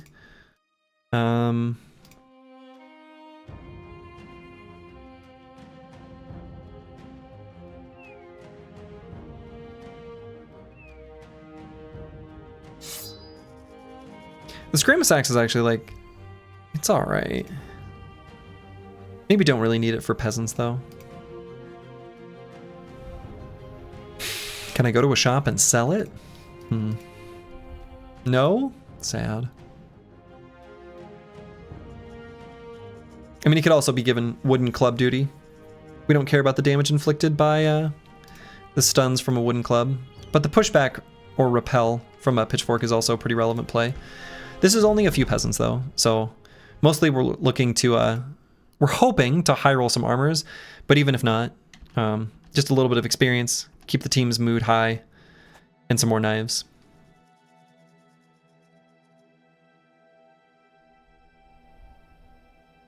Let's see what this last peasant is. All right, Club Boy.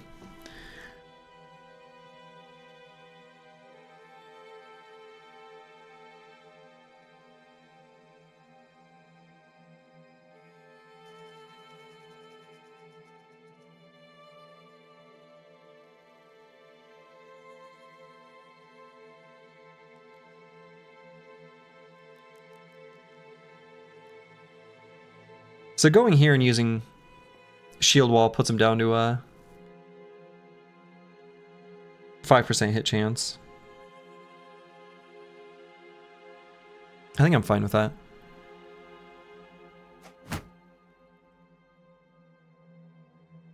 No.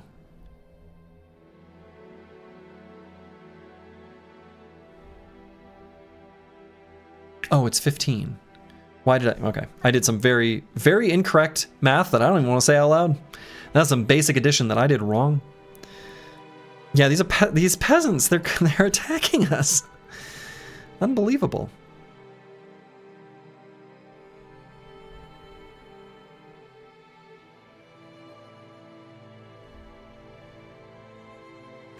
Yeah, I might not quite be doing this very smart.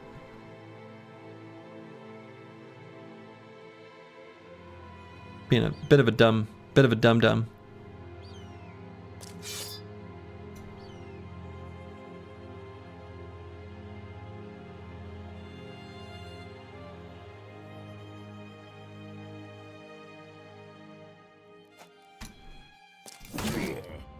Split hand. Okay. See, when I said I'd get him to a 5% hit chance, I didn't say how I was going to get there, just that that was going to happen. Saved. Future planning. I knew I would give him a split hand.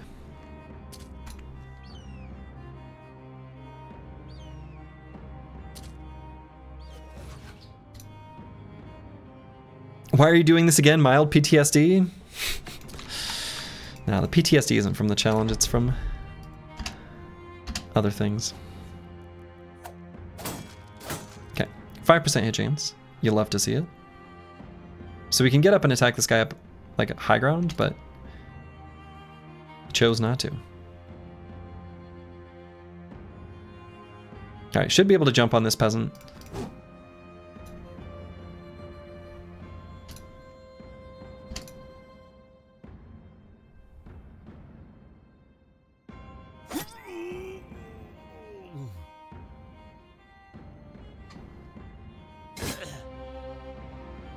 Okay, so this guy's gonna run away now.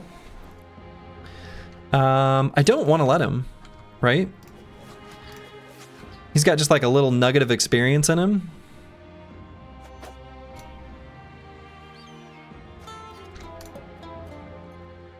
Like, I feel experienced just looking at him, you know?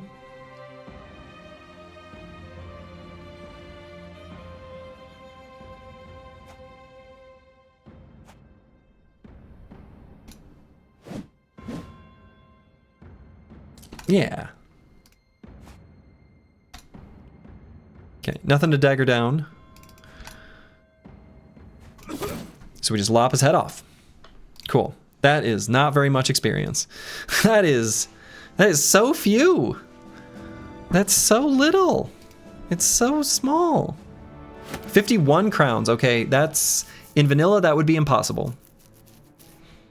So in vanilla that I don't know. I didn't actually look at, you know, anything involving like spawning units or whatever in what was changed in the code like I have in vanilla. So,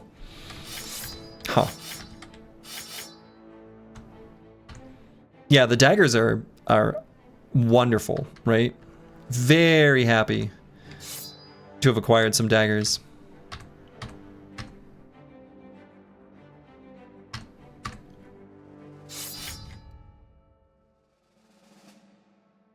Oh, our cargo. Whoa, our capacities.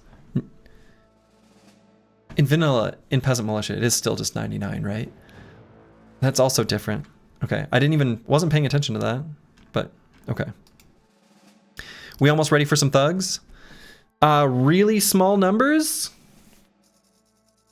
Yes. Anything more than really small numbers? No.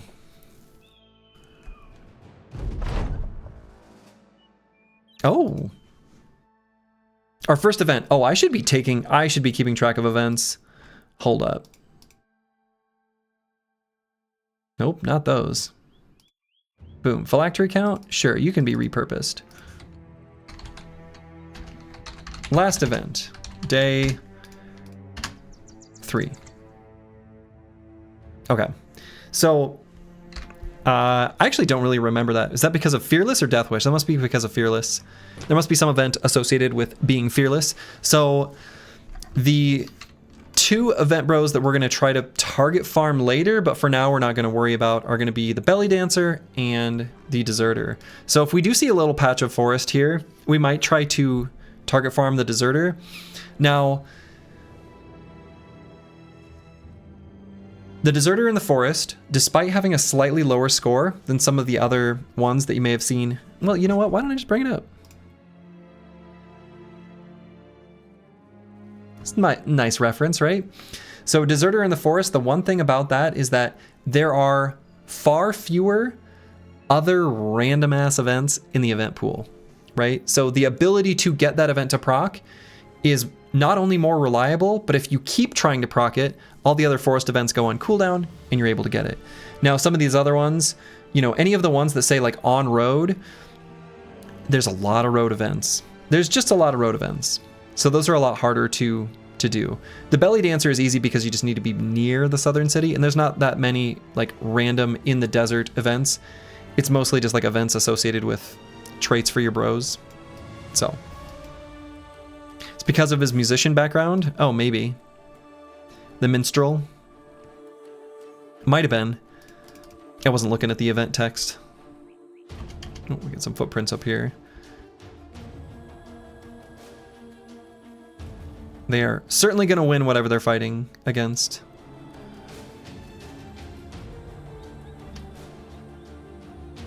Looks like they did. A few peasants. Let's get our 6 experience. Accumulate it slowly but surely. I'm hoping we can dagger down armors.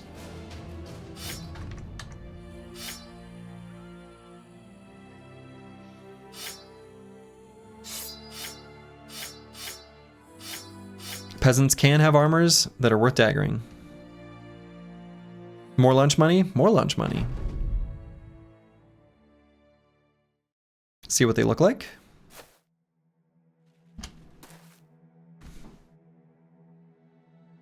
What is this?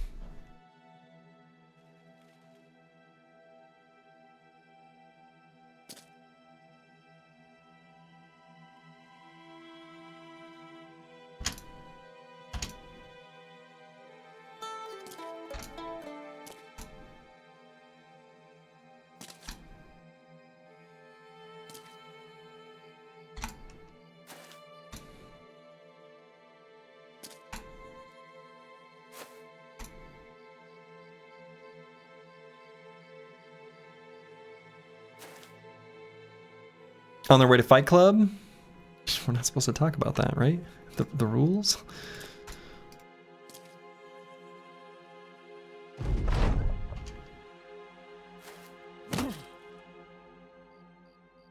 Excuse me?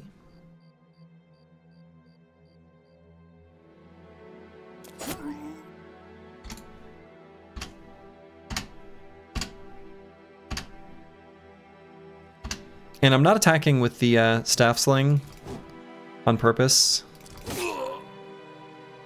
I don't want I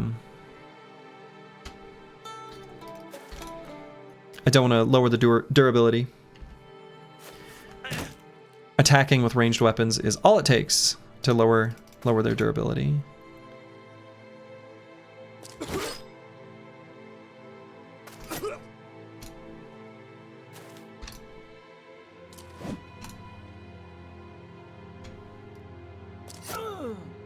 All right, run them down.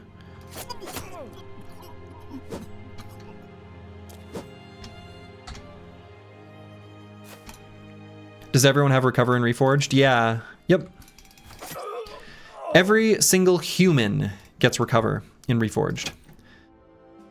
All right, we got some food, we got some tools. Excuse me, money. So we're gonna unequip. Now you don't suppose that there's a... Well, I'm gonna look at something real quick. Now there is... Always repair named armor, always repair upgraded armor. Is there no checkbox for always repair equipped armor that I can just uncheck? No. Well. Oh, the combat simulator is still here. That's not supposed to be there. That's just still in the folder. It shouldn't do anything. There's not who would need something like that. I mean, honestly, nobody's sane. Nobody should need that. Like that shouldn't, there's no reason that checkbox should be there. To be clear. What do you mean by human? You can, no. Enemy humans get the perk too. That's what I mean. Have you removed the enemy no flee mod? Oh my god. Probably not.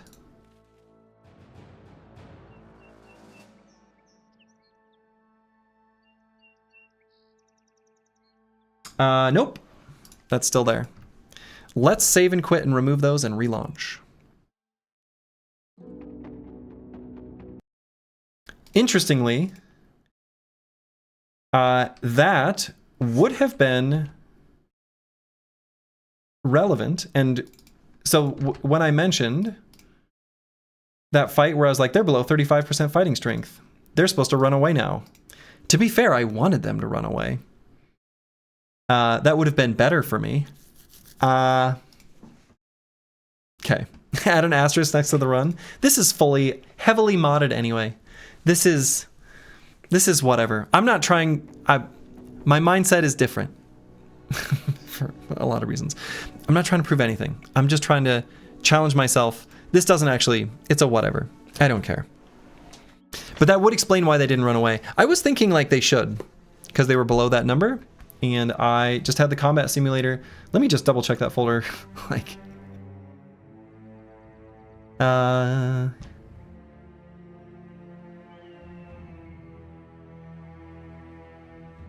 no, I think this is all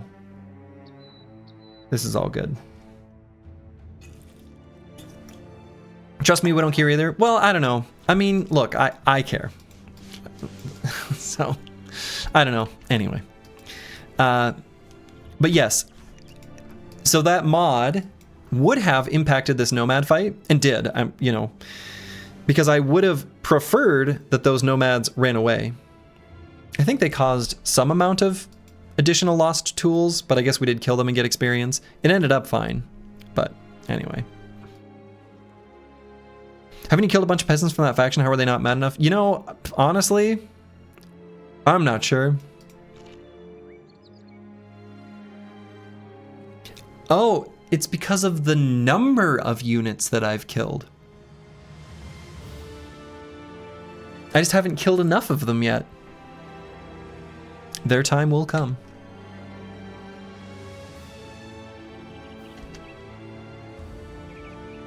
Okay, let's see what these footprints are.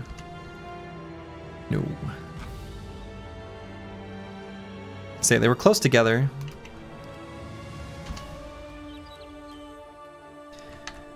Meaning it's a slower thing, like a supply caravan. I know Reforged messed with reputation, but that seems crazy. I mean, I haven't killed that many of them.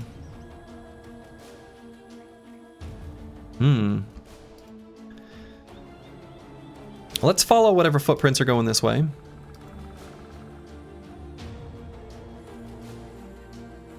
That's what I want to see. Filthy little peasants right in front of me. All right. So we'll equip the scythes. We'll equip the spears. Get some daggers equipped on the squad as well. Okay.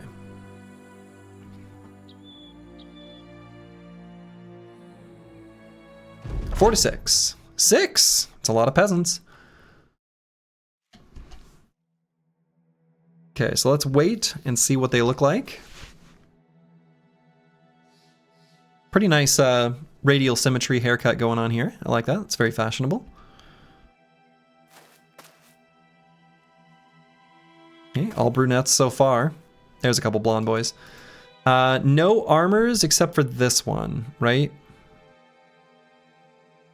Yeah, so we're going to try to dagger down this armor if we can. So at least on the bottom part of the formation, I'm going to weapon swap. Now, actually, what I might do, they're 3 hexes away, right? Maybe I just stay right here. Equip dagger, unequip shield. Since you can double grip with puncture and get more damage. We really want this armor.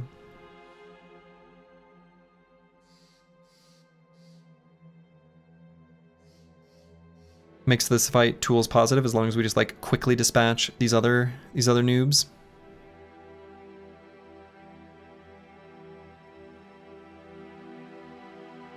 We let one peasant get an attack. And he's relatively quick. Right, so he'll go fast enough. Okay.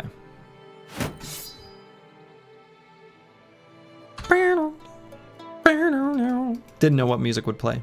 Happy with the choice. A fine selection from Squigs the Lutenist. I don't know who's going to end up having the loot, like, in the end. Haven't really thought about exactly how we'll do that yet.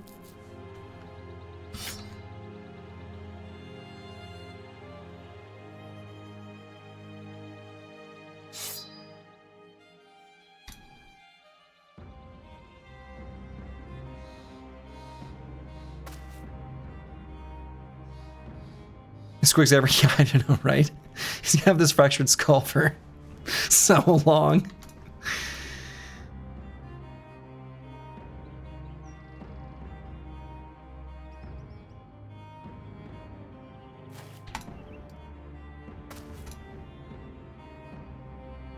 Okay, we're gonna leave the scythe out. And I think I will attack with the, Whoa. Okay. Antiwian. Chill. Okay. That was brutal. I don't know what happened to his head. Oh my goodness. Well.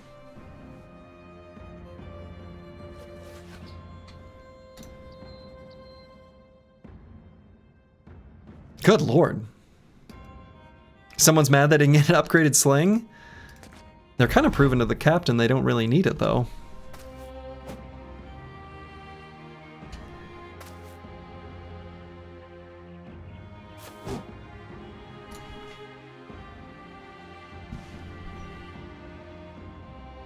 So I'm not going to move with real Kirby, because I don't want to give this guy an opportunity to attack.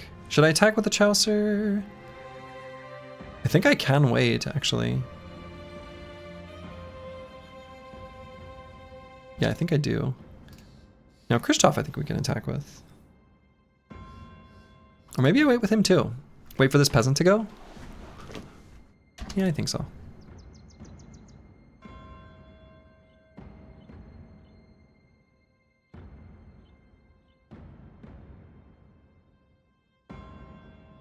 I could step up with Mystic Nemo. I'm worried this guy could lock him down, and I want to get daggers on him.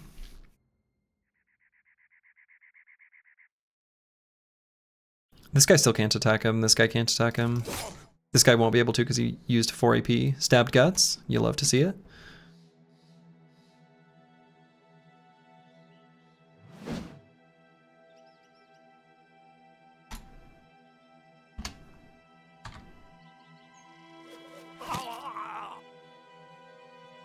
Tiwian. Chill.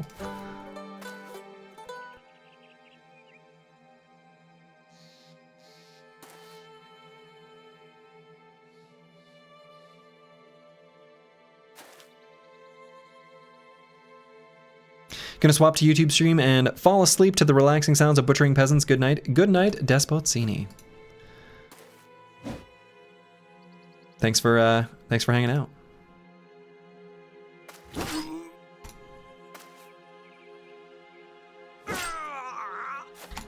Okay. There we go.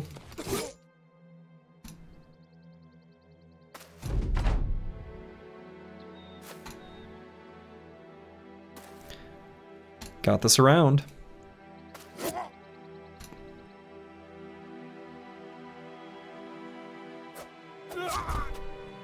So we do need to make sure we fully surround. There we go. And then we'll dagger him down.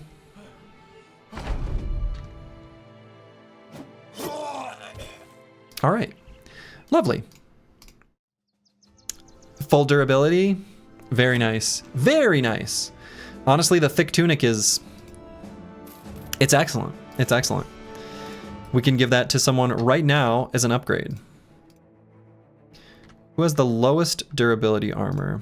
Well, I guess there's the sackcloth, which I guess is the same. Just one more weight, that's fine. Let's just unequip this. We got a level 2, I know. On No Man 1220. Okay, I'm gonna use the restroom real quick, and then we're gonna determine what we wanna do with this level up. Be back in just a moment. I am back. Okay.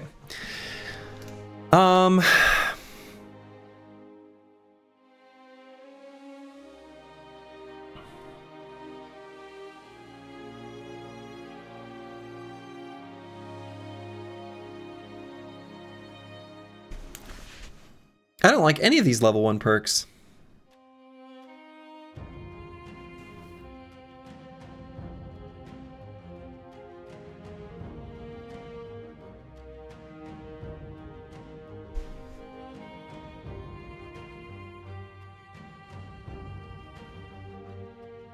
Or level 2. Perk tier 1. First tier. Man. Why did I have to get the kill to No Man 1220? Oh, that feels like such a lost tempo to take student. That feels so bad.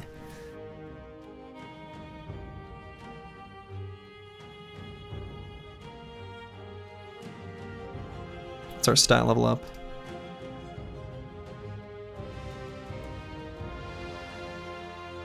Okay, you know what's really nice about Peasant Militia though?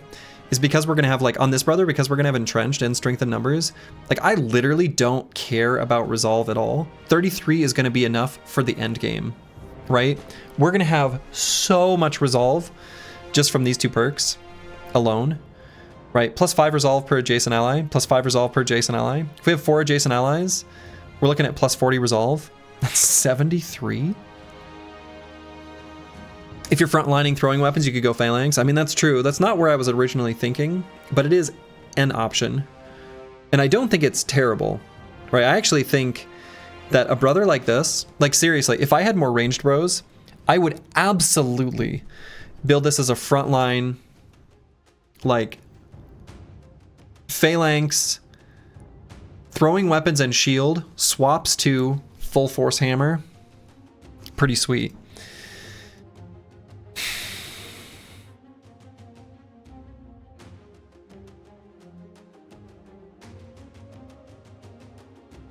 But I don't think we have enough ranged bros where I want to sacrifice the damage loss and also ammo considerations. I don't think we'll have the ammo to be able to pull that off in any like regular capacity. Ammo is going to be a huge limiting factor, right? So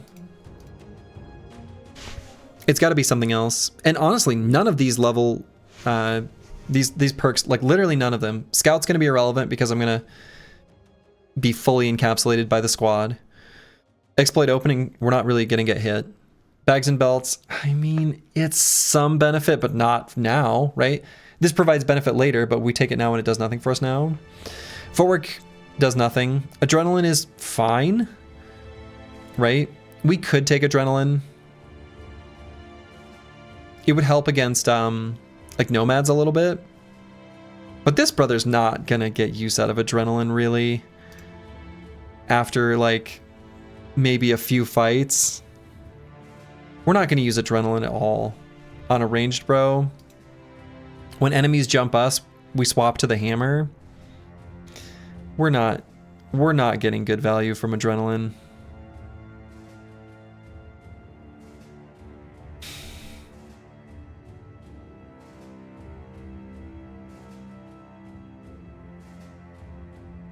I do want to get up to 70 melee and range skill. I might skip the low roll in melee skill, but I don't know. I'm not so sure.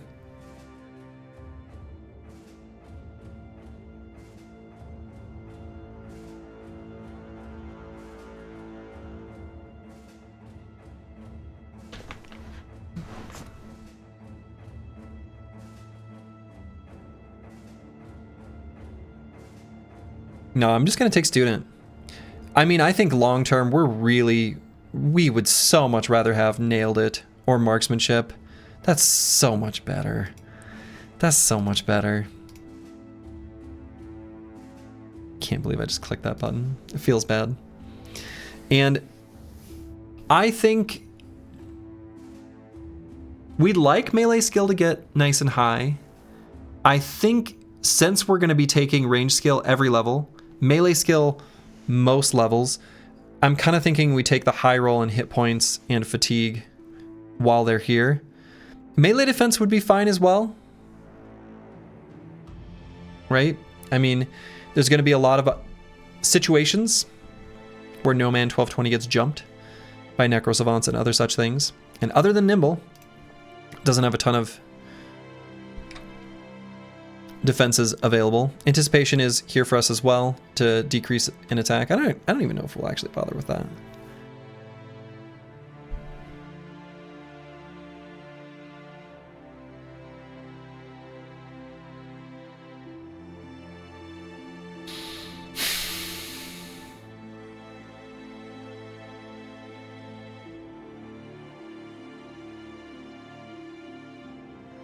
I'd almost rather do like hammer mastery marksmanship, and we just have like a pole hammer, two-handed hammer, and then a bow.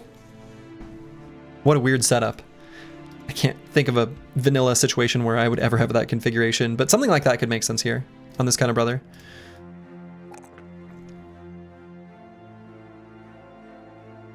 So I do want to give him more hit points, right? He's always going to be kind of fragile with this amount of hit points. I mean, we'll be able to give him heavier armor, especially if we're fighting against the previously mentioned Necro Savants.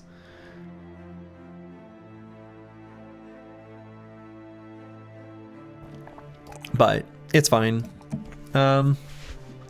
And you know, and that's the thing too, is like battle flow I think is going to be really relevant for all the ranged attacks that we're going to be doing for most fights most of the time, where I do want to make sure we're able to get that fatigue pumped up nicely, especially since I'm not taking any weapon mastery, which I think is correct, but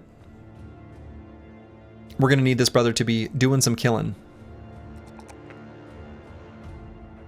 So I think I will level up like this on this level. It's a very long-term plan.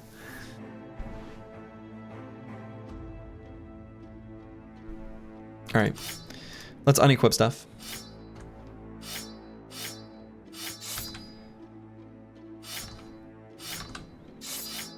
We'll see where that puts us from a tools perspective. How long till Squigs heals? Like 7,000 years. 4 to 8 days. And then battle with maps 2 to 5. Man, that's so long. That's so long.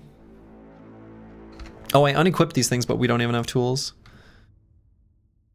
I forgot about that life. Well, we'll re-equip when the time comes. That's right. Luckily, Squigs doesn't need to heal because just playing the old loot. Wow, we did not get the ambush trade caravans ambition.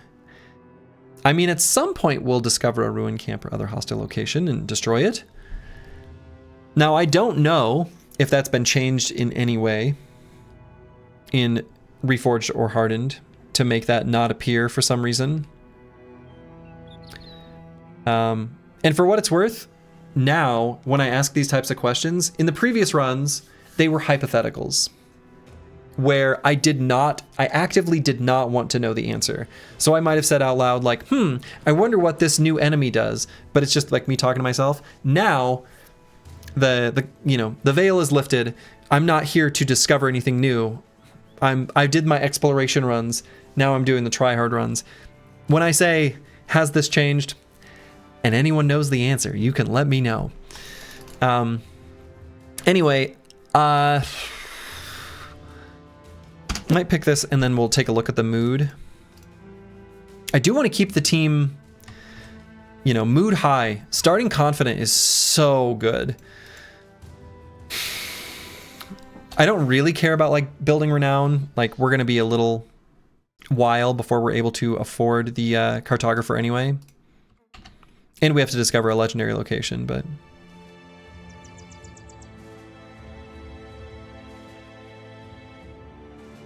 anyway.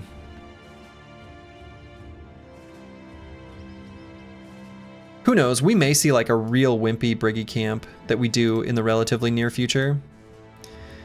The Caravan ambition will be available to us in the future, so I'll probably just hang on to this one. Ooh, this is so juicy. This is so good. All right. So what do we equip for caravans? Probably still the scythes. And then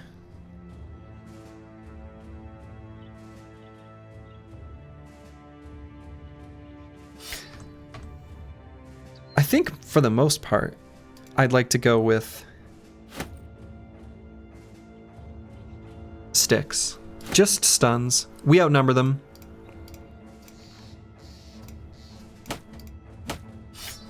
Scythes and stuns.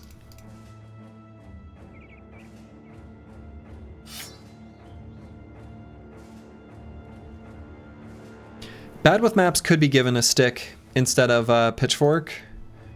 That probably actually is what we want. I think that's true.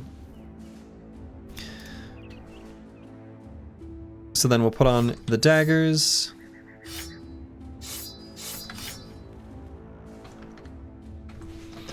We got bandages here on the pitchfork bros and Antiwian with the sling. So I'm gonna try not to let No Man 1220 have the kills.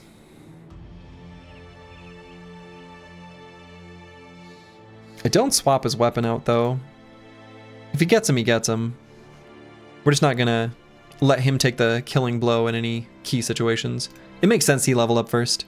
This hooked blade is pretty sweet.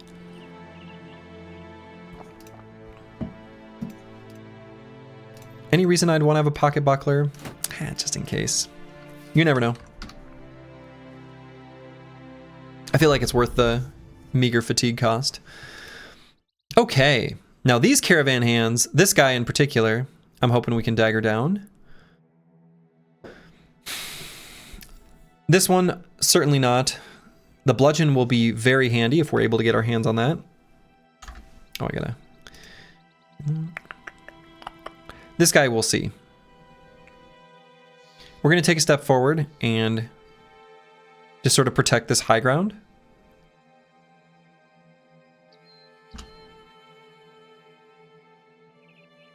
So the question is, how greedy do I be for the armors? Probably fairly greedy, but not so greedy so as to pull the knives out prematurely.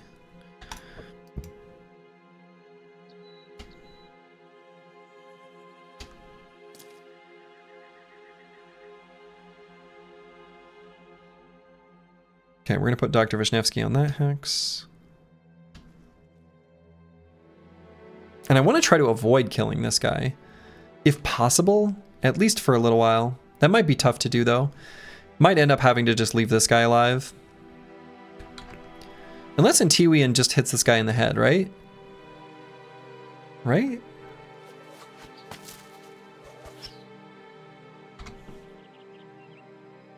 Right.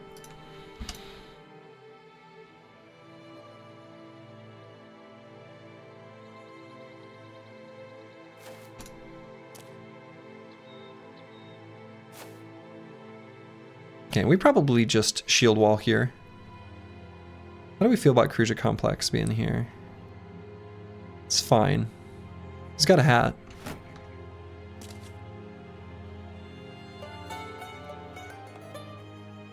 Boom, bum, bum, bum, ba-na-na-na-na. Where did they get those sound samples?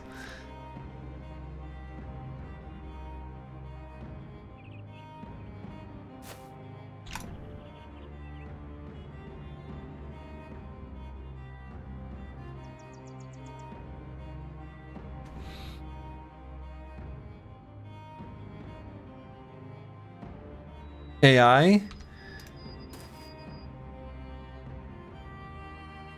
Nah, I doubt it. But could be, actually. I don't know if... Yeah, I don't know. Wow, goes for the... I did not expect him to go for that attack. I really thought this caravan hand would go somewhere else. I did not think he would move directly next to the bro with the heaviest armor doing shield wall. I guess he gets 2 attacks and that might have overridden any other... Huh, alright.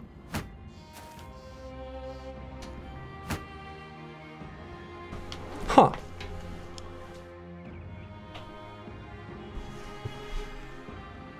I mean...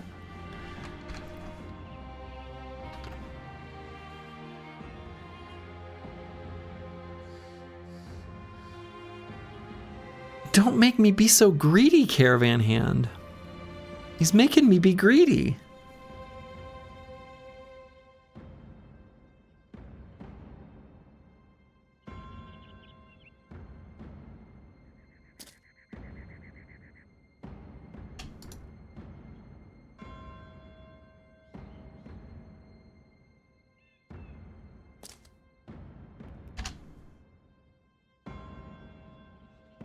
Is this worth the tools? Kinda don't think so. Never mind. Hey, look at that. That was pretty good. Of course, the kill did go to No Man 1220, which isn't actually what we're looking for, but it's fine.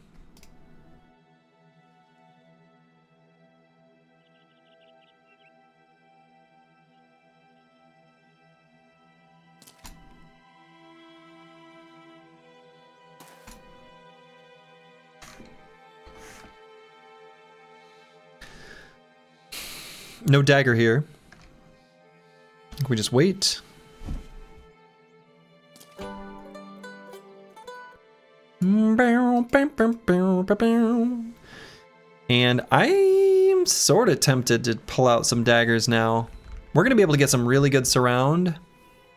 Between the daggers and the sticks, I don't know. It's feeling kind of possible to just get some armors here. And armor, I should say.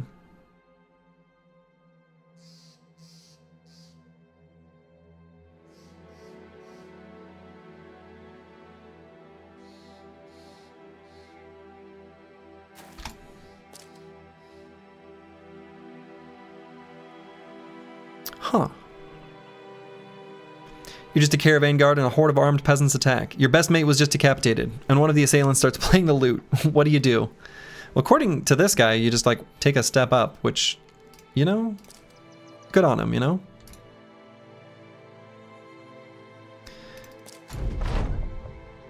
So this one we want to attack.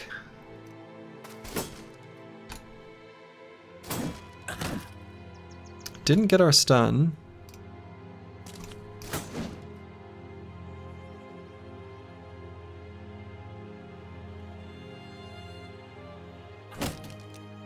Got that one though. Do I leave not delusional here? Yeah.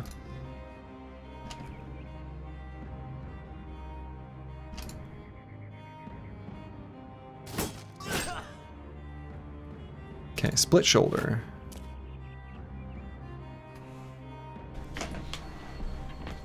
And see if we get this kill. Did not.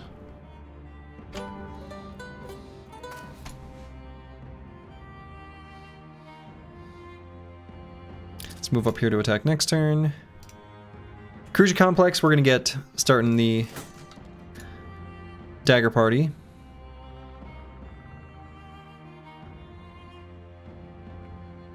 Battle maps can go here.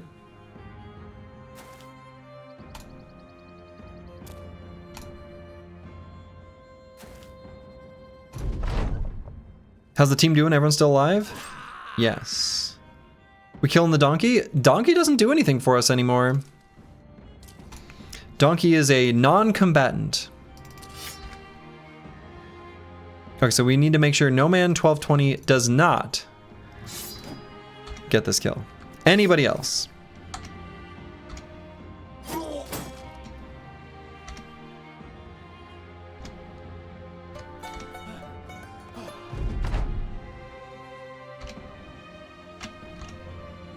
So let's have him take a step back.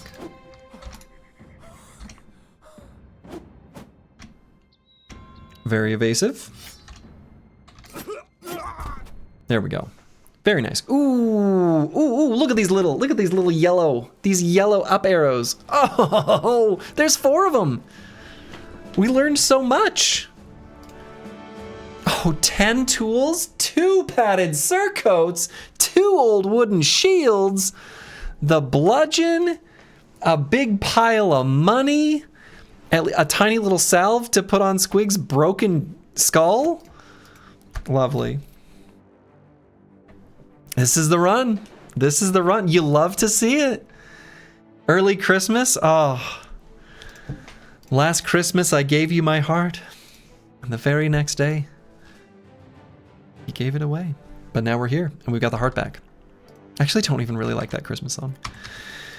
Though I did I'm happy that my voice has held out because last night I was drunkenly singing Christmas carols. Okay. So, what's going on with these brothers? What are we taking and on who?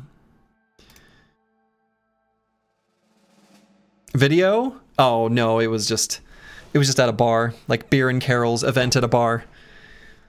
No video. But I was, you know, and of course this is just a bunch of people who just want to go to a bar and drink some beer and sing some songs. And they're like, who's that guy that's like trying to harmonize? Who is that? Will he stop? And it was me. I limited it, okay? I made sure to only like, harmonize the taglines, the ones at the very end. You know, we can end on a major chord, right? It's allowed. I can harmonize up a third. It's fine. Just keep singing. Anyway, I had a good time.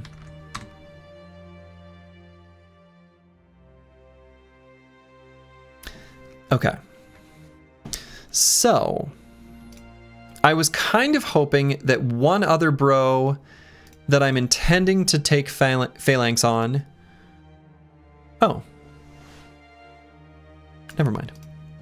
Oh, yeah, I'm thinking on the Chaucer, I think I grabbed 9 lives first. We have 2 shields, and it does make it tempting to just grab Phalanx on these 2 bros. Right? And position them more aggressively forward. I'm not going to change long-term plans to grab Phalanx on bros who don't want to have it long-term or anything like that.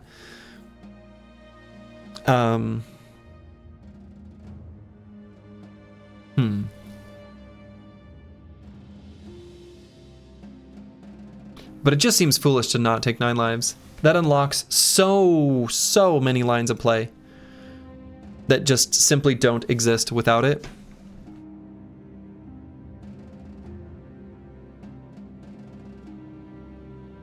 Phalanx is a little bit harder for us to sort of work with until we get more bros with it on the squad. So like the first 2 maybe don't matter that much.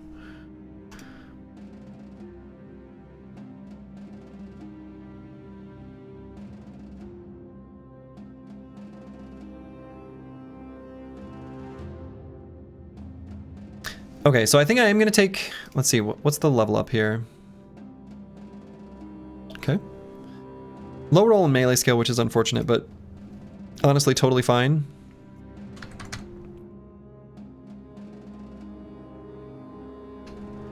What's this bro going to be? Yeah. Okay.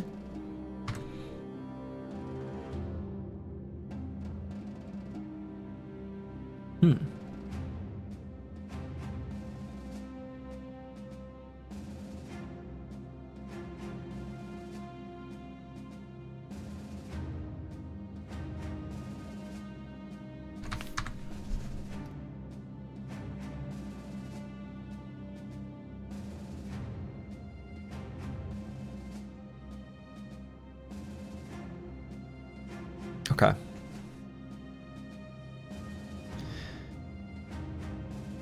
So net bro. I think we can just take Fruits of Labor. It's not very exciting. Any world where I would want to grab fast on this brother? Fast adaptation? I am thinking long term with this squad too, right? We're gonna have a lot of fights after level 11. I'll put it that way. The majority of this campaign will be after level 11. So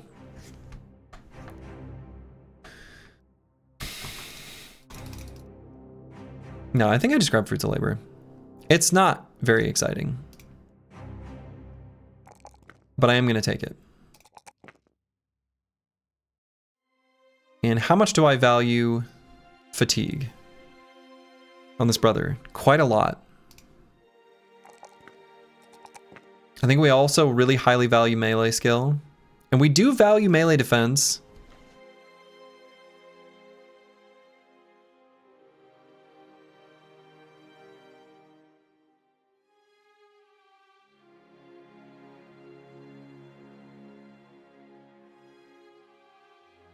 This will be the one bro that we care about initiative.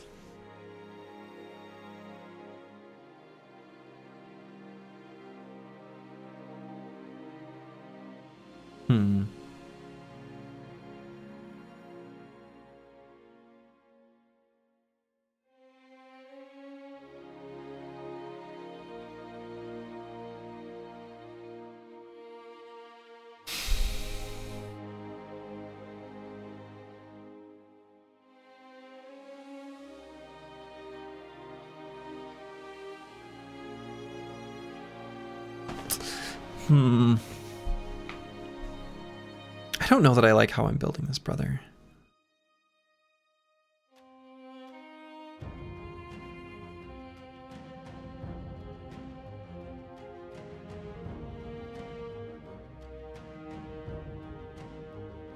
Yeah, I don't know. I guess it's just like we don't have... I just really... It feels bad that alongside the net perks, we don't have some form of fatigue reduction. I'd really like the one from Unstoppable, where your fatigue cost is reduced by like the number of adjacent allies. That would be so nice. It would also be really nice to have Dagger Mastery, so that you can use the net abilities for no AP, and then just like stab, stab, stab, stab, stab. However, given the absence of those options, yeah, I don't know. I don't want to... I don't know what I want to do.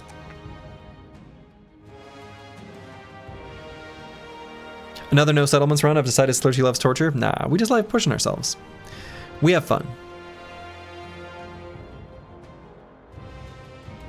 Yeah, I mean, if I really do want to grab dodge and put this guy on, like... I don't know. Do I really...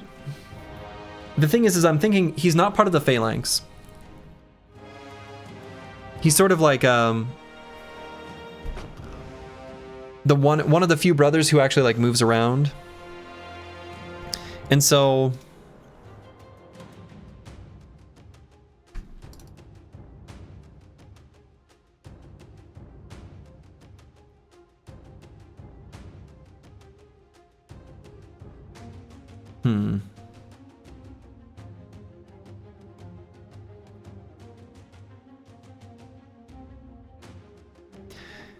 what I'm wrestling with is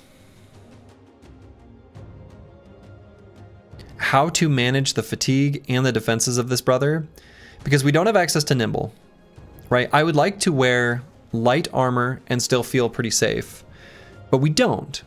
We have access to battle forged and flexible. I feel like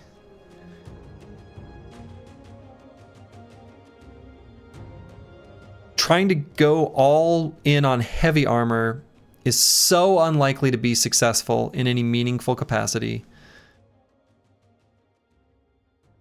with such low fatigue and such high fatigue skill use things. So that means flexible, like medium armor, which then leads me into wanting to try to gain advantage of, or like take advantage of both of the bullet points here, right? So we can wear medium light-ish armor, you know, I don't know, somewhere in the middle, enough that we don't get domed from big enemy attacks. And there's pressure then to increase the durability of that armor and make it heavier, nicer, better, whatever, with initiative, which then does kind of make me be like, all right, so dodge would be good. And then anticipation means that dodge is making us less likely to get hit and to reduce the damage when we do get hit, which is pretty good. This bro is going to be kind of on the edge of the formation, so I'm like, you know, how much advantage do we get from strength in numbers? You know, we'll be adjacent to like 3-ish bros a lot of the time, maybe sometimes only 2, right? But this bro isn't going to be super defensive, so it's like we want to position him such that he's not taking too much contact with enemies, but he's also not in contact with too many allies. And it's sort of a weird way that we're going to play with him. So it's almost like I maybe don't want to run with strength in numbers. Instead, try to get something that lets him just pour out more damage, like Fresh and Furious. But maybe that doesn't matter so much, because he's going to be using Recover, right? I mean, I think the thing I learned from the sort of Trapper net bro is that they sort of like just blow all their fatigue pretty rapidly within a couple turns, and it's sort of inevitable. They really don't have a choice. We're not going to get kills on this brother, not reliably. So like, I think I do want to lean into the initiative route a little bit, but I don't want to get as much benefit from strength in number and pull away from dodge. This, by the way, this conversation that I'm having, sort of with myself, is something I really like about this mod. This sort of positional tinkering and planning.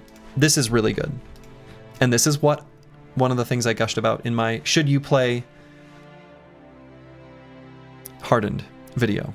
My answer is yes, you should. And it's because of these interesting decisions.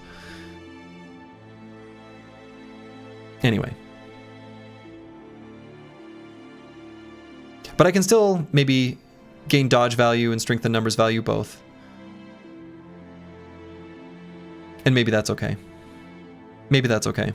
They do get in their way of each other somewhat, but maybe that's all right.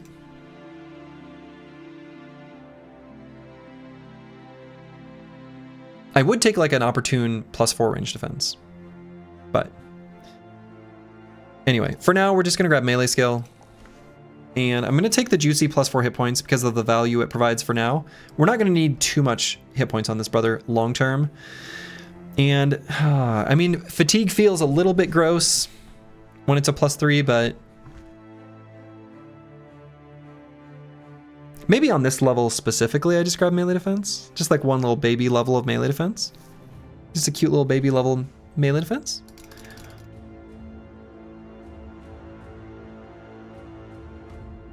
He's lucky. He'll be extra lucky. I did it. All right, the Chaucer. I think we grab 9 lives. It's just such a good perk. Insanely good. And in fact, I'm going to put 9 lives in his title. So then this brother is going to not really need fatigue at all.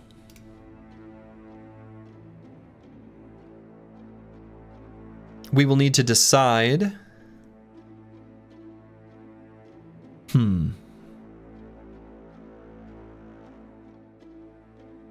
Now this brother is another initiative-y boy, huh? But not really. We're going to put him in the center of the formation. We care about initiative a little bit, but not really. Not that much. We're mostly going to equip like reasonably heavy armor, and we're not too worried about getting domed because of the high hit points. And in fact, I will say flexible is also optional. We might just go neither of these two. That doesn't seem right. I guess we don't need to plan around anything specific, at least at the moment. We know we're going to take melee skill. We're going to take melee defense when it's a +2. This bro's going to be standing in the center, so we really care about his melee defense quite a bit. Could even be convinced to grab a +4 range defense. Would help quite a bit against, well, a lot of enemies. +4 hit points looks pretty good right now, though. Dr. Wisniewski.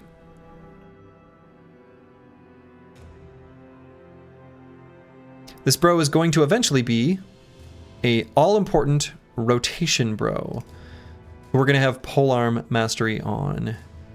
So we're going to need a lot more fatigue than this. I'm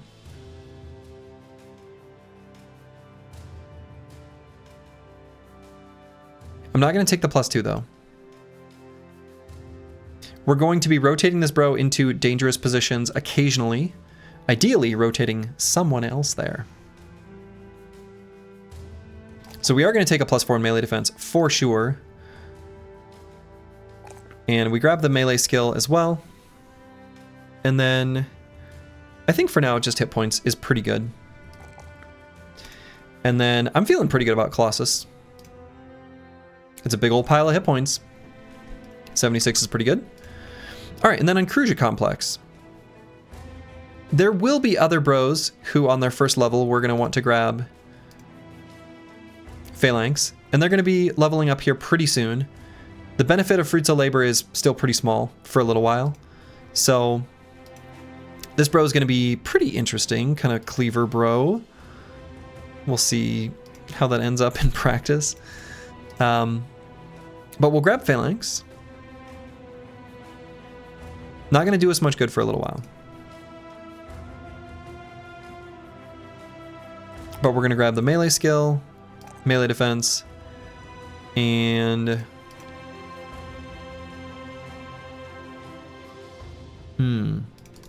yeah, we don't have any protection against the big one-shots here either from like orc berserkers and other such enemies.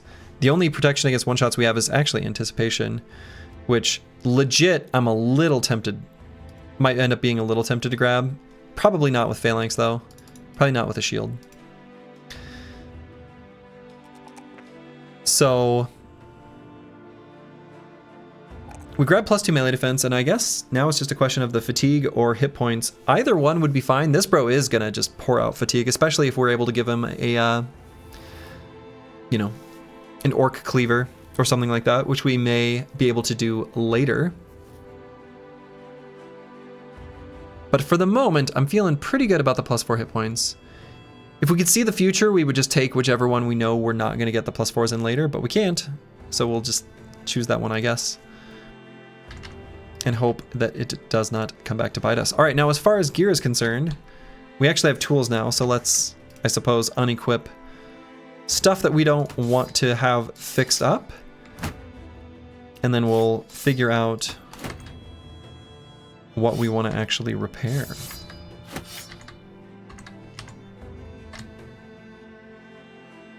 Okay, so those things for sure. We're going to equip these padded surcoats. Most definitely.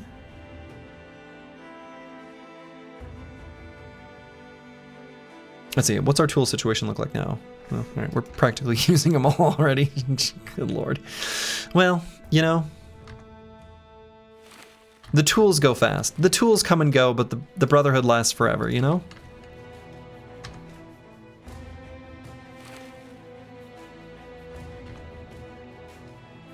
And we don't have hats for everyone yet, but we've got hats for a decent number of the bros. All right. So the question is, no, I was gonna say keep going north or not, but I guess since it's about to be sunset, I don't want to explore new terrain while it's becoming dark. We'll just stick to this little path here. We'll patrol the road, keep it safe. Safe from hostiles.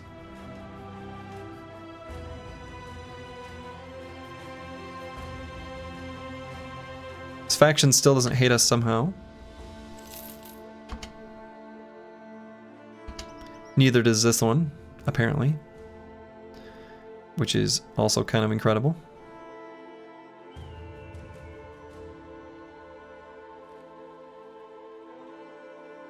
We're just being a menace. Oh man, these are so delicious. All right, have we used all our tools? Definitely. All right, so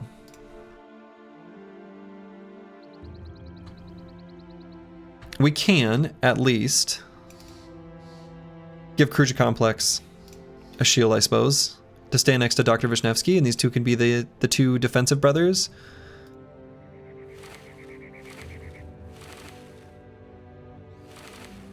I feel like that makes sense.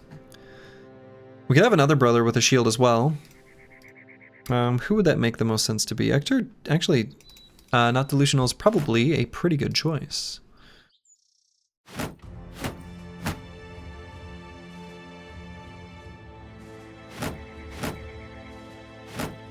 Okay, so then we'll give them sticks. Oops. Yeah, we'll probably give them sticks. Or bludgeons, I suppose. So their job is to be in the dangerous hexes and either shield wall or stun.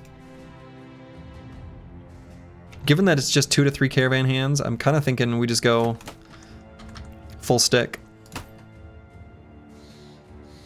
Just go for full disable and dagger.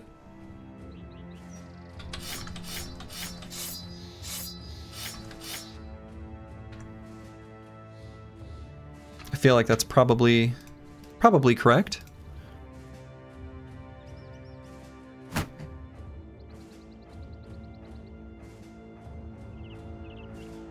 I suppose given the bad with maps does less damage, maybe we give him this and the proper shield instead of not delusional. That might make a bit more sense.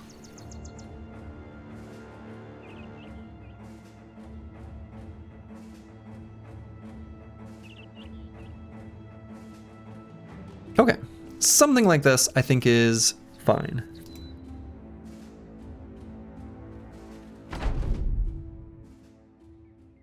Start out on a little high ground. Might have curse word, just go ahead and give it up so Antiwian can claim it here on this turn. Here they come.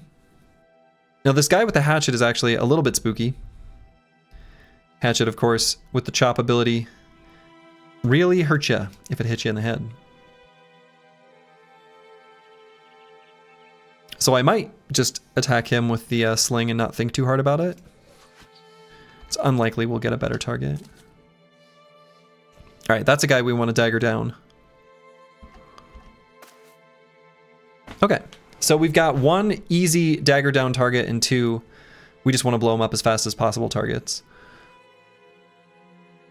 So I think we leave the bludgeons out because we're going to go for stuns. Use the pole arms to finish off these two and then try to dagger this guy down.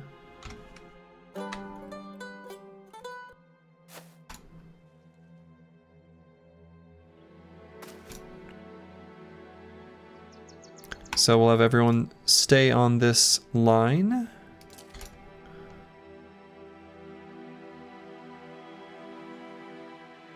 Except maybe have... Well, I guess the Chaucer's got 9, right? Just leave him where he is.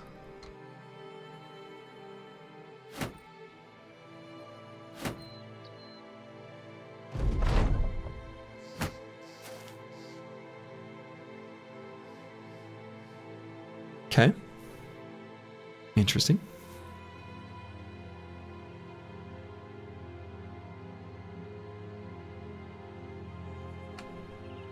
Just wait.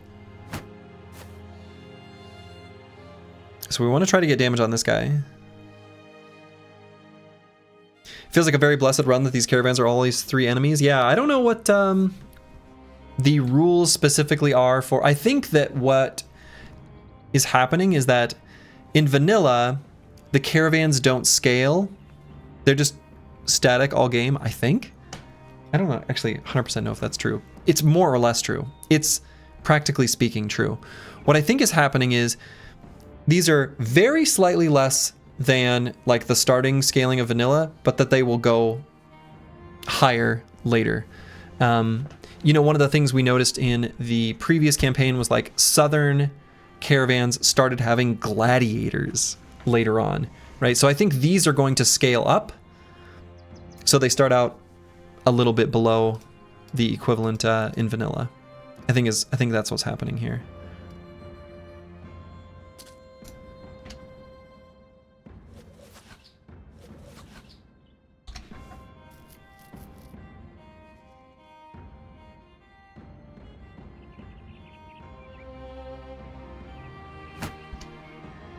Hey, free shield wall.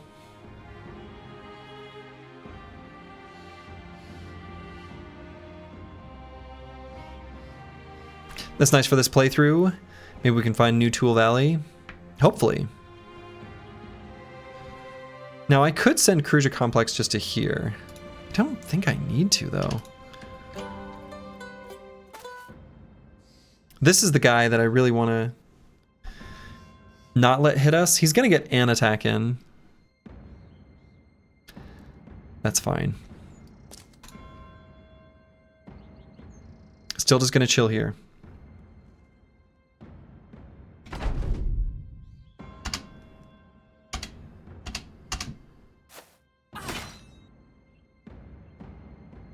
All right, cut leg muscles. We're gonna try to treat that.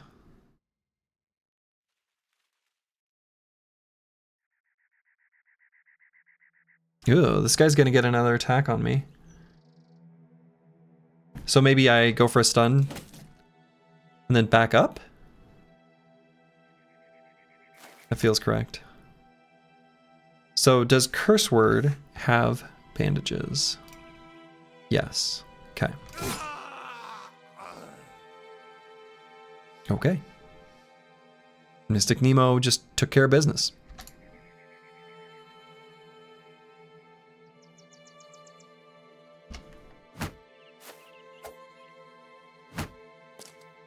Chad, I just got back from D&D. How long did we theorcraft before the first fight? And on a scale of 1 to 10, how dead are you?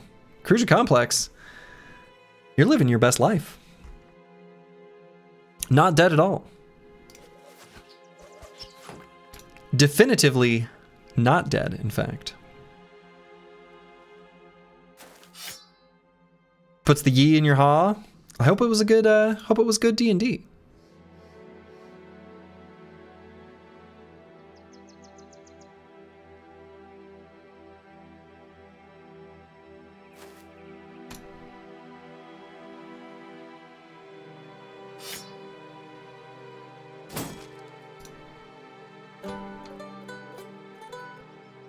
Yeah, it was just about 2 hours total. That sounds right.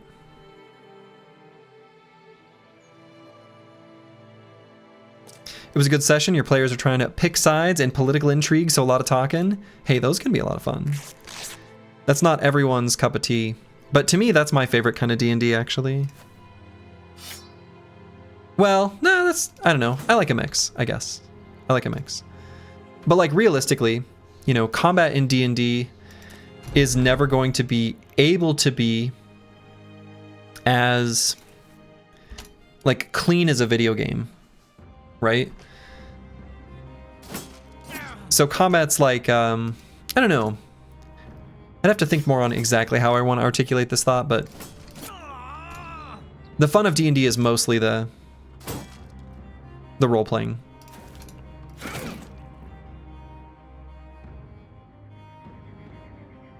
They keep getting attached to the morally gray NPCs. Of course they do. Your players sound great.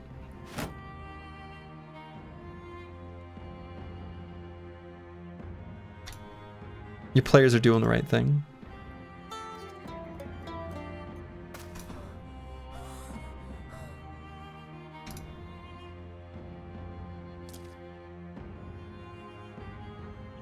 You have a good group? They punched a dog? I'm sorry, hold up. These two are in conflict. I was in support of your team until then. I'm not so sure about this dog punching business.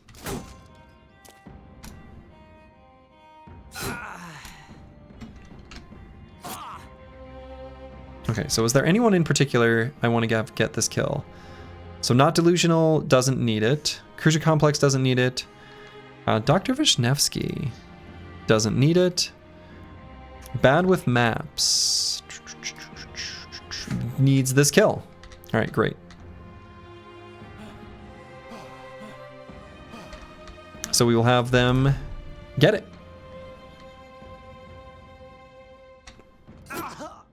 Lovely. Kills don't count for XP distribution, just damage dealt. You know, but it's still damage at the end. So that's true. I forgot about that. That's a good call, Darkso. It has been reworked. Yes. Okay.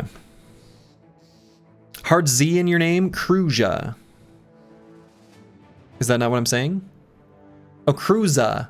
Like cruise. Cruza? Hold up. Cruza? Cruza Complex? Am I not saying it right? All right, we don't need the copper ingots or salt.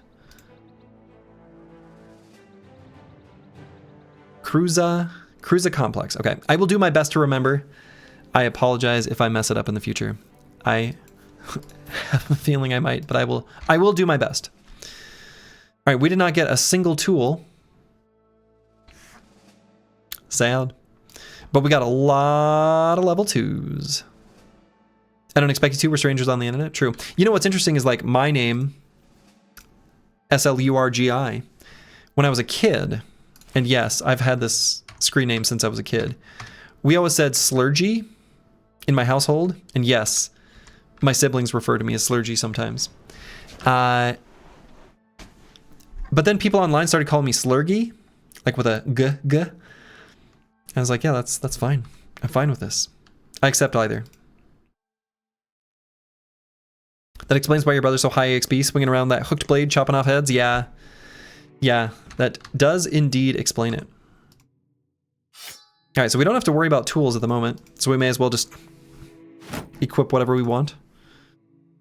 Cool. Where does Slurgi fall on the GIF pronunciation? Ooh, I guess I said GIF. I honestly kind of, like, My stance is it should be pronounced the way most people are going to want to naturally pronounce it. And I think that's GIF. It's not a jar of peanut butter, okay? I don't care what the creator of the tool says. But if people say GIF and I understand what they're talking about, that's fine too.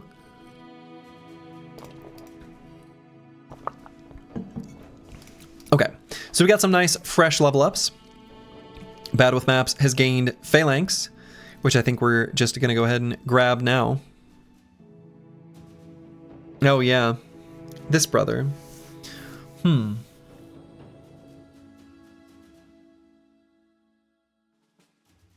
Yeah, this brother.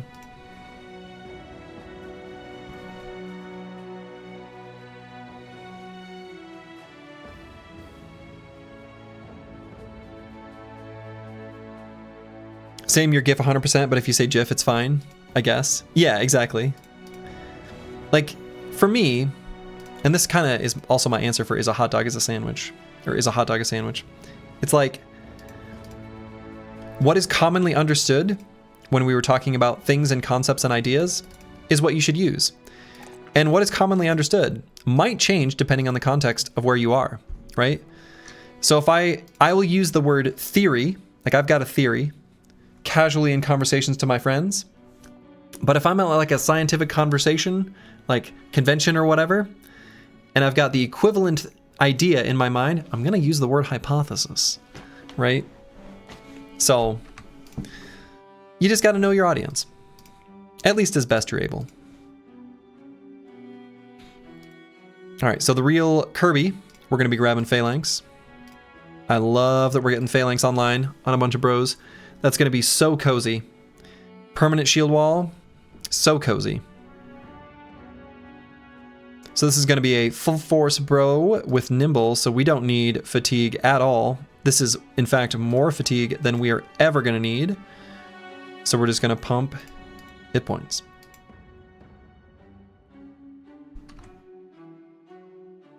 Okay. Not Delusional is not a brother that we're going to be grabbing Phalanx with, because this is going to be one of our defensive brothers, right? So where's our other one? Antiwian. Currently with the sling.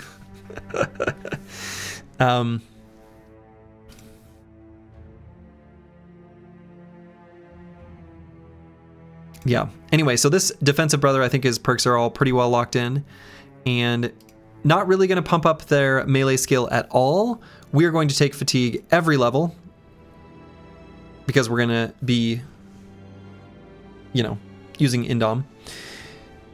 Same deal with Antiwian. We're going to be grabbing fatigue, melee defense, and then hit points basically every level. I mean, we're also going to take high rolls and resolve for sure, right? Resolve's super important actually. But we're not going to be able to afford to take melee skill on this brother, as tempting as it might be in the moment. We're mostly just going to be taking melee defense every level and then like high rolls between hit points, fatigue, and resolve. All of those are going to be really important for this brother. So on this level, we'll just grab Colossus. Okay, curse word. This is going to be one of our ranged brothers. Ranged brother with rotation, but we'll also have finesse, right? So we can use a variety of different types of weapons efficiently. Kind of nice.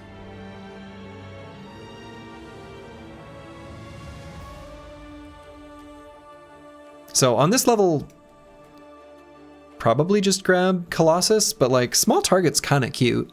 Like small target's kind of cute. It works from range. It doesn't have the same, you know, constraints as Nailed It. We like hitting enemies in the head. It's pretty nice. We don't like getting hit in the head. That pretty much sucks. The brother is a drunkard, which means we're going to be slow to gain the sufficient amount of ranged skill to be super effective, but we'll get there eventually. We will. Small target will be pretty nice if we have a sling that we're using. right? Dazing the enemy. Kind of handy. And there will be situations where if we're ammo starved, we'll be happy to use the sling.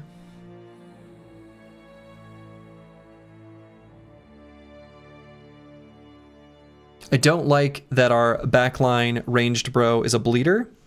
For maybe obvious reasons. Also should maybe consider Battle Fervor as like a potential perk for this brother. But...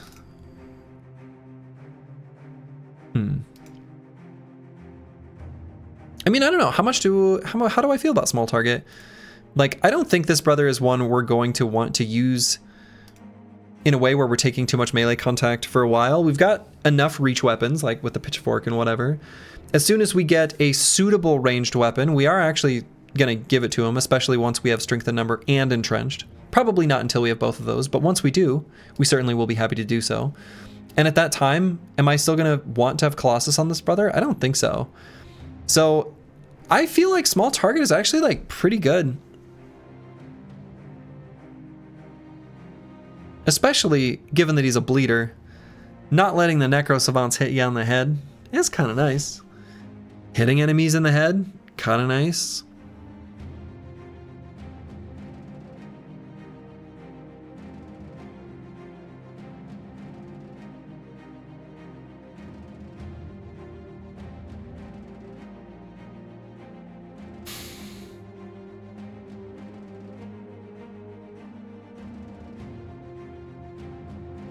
Yeah.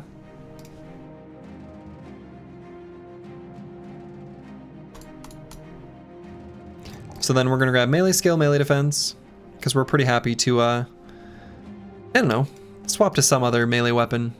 A two-handed flanged mace. Who knows? And this brother's going to need fatigue. So let's go ahead and take that. Cool.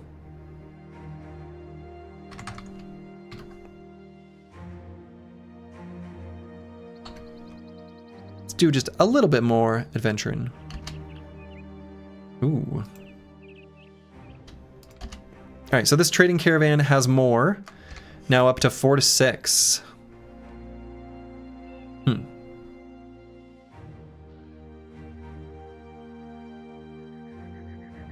So who's got phalanx? Is it just these three? Okay. Dr. Vishnevsky does not. So I want to keep the Phalanx brothers next to each other. They've all got matching armor. I guess I can use that as a sort of mental shortcut.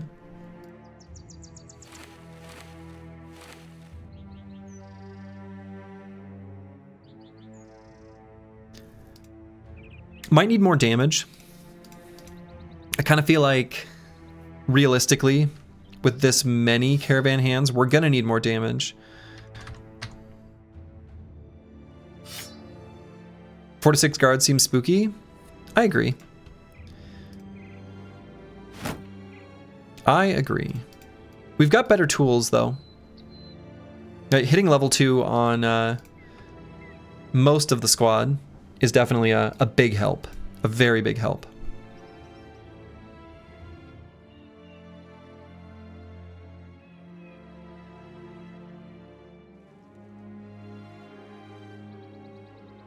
I think we should be able to take it, though. I think the squad is capable.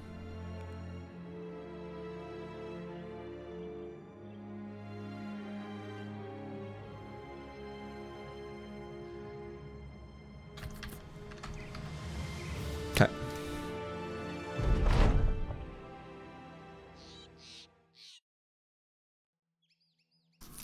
We've got some interesting terrain here. Do I try to grab that?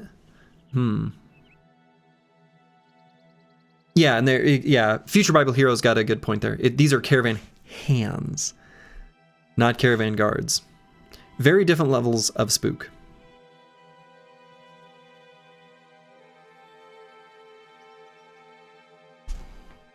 So let's see. I mean, I guess I'll just see where this guy goes. He's not a very spooky enemy, but I want to try to grab these high ground hexes, I think. I think that's in the team's best interest, especially if we're able to get sort of a phalanx plus high ground, right? Like if we are sitting there shield walling, what are they going to do to us? Shield walling together, adjacency bonuses, high ground. They ain't hitting us.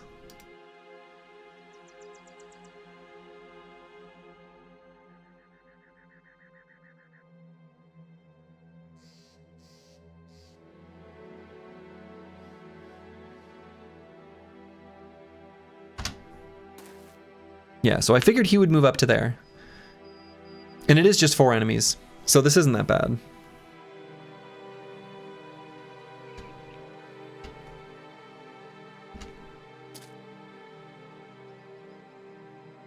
I think we're definitely going to shoot the sling at this guy. Hell yeah. Fractured hand. You love to see it. Okay.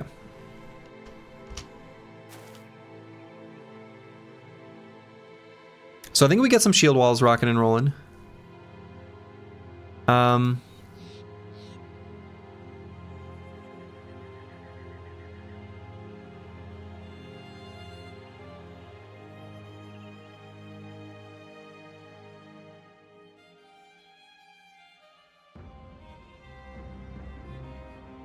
You absolute mad lad. What was the TBS title you played that first got you into the genre? I don't know what TBS means. TBS. It's like you're almost about to say tablespoon. Turn-based strategy? Oh. Final Fantasy Tactics?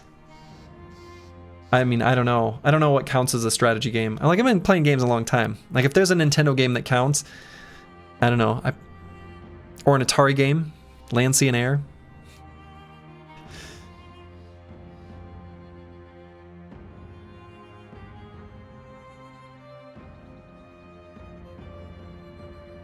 Yeah, I'm not going to be able to shield wall this turn.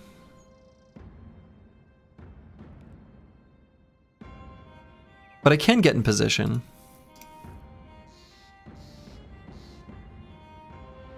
We can at least claim these high ground hexes with the shields.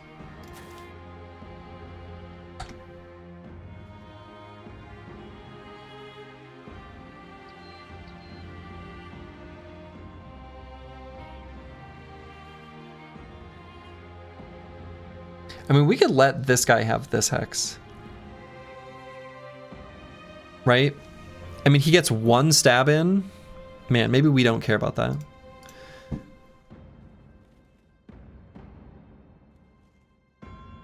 So then we just put the real Kirby up here. Dr. Vishnevsky, even though he doesn't have phalanx, we'll just go there. That seems alright. Actually, I guess we don't even need to... Nah, we can just go here.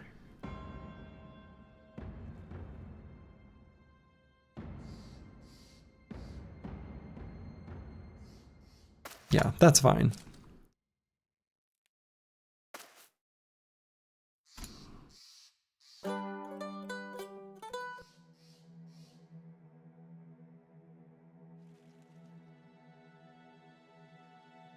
And we'll let this Caravan Guard have this hex and do his singular attack. That's no big deal. Not going to put Curse Word in too dangerous of a place because he doesn't have a hat. Let's see, and what's the way Phalanx is written? Each adjacent ally equipped with a shield. Okay. So if we were to pull out a pocket shield, we can give a neighboring ally reach if it was a relevant thing. That's kind of interesting. Right, so like right now, his reach because of the wooden stick is 3, but 4 because of Cruiser Complex. So actually we could make it 5 so that he could match this spear if we pulled out the buckler. Kind of interesting. Would that be worth doing? I mean, I kind of think so.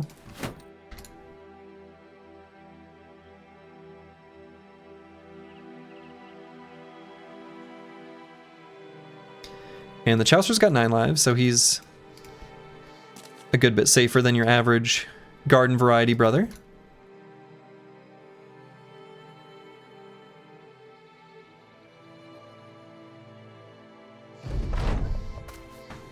Okay, that guy moved exactly where I expected. Wonderful. That was pretty much perfect.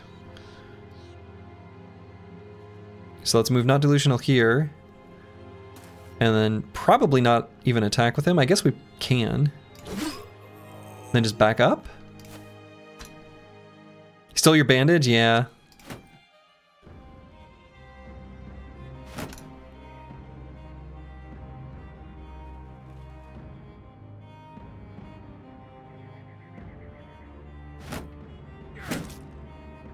Okay, got a stun.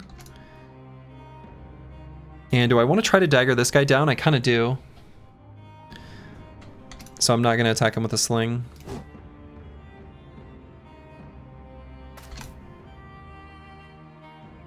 In fact, let's get some daggers out.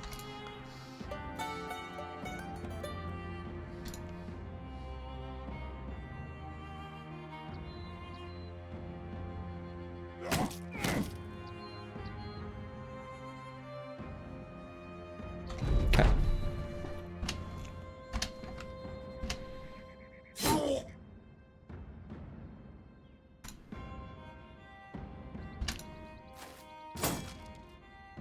Excellent. So now we can attack this guy. No settlements equals no recruits? Correct. No settlements equals no recruits. Among many other things.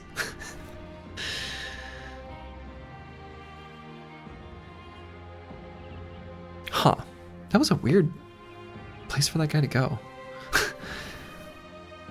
But Cruiser Complex with Phalanx and the shield wall. Let's just push down to here.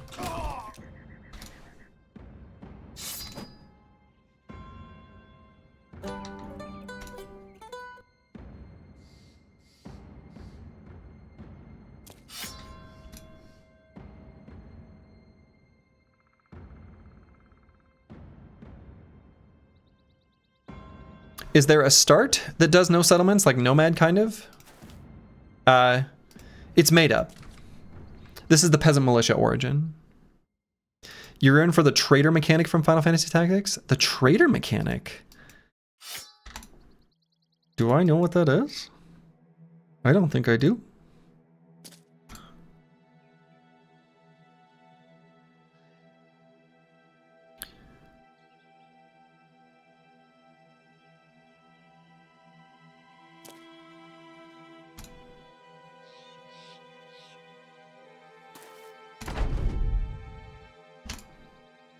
Okay, these brothers are gonna wait.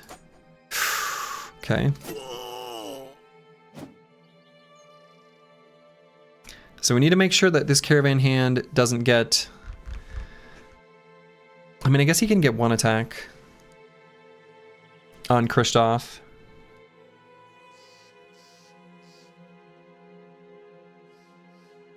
We can put Not Delusional there. In Final Fantasy Tactics, there's an ability that let you recruit non-boss mobs to your team. Similar mechanic to daggering down enemies and loot for Battle Brothers. Oh, yes. It was like a mediator skill, right? Yeah, okay. I know what you're talking about now.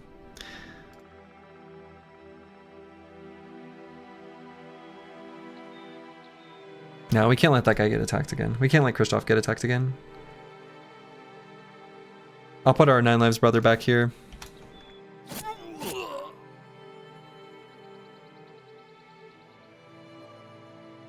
Yeah, yoink the dude to grab the gear, right? Yes. I do actually remember that, now that you say it out loud.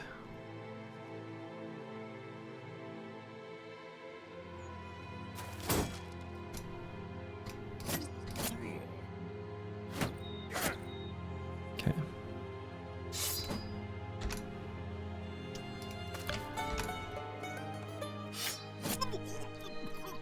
All right. So now this guy, we're just gonna clean up the old-fashioned way. His armor and hat are fine. But like, we just want to make sure he doesn't attack again. All right, we got a couple more levels up. Love it. No tools, but we did get the padded surcoat with full durability, and then some medical supplies, which, you know, turns out we're always in need of. Okay, so padded surcoat. Certainly we're going to need to replace Kristoff's armor that got chunked, so we can just equip that on the Chaucer and pass this back to Kristoff. I think that would be fine. And then we're going to go ahead and allocate Kristoff's second level perk. Could have him join the shield wall with Phalanx. That would be all right. Could also just simply take 9 lives on this level. This is going to eventually be one of our full force brothers. Pretty low melee skill though, right? Because of clumsy. It is what it is, right? We're going to be able to wear some pretty heavy armor, even with just our base fatigue, especially after we take Fruits of Labor.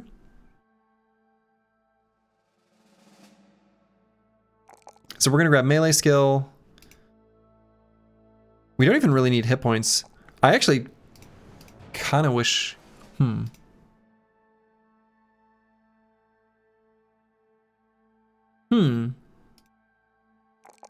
Yeah, so melee skill. We don't really need resolve on any brother, really, given the close formation with strength and number. But, you know, we've got a couple bros we're going to put on the edges, and Kristoff could be one of those. That is kind of the plan, at least loosely. So maybe it would make sense to take a +4 in resolve. And then I don't think we'll need to hit points with heavy armor and 9 lives and Fruits of Labor. So I think I am just going to take the 1 in melee defense. I think that'll return the most long-term value. So then on this brother, I could have him join the Phalanx. Dr. Vishnevsky and Kristoff could essentially swap. Right, so we're going to move their armors over as well. Move the bandage. And so then we can grab Phalanx. Now we've got 4 Phalanx bros all in a row. Pretty good. Pretty good. Phalanx is going to be a key part of our early success. Okay, now Antiwian, long term, is going to be one of our our tanks, despite his current sling holding. So on this brother, we're going to be grabbing some combination of fatigue, resolve, melee defense, and hit points. Now on this brother, because he has Lone Wolf, I like the idea of being able to send him out on his own. He is only going to have, way down the line, the Ejirok helmet on, and that's it. And then just like something dumb on his body.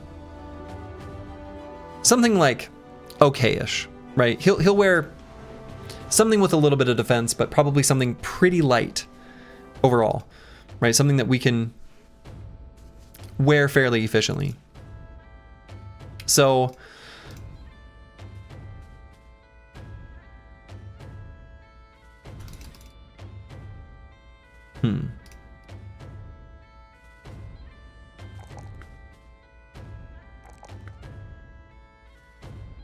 So I might actually grab Resolve. I don't know.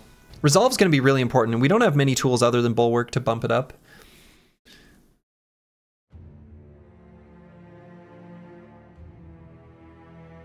So it feels kind of bad to skip the +4 in hit points, though. But maybe it's just right.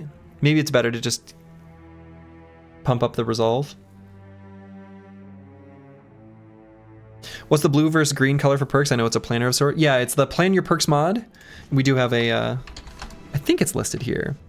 Yeah, perk planner. Green is, you know, I guess maybe it's whatever schema you want to use, you can. I think the intended use, or at least the way I'm using it, is green means I'm gonna pick this. Blue means I might pick this.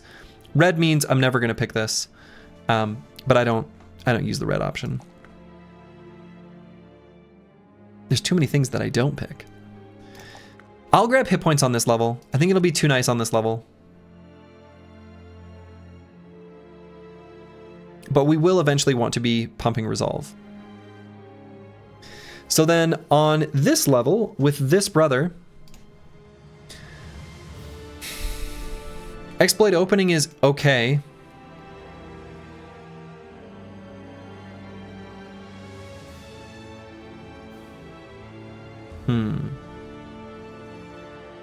Thanks, gonna get addicted to Battle Brothers again after I finish grinding other games. You know, I say that same thing, but the other way around. Claire Obscure 33? Or Expedition 33? Whatever, that game.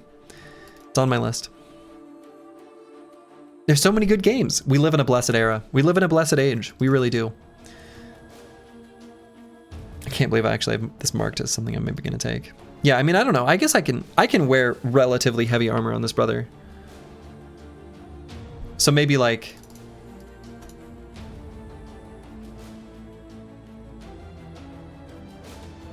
maybe we just allocate something on the top line to be able to bring him down.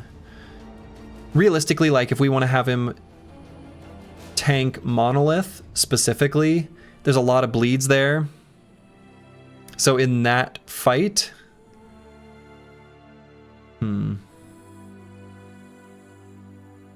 Ballin' Stalin, LOLO. The bros are looking good. Bros are looking good. Hope you're doing well. So yeah, then I think I just grab exploit opening. Right? Make rebuke actually hit.